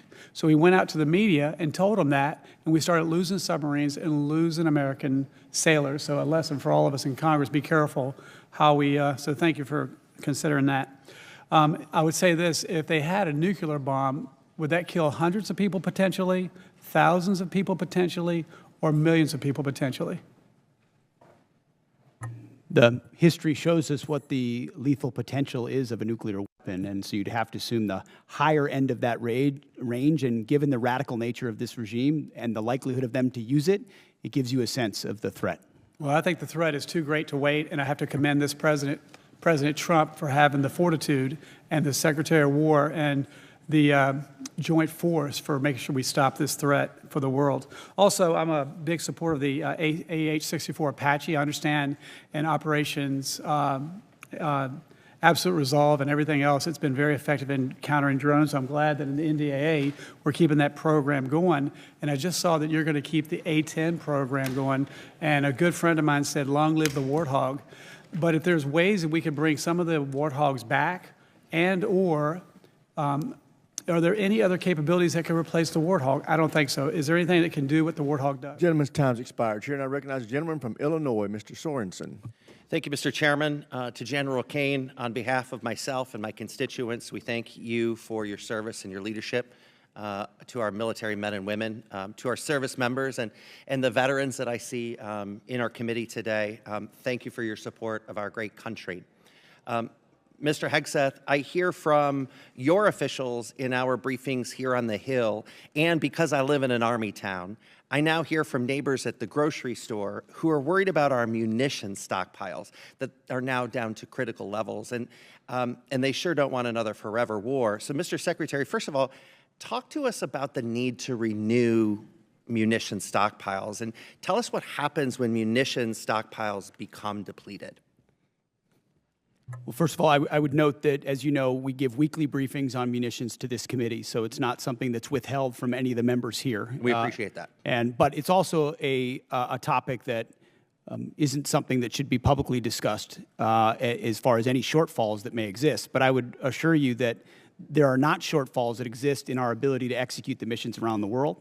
And the reason we're investing in the defense industrial base with $1.5 trillion is to make sure the greatest companies in the world, which have been falling behind for decades, are running faster than ever before to give us 2x, 3x, 4x of the critical munitions, your Patriots, your THAADs, your SM-3s, every other standard missile and my neighbors work really hard to make sure that we can. It's jobs in America. It's what our warfighters need. So could you tell me why we're firing the people at Joint Munitions Command for no cause other than just telling them they're overhired or they're surplus employee? Joint Munitions Command? I would have to look into the particular circumstances of that, but there have been places where we haven't been moving fast enough with munitions, and when people don't move fast enough in the Department of War, we find someone else that will run fast. This is Joint Munitions Command. I mean, your department says that you're prioritizing munitions, yet you cut 58% of Joint Munitions Command at Rock Island. But let me move on. My district is also munitions are not built by commands. Munitions are built by businesses. They're the ones that are and we're going very to good get at building commands and bureaucracies and slapping 3- and 4-star generals in charge of things that don't move things any faster.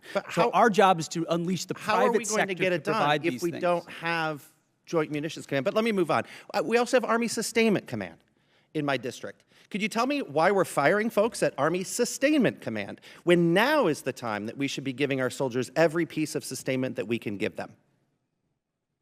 Because as I've stated, the status quo at this department before the Trump administration was unacceptable and changes had to be made.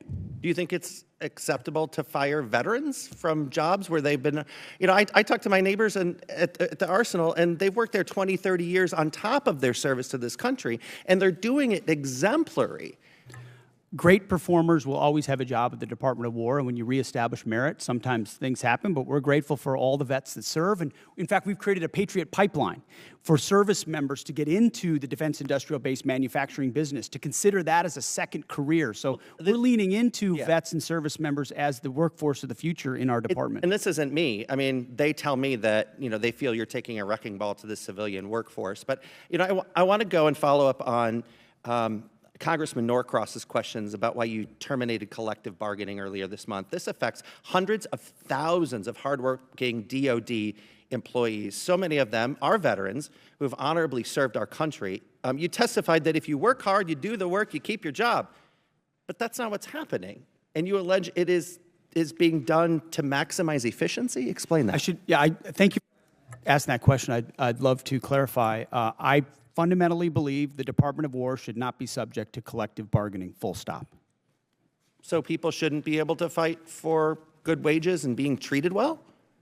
I think our department does a great job evaluating and providing pay and benefits for folks across the spectrum. I would love to invite you to the Rock Island Arsenal so you can look these patriots in the eyes and tell them that. How does creating chaos for long-term civilian workers actually maximize efficiency? Do you have any comment on that?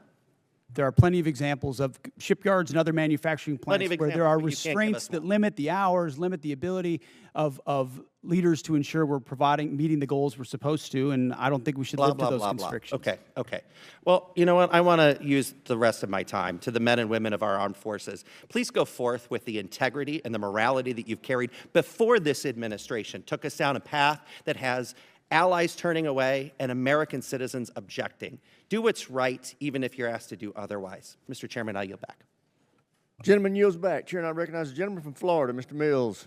Thank you so much, Mr. Chairman, Mr. Secretary, General Kane, and the Honorable. We'd love to just thank you for this opportunity, for coming here, and for continuing to push forward the warfighter ethos, for making sure that the realities, regardless of what's said in here, are the realities on the battlefield that we're getting day in and day out.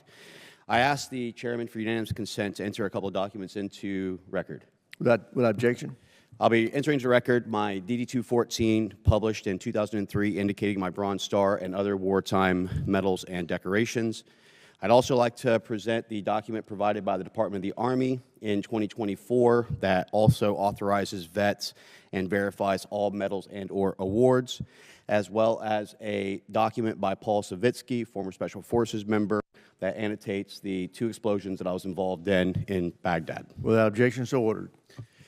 Mr. Secretary, as you know, you're pretty familiar with the ideas of slander, defamation, and attack on character. So I apologize for having to take that moment to be able to go ahead and correct the record, but it was necessary. I would also note that my OMPF file that was FOIA'd by the Department of the Army, or that was FOIA'd, was actually released by the Department of the Army the same day as yours was. So everything is sitting on the actual website itself if people aren't too lazy to look at it.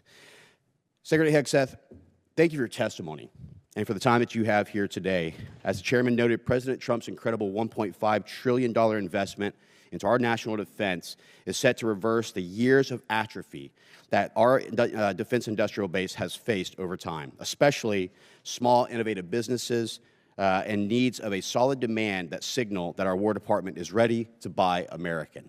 I witnessed myself as I was with you in Merritt Island, Florida, as we went on the Arsenal tour, and unfortunately I didn't get to do the cool things like fly in a jet really quick and buzz around while we were all actually doing hard work here.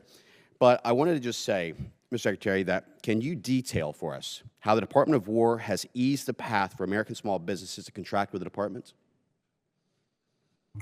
Well, Congressman, thank you for the question. That has been core to our mission, is the recognition that we have a problem at the department, previously the Department of Defense and now the Department of War, and that problem is us. That problem is our bureaucracy, our process that is meant to block out new competitors and protect existing primes. And there are great primes that provide great products, and we continue to support them. But to build an arsenal of freedom, you need more than just 5 or more than just 6. You need an entire network of small, medium, and large companies contributing to the U.S. manufacturing and supply base, delivering weapons ahead of schedule and under budget that don't only have defense business, but also commercial business. And when we need something, can move quickly and adapt accordingly because there are multiple options. So our acquisitions transformation, a speech and memo and directive we rolled out on that, the Arsenal of Freedom tour, going out there with the hard hats and saying, you are part of the workforce, you have the backs of our warriors, just changing the entire dynamic to say, you shouldn't have to sue the department in order to get a contract with the department. We're opening the doors with small business loans, whether it's SIBR Sitter or DIU or OSC. The Office of Strategic Capital hasn't even been discussed today. $20 billion that gets levered into $200 billion so that companies can invest in ways they otherwise wouldn't have the capital to do, and it's not on our balance sheet. So we've got businessmen, the Deputy Secretary of War, who should be deemed a national asset for what he understands and how he works. We're opening the aperture of our department in historic ways, and I think I know our manufacturing base is going to see the benefit from it. Thank you so much. I also want to thank you for your due diligence in making sure that Task Force Audit will come forward, and we will see the Department of War for the first time in 2028 with a clean audit, something that the previous administration was never able to do, and many before that. I believe it was 28 years, if I'm not mistaken, Mr. Secretary, since we've had a clean audit. That is right, and this is not a thing we just announced. We've been doing it for 15 months. Jay's been integrally involved. We just launched a joint task force audit. We are going to pass an audit as a department by 2028 because the tax base. And this is why we're so honored to have you as our Secretary of War, and General Kane. We are honored to have you as well, leading our forces. Mr. Secretary, with the last few seconds I have, from ships to bombs to bullets, our industrial base is in dire need of support. Even as these defense markers are strengthened, as a former small business owner, I understand how bottlenecks can hold up good contracts and move from the speed at which we need for our warfighters. Mr. Secretary, can you detail how the department has moved to promote diversity in our defense industrial base? Well, if you will, can we submit for record? Sorry, every aspect is opening it up to provide as much running room for new entrants as possible. Thank you so much, Mr. Chairman. I appreciate it. With that, I yield back. Chair now recognizes the gentleman from New Mexico, Mr. Vasquez. Thank you, Mr. Chairman, and thank you to our witnesses for being here today. You're here before us requesting $1.5 trillion for the Defense Department, the largest one-year increase since World War II. While I will recognize that your budget does include increases for pay and quality of life, these increases are outweighed by the rising cost of living and the department's ongoing failures on child care, education, medical care, and other quality of life factors. Just like other families, the soaring cost of gas, groceries, housing, and child care have left military families underwater. Yet the department continues to put other priorities, like a $25 billion war of choice in Iran, and just lately, photo ops with Kid Rock, ahead of improving the lives of our troops and their families. It's deeply troubling to me that the department received a historic $1 trillion last year, including $9 billion under H.R. 1 for improving troops' quality of life, but the New Mexican service members that I have talked to are still living in barracks that are at capacity, sending their kids to run-down schools and lack access to on-base childcare. Here's an example. During my most recent visit to White Sands Missile Range, I saw severely aging on-base infrastructure, specifically an elementary school that is in need of a complete rebuild. Secretary Hegseth, last fall you said that quality of life for our warriors is a critical component of reviving the warrior ethos. In a video you posted to social media last November, you said that the places where our warfighters reside need to be safe, comfortable, and clean. And in your opening statement today, you said quality of life is front and center in this budget. But when it comes to our troops' quality of life, I fear that this is more of all talk, because I can tell you the outdated barracks that I saw at White Sands Missile Range were anything but safe, comfortable, clean, and I haven't heard from service members about any improvements since you've assumed this role. As Secretary of Defense, do you take any accountability for the continued quality of life concerns that New Mexico's military service members and family face today under your leadership? Well, I appreciate your attention to the matter of quality of life, which is incredibly important to us, and it's reflected in this budget. I mean, historic amounts in barracks, in family housing, in family support like child development, youth program. I mean, this budget surpasses anything you've seen from this department in quite some time, to include replacing or eliminating all poor and failing barracks. So we've seen those photos. We responded to them with a barracks task force with $1 billion initially, and now we have billions of dollars behind it to make sure they're safe and clean and quality, but also that where they need to be replaced, they're rebuilt and replaced. And the President has charged me with doing that, and we're focused on doing that. Thank you, Secretary. And I hope that the next photos that you receive and the next photos that I receive and reports that I receive are of improved conditions and of new barracks and of quality of life improvements, because this has gone on for far too long.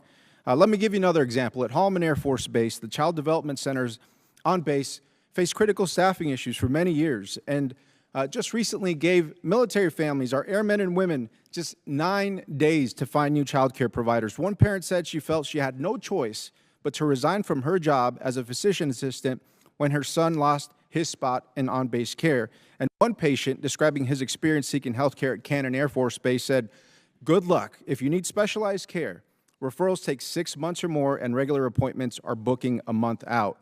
And so spending $1 billion a day on a war overseas while leaving our service members out to dry is not America first. It's a betrayal. Secretary Hegseth, I voted for $1 trillion for the defense budget in committee last year, and I've yet to see the results come home. Service members back home have said nothing about progress or improvements underway. Within 30 days, Secretary, would you commit to sending me a detailed list of every dollar that is going to improve the quality of life at bases in my district?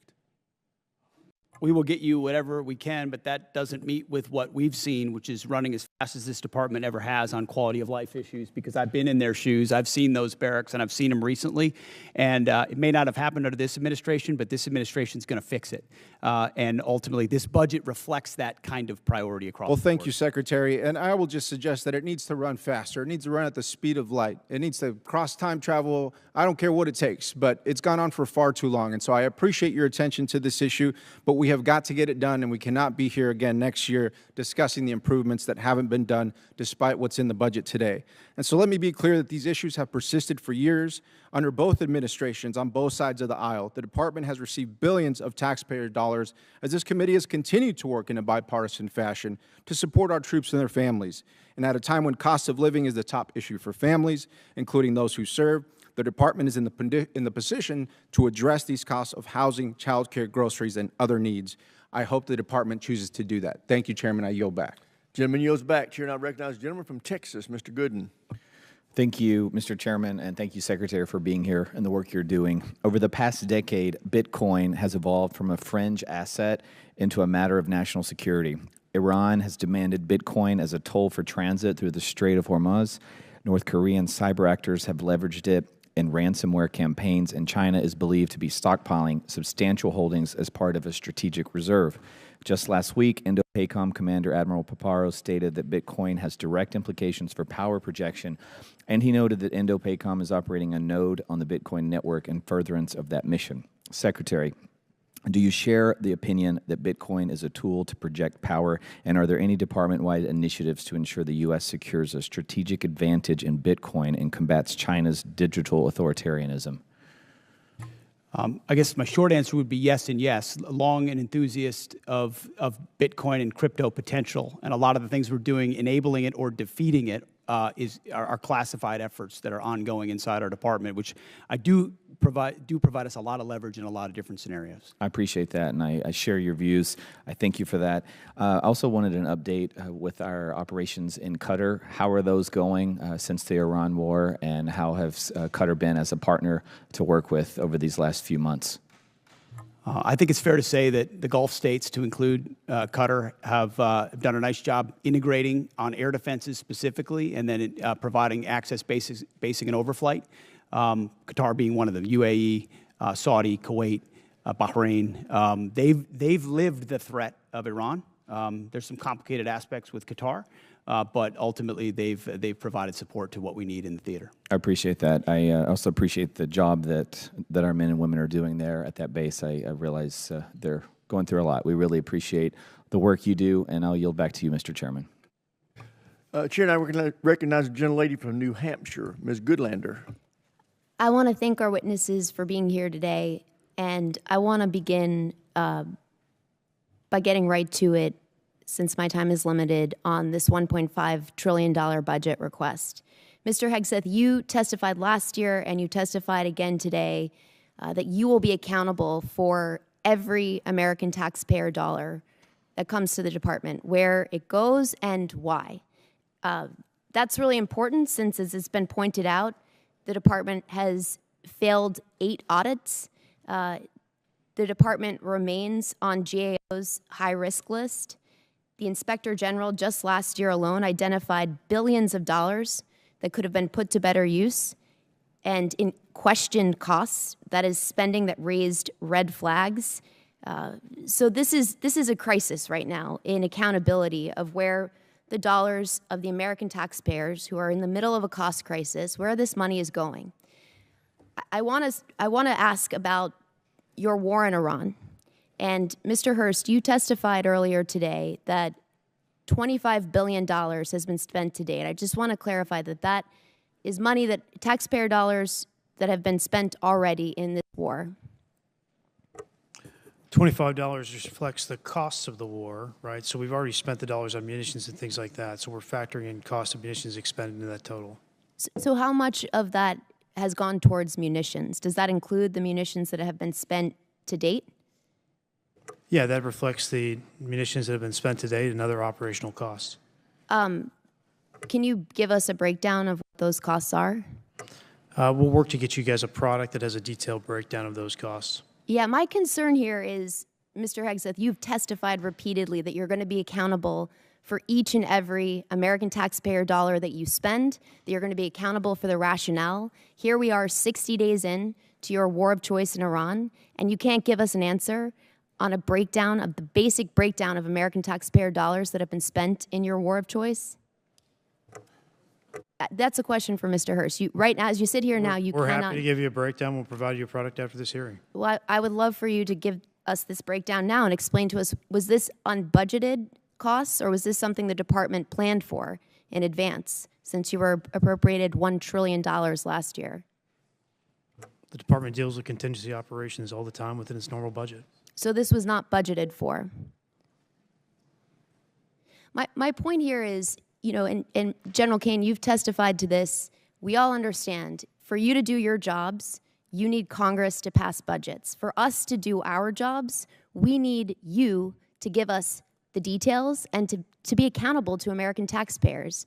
And so I got to say, it's an extraordinary dereliction that as you sit here, you cannot account for billions of dollars that have already been spent. You're briefed on munitions every week. You and your entire staff have every, just so the American public know, it's not as if you don't have munitions levels. You do from us every single week. So you know exactly the numbers you're talking about. Mr. Hegseth, you have testified that American taxpayers need to know where their dollars are going. And as you sit here today, you can't provide us with a basic answer to the most simple question that you should be able to answer to each and every American taxpayer. You're asking a question to an answer with an answer you already have. No, I'm asking you for a breakdown where you said you will be accountable for every taxpayer dollar. You cannot tell us where any of the $25 billion in taxpayer funds that have gone to fund your war of choice in Iran. And I look forward to getting details from our witnesses after this hearing, because the American taxpayers need to know. Mr. Hegseth, can I ask you, do you know what the average cost of a gallon of gas was in this country on February 28th? Well, it depends on where you live. If you live in California, it's $8. $2.83. Do you know what the average cost of a gallon of gas is today? Much higher in California. $4.23. I gotta say, Mr. Hegseth, you said you've got a crack economic team that's looking at the impacts of this war on the American taxpayer, and you can't answer this basic question. That should shock the conscience of every American. General Kane, I want to come back to something, a really important principle, and my time is limited. You testified to an important and bedrock principle of American law, that our service members follow lawful orders and lawful orders only. Is that right? Do you agree with the statement, quote, the military won't follow unlawful orders? I do. Mr. Hegseth, do you agree with that statement? I do, but understand what you're insinuating at a partisan point. I'm not. I'm actually quoting you directly, Mr. Hegseth, from April 12th, 2016. And I appreciate that on the record, you've clarified this important principle of American Gentlelady's time's expired. Chair, and I recognize the gentleman from North Carolina, Mr. Harrigan. Well, thank you, Mr. Chairman, and thank you, Mr. Secretary and Chairman Kane. It's always a pleasure to have you here. I'm going to fall in line with the chairman's earlier statements that we can do whatever we want with our 5 minutes, and I'm going to give you all a break from the conflict here, and I'm going to tell you a story, and it's a story that's important to me. And I'm going to start with a proposed citation.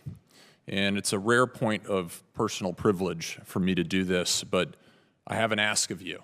But I'm going to start with a proposed citation for a Medal of Honor award upgrade from a Silver Star.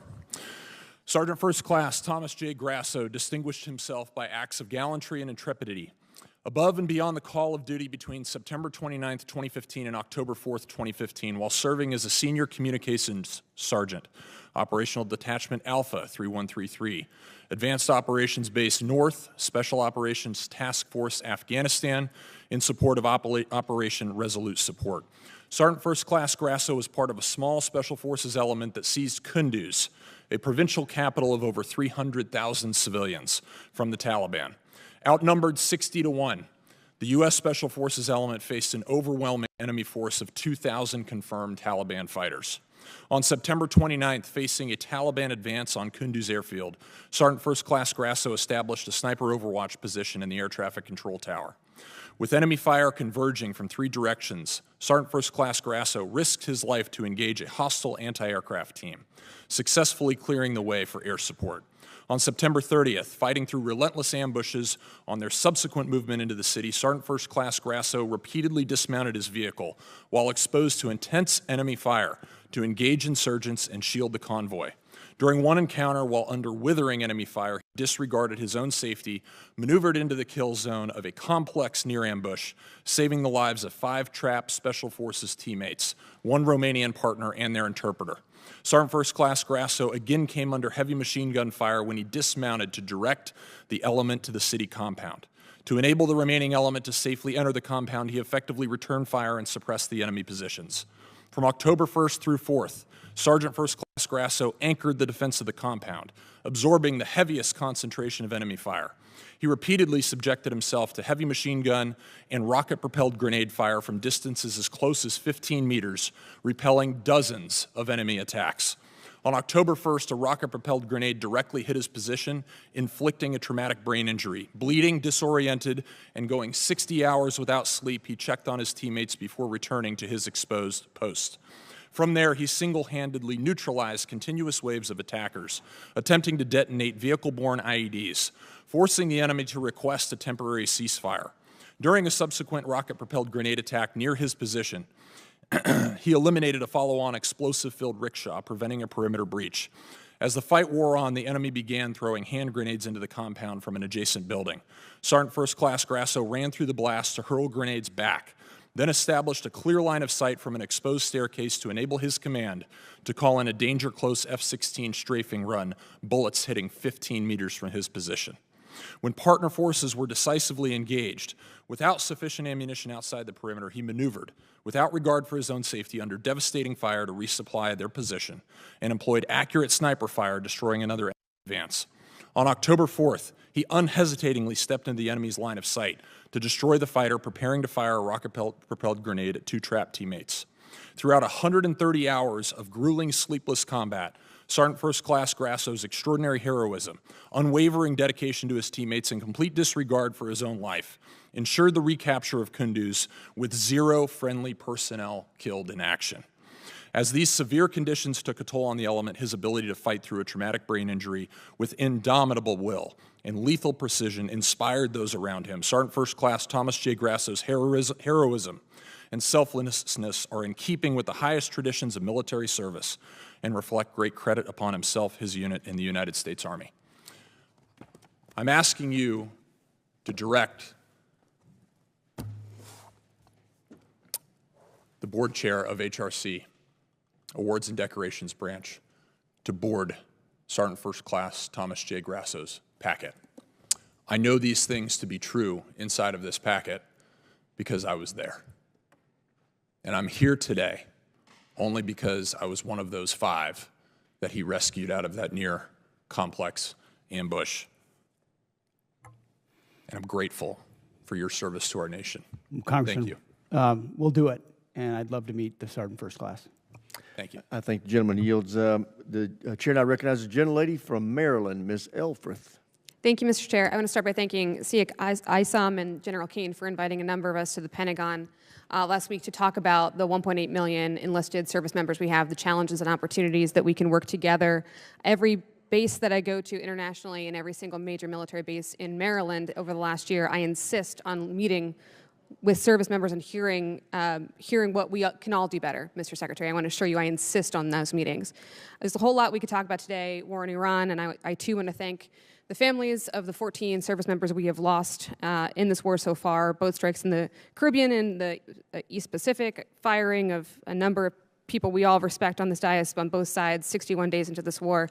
But I want to start with those quality of life issues, Mr. Secretary. A number of members of this committee met with survivors of sexual assault at Fort Hood, enlisted members and family members. You sat here last year and you said, quote, "I applaud Congress for the efforts that have been ongoing to address sexual assaults, which we do need to drive down to 0. That funding has not been reduced." I appreciate that, but the budget we have before us is level funded from last year, which you would agree is a realized cut year over year. So I want to give you the opportunity to talk about how you're still going to drive those sexual assault numbers down to 0 via flat funding. I'm told we've added 5%, so it's actually not flat, but we remain committed to that. And I think you've seen throughout the force reductions, not enough. We want more. We want to go to 0, but we remain committed to that. We're going to hold you accountable for that. Thank you. I want to move on to Ukraine. I don't normally agree with Mitch McConnell, but as you know, the department is withholding approximately $400 million in appropriated security assistance to Ukraine. Despite some public belittling, Ukraine has stepped up perhaps more than any other ally for us in the Middle East. They're harnessing the superiority that they have generated from a hard-fought war with Russia. They are intercepting Iranian drones that threaten U.S. and partner forces in the Middle East. But Mr. Secretary, I'm very concerned about that $400 million. Can you please let this committee know, folks watching at home, the Ukrainian people, when they can expect that $400 million in Ukraine support passed by Congress bipartisanly last year to be released and put on contract for its congressionally intended purpose, the defense of Ukraine? So the department recognizes that $400 million was allocated for European capacity building, and as of yesterday, it has been released. As it released, and under contract released as of yesterday. How would you describe it, Jay? Not under contract, but released to be put under contract. Let me ask you a different way, Mr. Hurst. When will it actually be on the ground in Ukraine? That depends on what they buy with the money. Okay. And we're going to take the advice of the EUCOM commander as we employ those funds for best use. Okay, we're gonna keep on that because it's incredibly important, as we heard from everybody, including the King of England yesterday. I'm gonna stay on our allies here. It's clear that the president didn't account for the Strait of Hormuz being closed, global oil market disruption, gas prices skyrocketing. Mr. Secretary, gas in my district, Maryland, not California, $4.11. The president did not notify allies abroad or Congress before he went to war. He has repeatedly berated and belittled our NATO allies And I am not interested in Twitter diplomacy. I'm interested in our actual exit strategy from this war. So I'm actually going to pose it to General Kane, if I could. Well, the president did understand the risks and had the courage to undertake the endeavor nonetheless, which the American people voted for, that kind of courage in taking on that Iranian nuclear threat. General Kane, have you or what have you formally and specifically requested of our NATO allies and European partners for operations in the Strait? Can you tell me escort duties, air defense, peace enforcement, specific requests of our NATO allies? Both us and state have reached out through a variety of mechanisms to pulse our international partners, not just in Europe, but in the Pacific as well, to see what capabilities could be brought to bear down there, as this is largely this is largely a we don't move much trade through there. I'll defer to energy, commerce, and treasury to But we've been comment on. specific with our allies about what we need. We have. Okay. Can I ask you for specificity on another issue that's been brought up today? From a military perspective, not a policy perspective, what will it require of our service members to actually eradicate any Iranian nuclear threat? Can you help us understand that? There's such a wide range, ma'am, of options in there, all of which are classified. It would be out of my swim lane, but we always deliver the full range of options, the associated risks, and the advice to go do the things that we would be asked to do. There's many. I can't speak for everybody on this committee, but I know we would like The more gentlewoman's details. time has expired. The chair now recognizes Mr. Mesmer from Indiana for 5 minutes. Thank you, Chairman, and thank you, Secretary Hegseth, General Kane, and Comptroller Hurst for being here today. Congratulations to all of you for rolling out the $1.5 trillion defense budget. I'd like to offer special thanks to Mr. Hurst and his Comptroller team for the work that it takes to put this budget together. It's a monumental task and important for our nation and our well-being. Secretary Hegseth, as you know, the theme of this year's NDAA is expanding the defense industrial base, and one of the key bottlenecks to that expansion is our workforce size. We are not producing enough skilled young workers, and too many regions with strong manufacturing potential remain underutilized. Would you support Congress working across committees on a national defense strategy workforce strategy that promotes technical training, apprenticeships, and proven school-to-industry pipelines? Absolutely. I think you'll find our budget fully aligned with the theme of the NDAA. And when it comes to skilled workers, whether it's DODEA schools, whether it's the Patriot Pipeline or any form of trades, we're investing in that because we need those folks invested in our industrial base. Excellent. I'd look forward to working with my team to ensure those efforts align with the Department, Defense, and the industrial workforce priorities. So my office will be reaching out. Also, Secretary Hegseth, we are in a shipbuilding crisis as the Department implements President Trump's vision for a larger fleet. Should the Navy leverage a model of distributed modular shipbuilding that taps industrial strength outside of traditional shipyards, such as in the Midwest, in the Great Lakes, and Ohio and Mississippi Valley regions, to help expand capacity, to ease pressure on overburdened shipyards, and cut down on maintenance backlogs? In short, yes, and including international options where we can work with partners who have specific capabilities that would speed up the timeline on shipyards that are behind in our own country. But you'll find $65 billion in this budget on shipbuilding, a lot of which builds on those types of capabilities. Excellent. Would you also agree that platforms like unmanned surface vessels, tenders, and other support ships seem well suited for production outside traditional shipyards? Absolutely. And in fact, some of those facilities were precisely the ones we visited on the Arsenal of Freedom tour, USVs, UUVs, where you don't need the same capabilities you would in a traditional shipyard, or you can invest in a new type of shipyard, specifically tailored to those more bespoke capabilities that can be scaled for the fight of the future, for sure. Perfect. Thank you. Secretary Hegseth and General Kane, many from the Department have reiterated support for the nuclear sea-launched cruise missile, and I believe President Trump needs more support options in the form of expanded theater nuclear capability. From your perspective, what specific deterrence problem does SLCM solve that current capabilities do not, and what risk do we assume if that capability is not fielded? Take it first. SLCM provides, it's part of the multiple layers of nuclear deterrent that any president has to have at their disposal that creates dilemmas for enemies who are either nuclear capable or not, and ensures the kind of leverage required and defense required, deterrence required that the nation that sort of underwrites everything we do. So more options on that the adversary can't account for is only good for us. Only thing I'll add is, as we mentioned a little bit earlier, sir, we continue to modernize the full range of the triad. This is another tool in that regional normally, so it's something I support.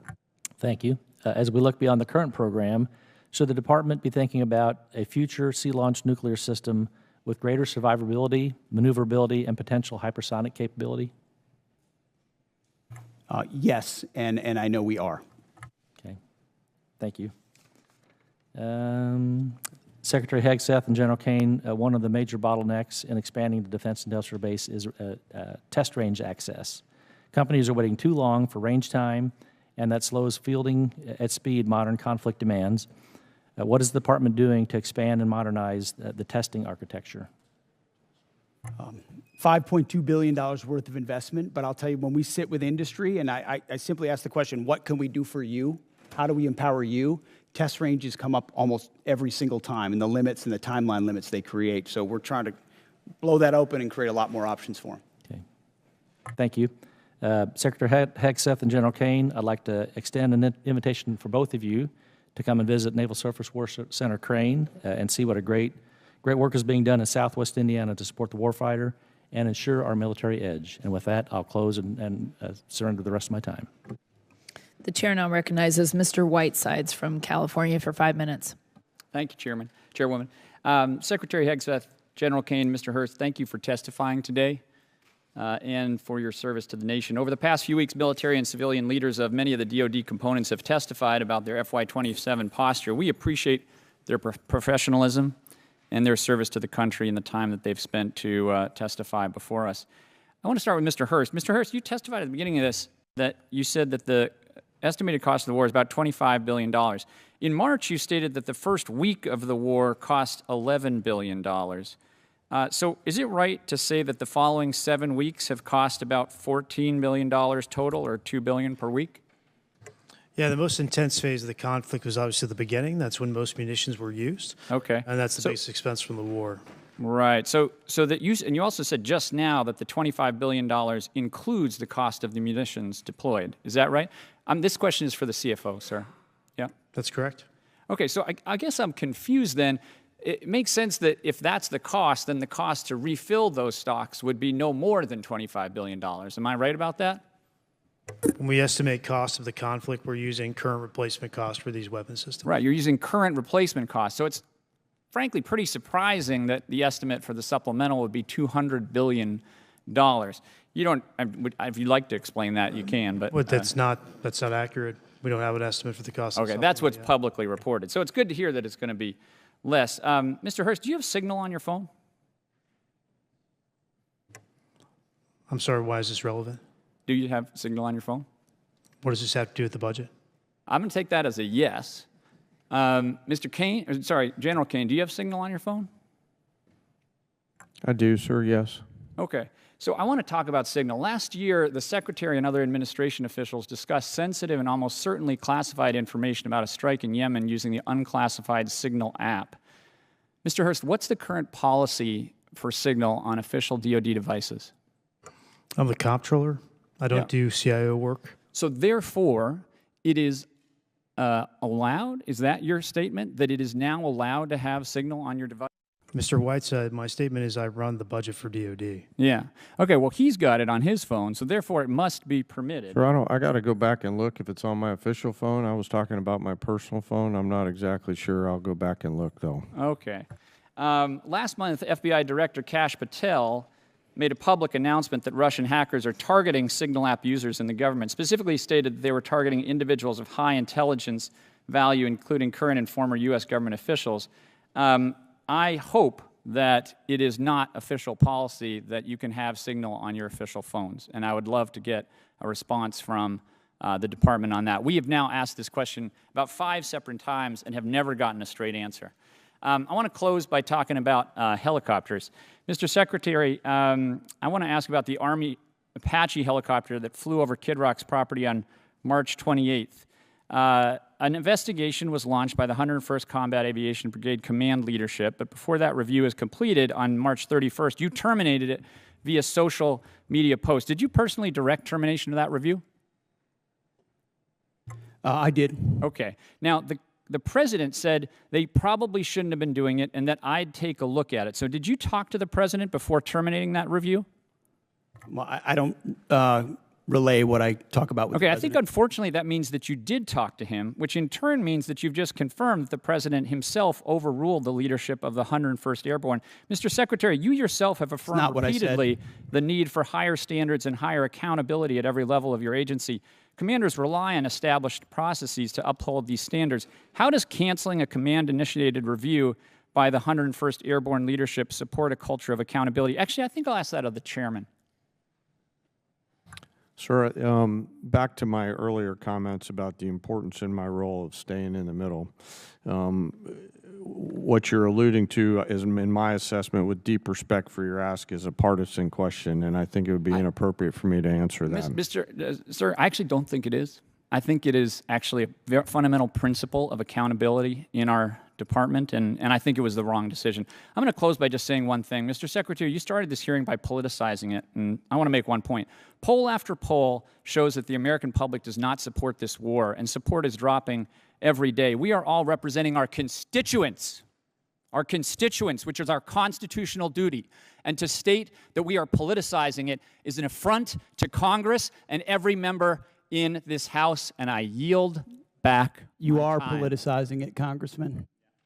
The gentleman's time has expired. The chair now recognizes Mr. Schmidt from Kansas for 5 minutes. Thank you, Madam Chair, and I want to thank all three of our witnesses for being here today and answering our questions. Mr. Secretary, let me start with you. A little bit off topic for today, but relevant. We are now more than 2 months into the funding shutdown for the Department of Homeland Security because folks at this end of the avenue have not yet been able to get to yes. I hope we're going to get to yes here shortly. I think we made some progress here today while we've been in this gathering. It's been necessary, as I understand it, for the administration to scrape out the pennies under the couch cushions in order to keep DHS running and honestly running not at full speed. Has your department had any role in contributing to the ongoing operations of DHS while things have not been funded? Well, I wouldn't comment on the status of DHS. I'll just say the ways that we cooperate with them have continued. I mean, look at the southern border and the 11,000 troops we have there, Task Force Southern Border, ensuring that our border is locked down. We've worked with law enforcement from day one on DHS to do that, just like we have with local law enforcement across the country. So obviously we welcome DHS funding, but in the meantime, we're going to protect the country, protect the homeland, and that's what we're doing with them. Do what is necessary. Very good. General, let me ask you, if it is more appropriate for the Secretary, we'll defer, but we've obviously been following with interest all of the developments and the publicly reported developments in Operation Epic Fury. There was some publicly reported activity a while back that I had reason to think might involve some Kansas service personnel we didn't know from the public reporting. We have simply been trying to find out whether our folks were involved or not. We finally did get an answer. It took about 4 weeks, and when we got it, it was, for the most part, everything we'd read in the press, with one exception. It's a bit unsatisfactory when we're just trying to do our job and figure out whether our folks are implicated and whether we need to be doing something to help them, their families, or their folks back home. I know you take seriously the importance of providing that information, but can you just offer some reassurance that you do take those inquiries seriously and that was perhaps not? We do, sir. I'm not exactly sure the situation you're talking about, but I'll get the teams together and figure out what broke down there and fix it. Appreciate it very, very much. Mr. Secretary, let me come back to you. In talking with Kansans who either have been deployed or in support of folks who have been deployed, I am under the impression that there has been a particularly high, especially early in the operation prior to the ceasefire, particularly high amount of concussive activity, and that we might be well advised to be prepared when folks come home for concussive injuries, for combat-related PTSD, perhaps at levels we aren't expecting, at least those of us watching from the outside of the operation. Can you say anything either about that in particular or more generally about what types of health and post-combat related health issues we ought to be preparing for when folks come home from this operation in particular? Well, I know, Congressman, all of that is tracked very closely. As it pertains to this budget, there's $70 million for more research on that. But I would note that as it's tracked and identified, also 90% of those with injuries in this conflict have returned to duty. But that doesn't mean there couldn't still be a lingering effect, which is noted and will be continued to be tracked throughout. And can I follow on that? I appreciate that answer very much. With respect particularly to Guard personnel who have been deployed, and when they come back, they return to their civilian roles. They may be in communities far from a military post. They may be in communities that don't have dedicated healthcare services, that may be particularly focused on concussive damage or post-traumatic stress damage. Is there particular thought on things we ought to be doing to prepare to serve that population when those men and women come home? I think the biggest one is identifying it up front, doing that testing up front to identify what has occurred, and then the ability to track those service members. I know as a frontline leader that became part of my responsibility as well, tracking those who may be more susceptible to it, whether they have a formal network to address it or not. So definitely something we care about. TRICARE, ensuring they have increased access in places where there aren't military facilities is an important part of it. Thank you, Mr. Secretary. We care as well. We want to be helpful in that front when our folks come home. Last question, particular to some folks in Kansas. When you were here last year, Mr. Secretary, I talked about cooperation between the Veterans Health Agency and DHA and some work we've been trying to do at Irwin Army Community Hospital at Fort Riley. This committee and the Congress and the President enacted into law a provision that causes some cooperation between the two to happen, and we are very excited to report they're looking very good out at Irwin. The reason I raise this with you today, some of the folks who made that happen were the Commanding General at the 1st Infantry, General Roan, who's about to deploy to Europe, I believe in early June. His Chief Medical Officer, who's about to leave for a different assignment. The gentleman's time has expired. Can we get those things signed before they leave? The chair now recognizes Mr. Tran from California for 5 minutes. Thank you so much, Chairwoman. Thank you, Secretary Hegseth, General Kane, Mr. Hurst, for being here today. You know, after I was honorably discharged from the Army Reserve, the GI Bill helped me go to school and ultimately become a lawyer. My focus was representing clients who were wrongfully terminated or faced discrimination and harassment at the work. Mr. Secretary, if I were in the courtroom trying to prove that you discriminate against our military heroes, I wouldn't have to look very far or very hard. In just 16 months, you have fired more than a dozen senior military leaders. You've delayed or canceled the promotion of even more.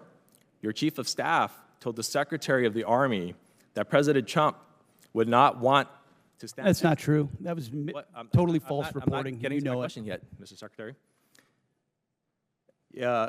You told the President, the Secretary of the Army that the President would not want to stand next to a black female officer at the military events.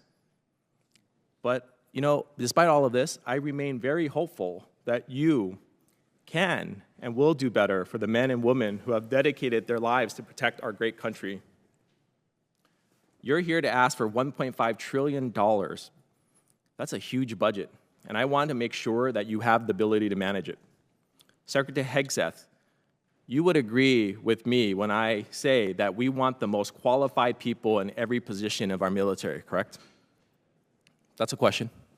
Yes. Thank you. General Kane, you would want the same? Yes.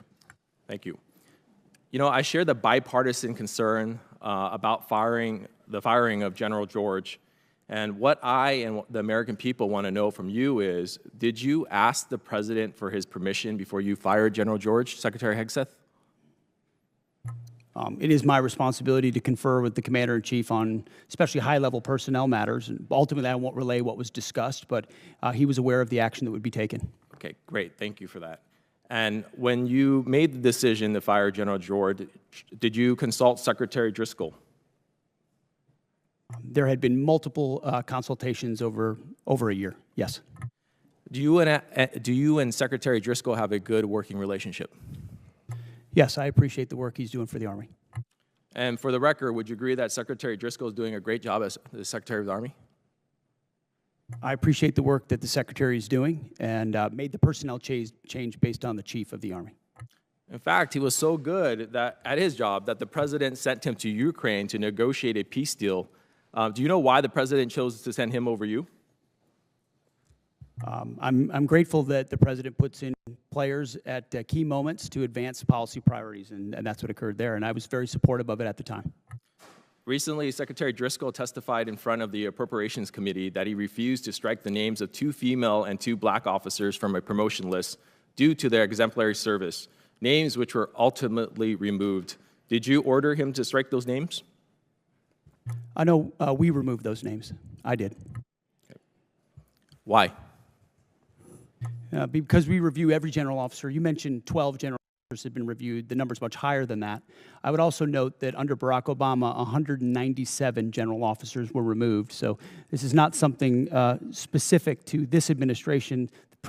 Every officer serves at the pleasure of the president, and when they need to be removed in order to ensure we have the right leadership in those services, I will make those calls regardless of what you might say from the dais. You know, about a year ago, the Army began their transformation initiative. I'm all for modernization, but this process seems to have been completely rushed in a way that compromises our readiness, including deactivating a medical evacuation Black Hawk unit at Joint Training Forces Base, Los Alamitos. I've heard recently from senior Army officials who support slowing down the Army Transformation Initiative, specifically as it relates to aviation. Secretary Hegseth, can you commit to slowing down ATI as it relates to aviation? There are multiple places inside ATI that we are reviewing to ensure that we do not create capability gaps inside today's Army based on the fights we have today and the fights of the future. And this budget reflects ensuring that we don't have any operational gaps in the Army or any of the services. Mr. Secretary, during your opening, you brought up this beautiful slide, and you talked about the Arsenal of Freedom. It's the Arsenal of Freedom slide, talking about private investment, from the $1.5 billion. RTX was on there, Boeing, GE, L3 Harris, Lockheed. My question to you is, do you or your wife have any personal investment in those companies? No. Thank you. The gentleman's time has expired. The chair now recognizes Mr. Crank from Colorado for 5 minutes. Thank you, Madam Chair. Mr. Secretary, the Department's FY27 military construction request includes plans for a new $250 million Space Force operations facility at Schriever Space Force Base. When constructed, this facility will support essential national security missions like Golden Dome, the National Reconnaissance Office, intelligence, surveillance, and reconnaissance missions, and other Space Command requirements. With a projected workforce that includes over 2,600 high-paying civilian jobs, how will the department compete with the private sector to recruit and hire the highly skilled talent needed for those positions? And how will the department work with El Paso County, which is my county, and the city of Colorado Springs, who strongly supported this administration, by the way, to meet the growing needs of the Space Force? Well, first and foremost, and I mean this, I would welcome your input. That's usually what I say when I'm on the road and in the field with commanders is, okay, you ask me, we meet with battalion and brigade commanders all the time. They ask me a really detailed question, and the first thing I say is, what do you think? And usually they know the problem set much better than us, and we take that feedback back to HQ and we action it. So I would welcome how we can ensure that that workforce is properly cared for and competitive, considering how important the Space Force is, which is doubled in this budget in size. Right. That domain of warfare we have to get right. Yes. Okay. Mr. Secretary, sometimes here in Congress and on these committees, sometimes we do oversight, but sometimes we just overact. And there's been a little bit of that today. There's been some overacting. I would hope that when I look back on my congressional career, I've only been here a little while, I do know that when President Biden did some military operations, I supported him. I wasn't here, but I supported those operations because it's important to support the men and women of the military, and it's important to support our commander-in-chief when he makes the decision to deploy those troops. And I'd hope that when I look back on my career years from now, I will say the same thing, that I didn't choose what to support based on who the party was in the White House, but based on whether it was the best thing for our national security. And I hope that some of my colleagues who don't seem to hold that same standard would introspectively look at what they do. But I want to give you a minute. There's been a lot said about Iran and about the mission in Iran. And I think there's been a lot of misinformation here, and I want to give you the opportunity to correct the record. Well, I appreciate that. We are fortunate to have a president who understands the nature of the threat we face from a nuclear-armed Iran. Full stop. We know what they say they would do. We know that they were pursuing, and we know that at their weakest moment, we had an opportunity to do something about it before they had a conventional shield of missiles and drones so large that they could never be contested. And then without inspections and from a bad deal, they could possibly race to a bomb. So the threat was right there in front of us. All it took was the courage to act, which no other president had done. And he gave us a clear set of objectives, which the chairman and I talked about from day one. In pursuit of ensuring that Iran never gets a nuclear weapon, you degrade their missile program, defeat their missile program, get at their conventional navy, and ensure they don't have a defense industrial base so they can rebuild those capabilities. That's what we briefed from the podium. That's what we talked about. That's what we were focused on.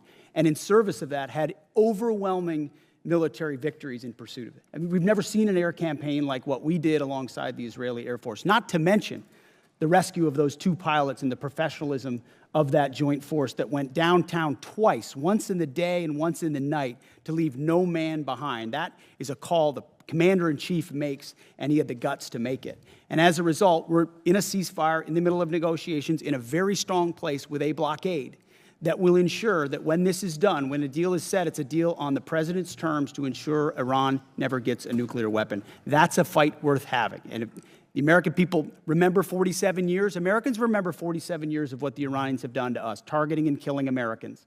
If they had a nuclear weapon, they would use it. This president has unleashed his military to do something about it. We've had historic successes. And if we need to go at it again to ensure that success, we are prepared to, but we're hopeful over time that a deal will be compelled and compelled quickly. So this talk about endless wars or forever wars, the president points out rightfully what this town tolerated in Iraq and Afghanistan and Vietnam. That is not this. This is a discrete mission to pursue U.S. objectives, and we're doing it in a historic fashion. I support this president's operation right now in Iran. I supported President Obama when he said he opposed a nuclear Iran and would do what was necessary to do that. And I supported President Clinton when he did the same. It's time to act, and I'm glad that this president did. Thank you. The chair now recognizes Mr. Vindman from Virginia for 5 minutes. Thank you. Earlier, Secretary Hegseth, you talked about flexible realism. So let's see if we can figure out how much of it is realistic and how much of it is just flexible. Secretary Hegseth, last year I asked you some questions about Indo-PACOM and threats in Europe, and you had a hard time answering those questions. I'm sure you prepped better this year, and I'm hoping you can answer some of these basic questions since now we are at war. Do you know what the price of oil is today? I don't know where it's gone as this time of this hearing, but roughly $100 a barrel. It's actually closer to 120, 117. Well, it depends on the index you're looking at. I'm looking at Brent. Do you know what the price was the day before of Brent, the day before we went to war? It was certainly lower. You understand you're taking some economic risk, but I would note a lot lower. The energy dominance this president has unleashed has put us in an incredible question. position. Thank you. So it's $72, and so now we have a 62% increase. By the way, the department obviously will be paying those extra fuel costs. That's going to be not insignificant, but so will the American people. Now, at its narrowest point, how wide is the Strait of Hormuz?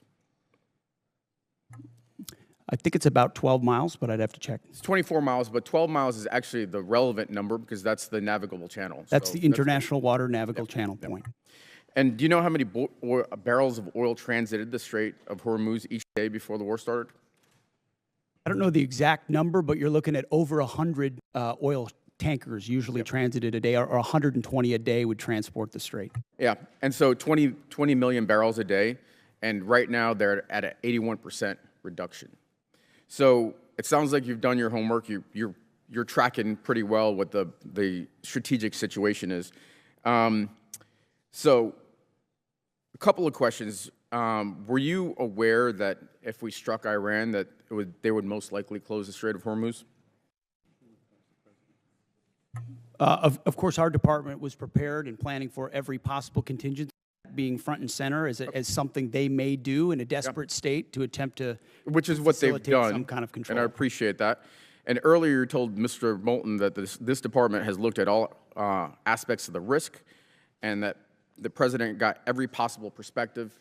And then recently you just said that the president did understand the risks and had the courage to undertake the endeavor nonetheless, and that's leadership, or words to that effect, pretty close.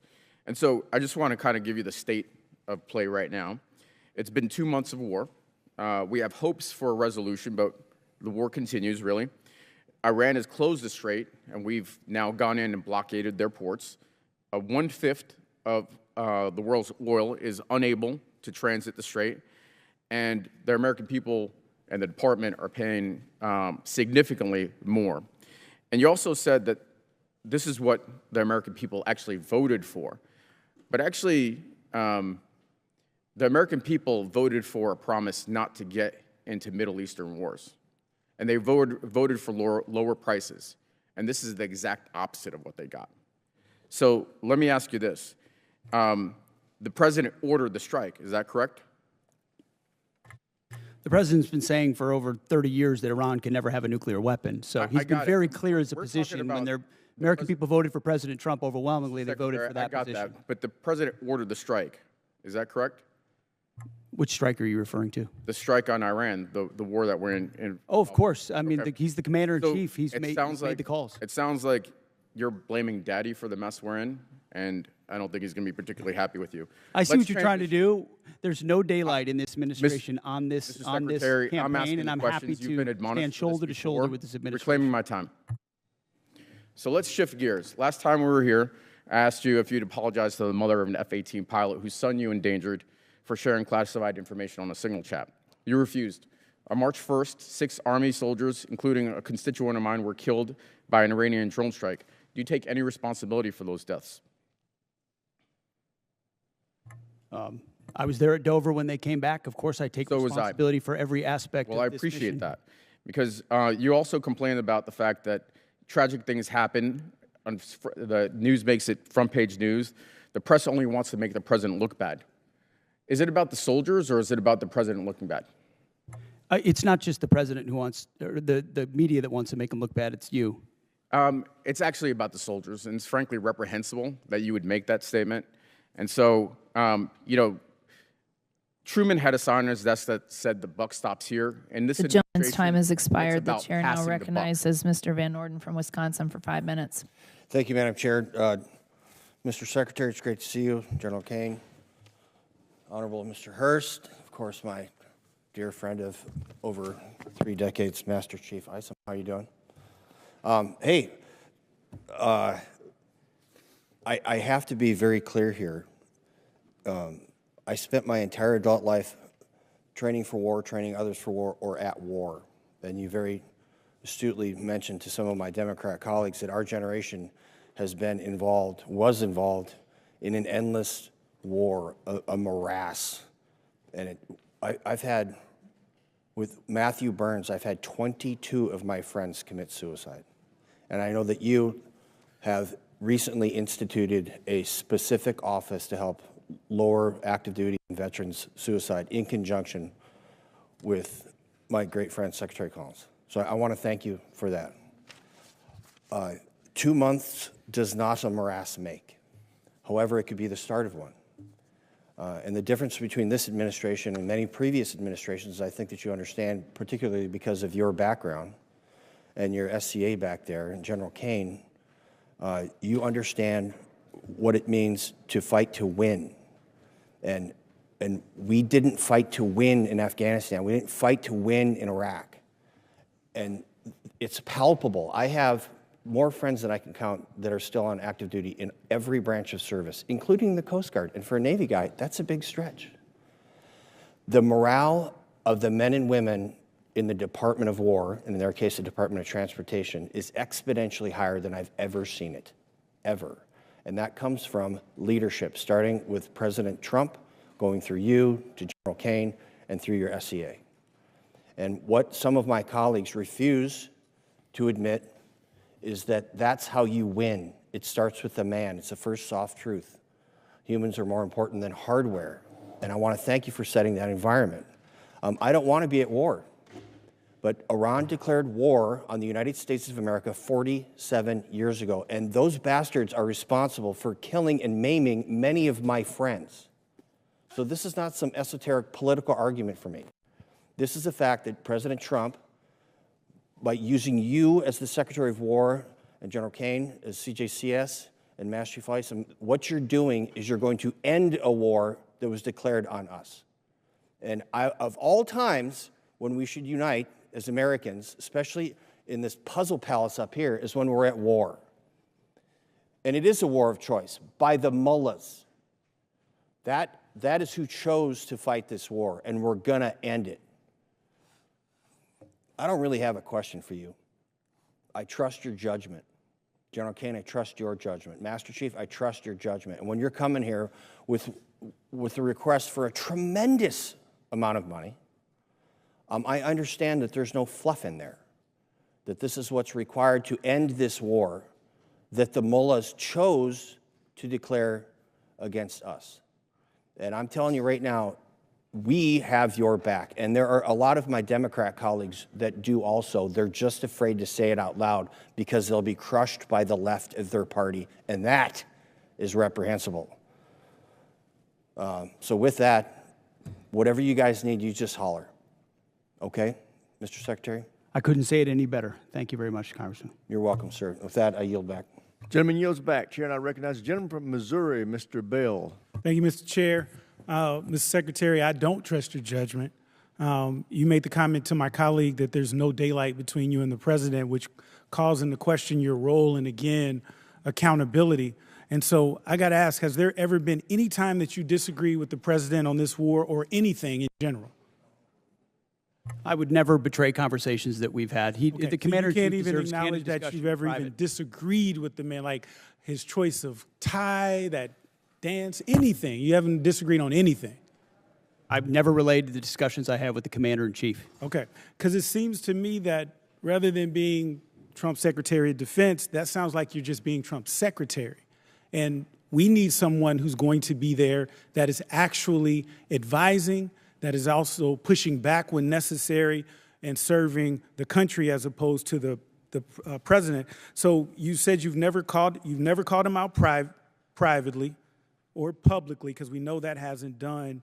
But have you ever said the words, and you don't have to tell me what it was about, have you ever said the words, Mr. President, I disagree with you? As I said, I don't relay the private conversations that a commander-in-chief You can't even acknowledge deserves. that, like if you've just said, Mr. President, you're wrong about this or you're wrong about that. You can't even acknowledge, you can't even admit that if that's happened. You can ask it again if you want, but I don't relay the private Fair conversations enough. that a commander-in-chief The deserves. objectives of this war have constantly shifted and changed. You see that though, right? Like you can acknowledge that because 1 minute it was to dismantle the Iranian nuclear program. But I don't know how that objective has not now been the listed objectives as far as I understand. Then there was regime change. Trump even said when announcing the start of the war, the hour of your freedom is at hand. It's yours to take. He also posted on Truth Social in January, help is on the way, to the Iranians posting in the street. Do you still believe in this particular objective? The objectives have been clear from the beginning, and I've supported the president throughout in having the courage to take on this threat. Okay, so then let's talk about what else has he said. So let's talk about the Trump doctrine. So on November 6th, the president said he was all about ending wars, not starting new ones. Yet in the so-called doctrine, the conflict has not answered why we're in the war. The objectives have changed. We're not sure about the exit strategy. This, to me, is the definition of open-ended or forever war. And you cannot claim to end forever wars while engaging in one. And then here's the one that really gets me. So I don't know when it's over when I feel it in my bones. So, Mr. Secretary, war decisions should be based on defined military objectives. You agree with that statement, correct? It's the commander-in-chief makes the call on behalf of the American people when our objectives are completed. There should be clearly defined military objectives. That's safe to say? Ultimately, the commander-in-chief makes the decision about when our objectives are achieved. Okay, because because I'm just trying to figure out like what kind of analysis, evaluation are we looking at with objectives when it's just what the president feels in his bones? Like, Are we talking about like some Da Vinci Petruvian man or what? Like, what are we talking about when we just talk about feeling it in your bones? Because my thing is, we're not sit up here to trust anyone's judgment. We're here to represent our districts and the American people. And so my next question is, the problem that I'm concerned with is that Iran continues to increase their negotiating leverage with us.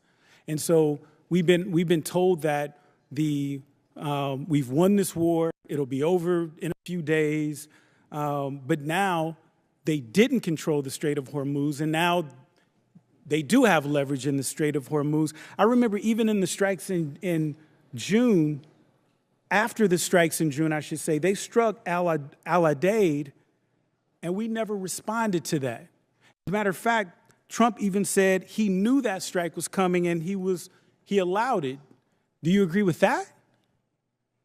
Ultimately, the president's been clear about his objectives, and if Iran thinks they're going to outdeal the best deal maker on the planet, they got another thing coming. But they struck us and we didn't strike back, and you're okay with that? He even said he authorized, he allowed it.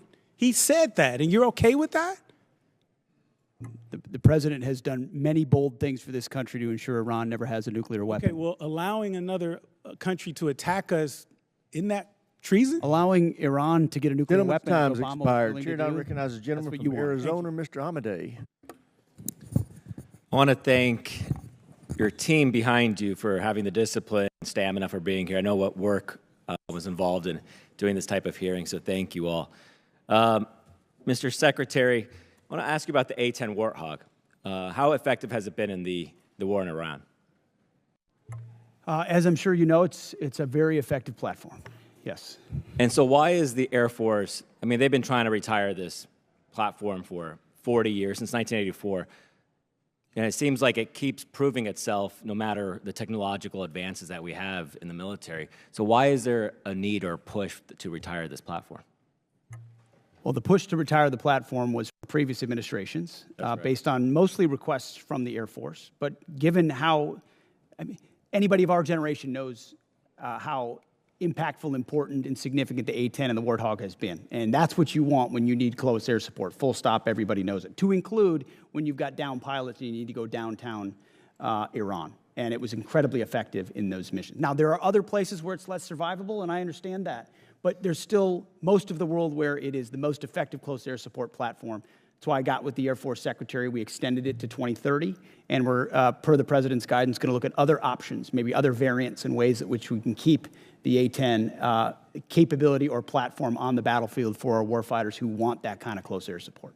Thank you. I appreciate that. Just, you know, as technology advances, sometimes we forget, sometimes the old school machinery we have works just as well. I know you just, you know, got the Apache helicopters. I mean, that's a 50-year-old frame. If you look at the AK-47s, my God, it's one of the most effective rifles, and from 1947. So I don't want to lose sight of that. You know, I think too much is spent on so many defense companies coming in here selling us the newest, greatest product, but warfare ultimately is about killing the enemy, and we know that Warthog does that. I want to shift focus a little bit to actually kind of old school as well. I know the SOF and PSYOP right now, there's been 3,000 positions cut, mostly on PSYOPs and civil affairs. How is, you know, I've been wondering, we have air superiority in Iran, and it seems like there's no internet connectivity in Iran. Are we doing any leaflet drops over there? We've explored a variety of different actions, many of which are classified, but that could restore additional communications capability to the Iranian people. I would love for President Trump's Truth Social post to be leafleted all over Iran, to be honest with you. I think that would encourage them to actually take to the streets.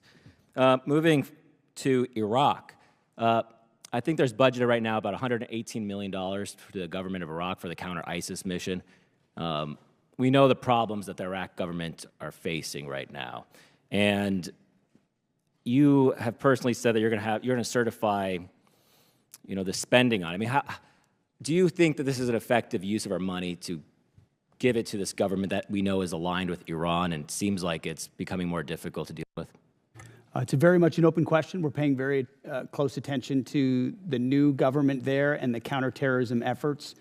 some of which have been successful over time and others of which have not in this conflict where Iraq has not stepped up in those efforts. And we're reviewing funding, basing every aspect accordingly, just like we did in Syria. The president directed that we leave Syria. We had 8 bases. We went down to 4, 2, and then 1, and now ultimately are in northern Iraq. And we'll review our posture throughout the region.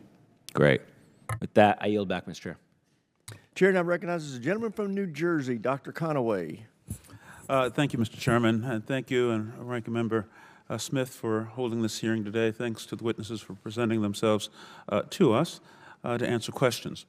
At the outset, let me say that I'm proud of the work that our service members do every day to keep our nation safe, and I have profound respect for those who voluntarily put on the uniform to serve and protect our country. The Trump administration's reckless military actions are driving up costs for everyday Americans. This war, as you know, is not supported by a significant majority of the people in this country.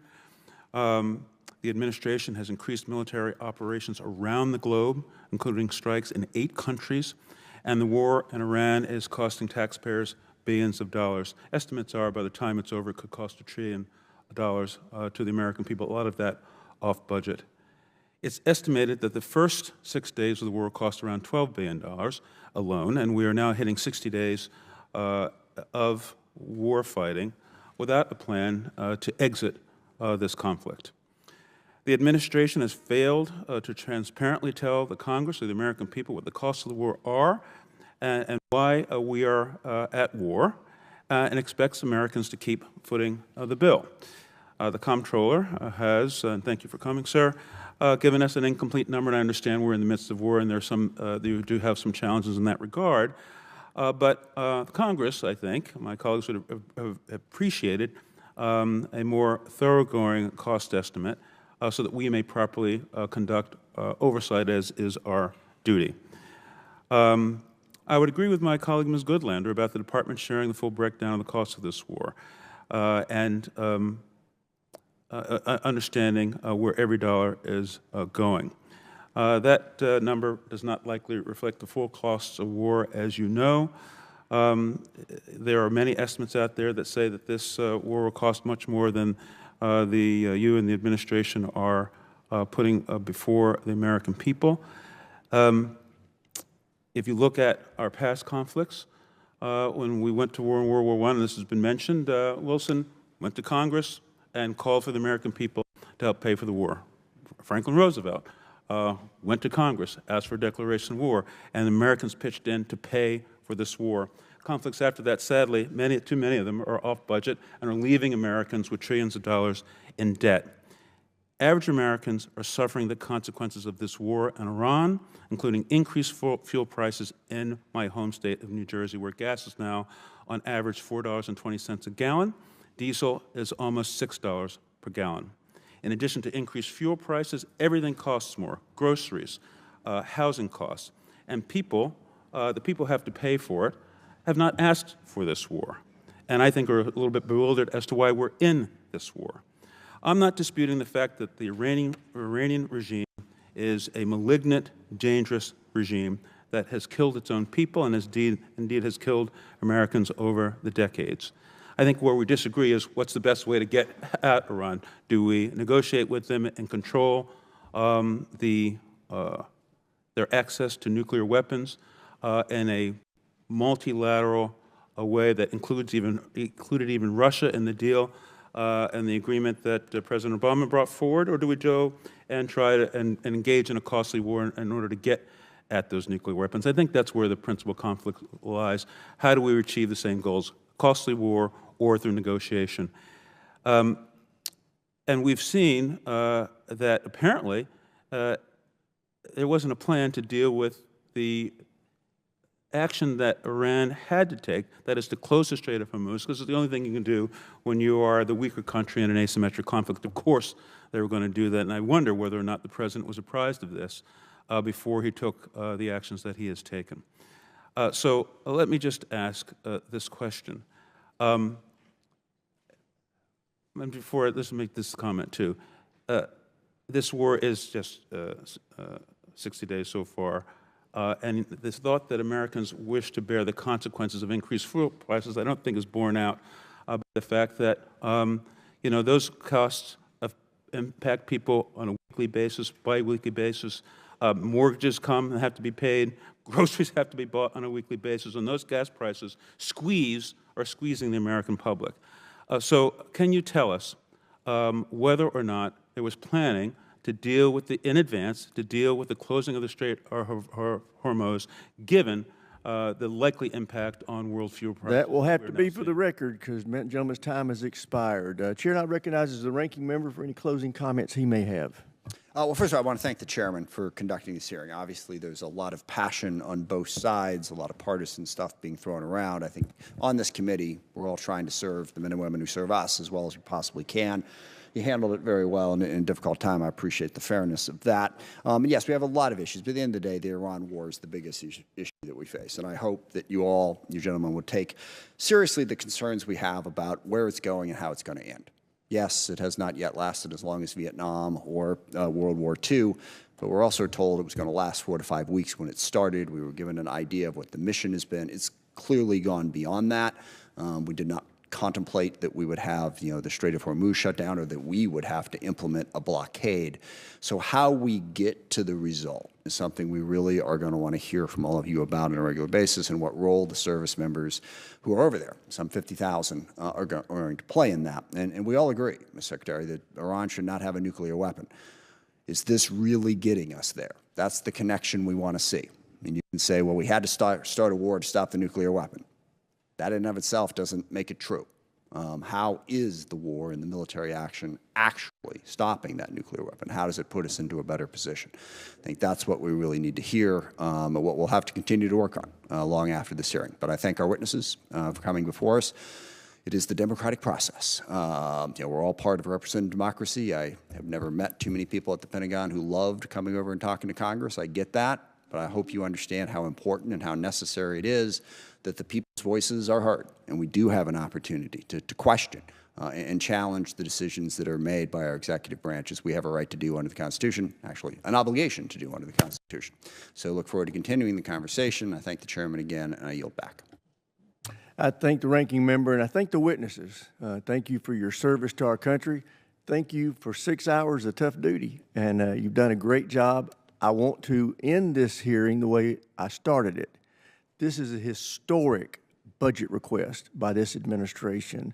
We are in unacceptably low levels of spending historically, and this president is meeting the moment with a budget request that meets the requirements that we have to meet if we want to remain at peace. This is about peace through strength. This budget will help us have peace through strength, and I urge my colleagues who are not in this chamber to pay attention to what we talked about today. This department, I think, is done an admirable job of defending the budget. And with that, thank you for being here. This hearing is adjourned.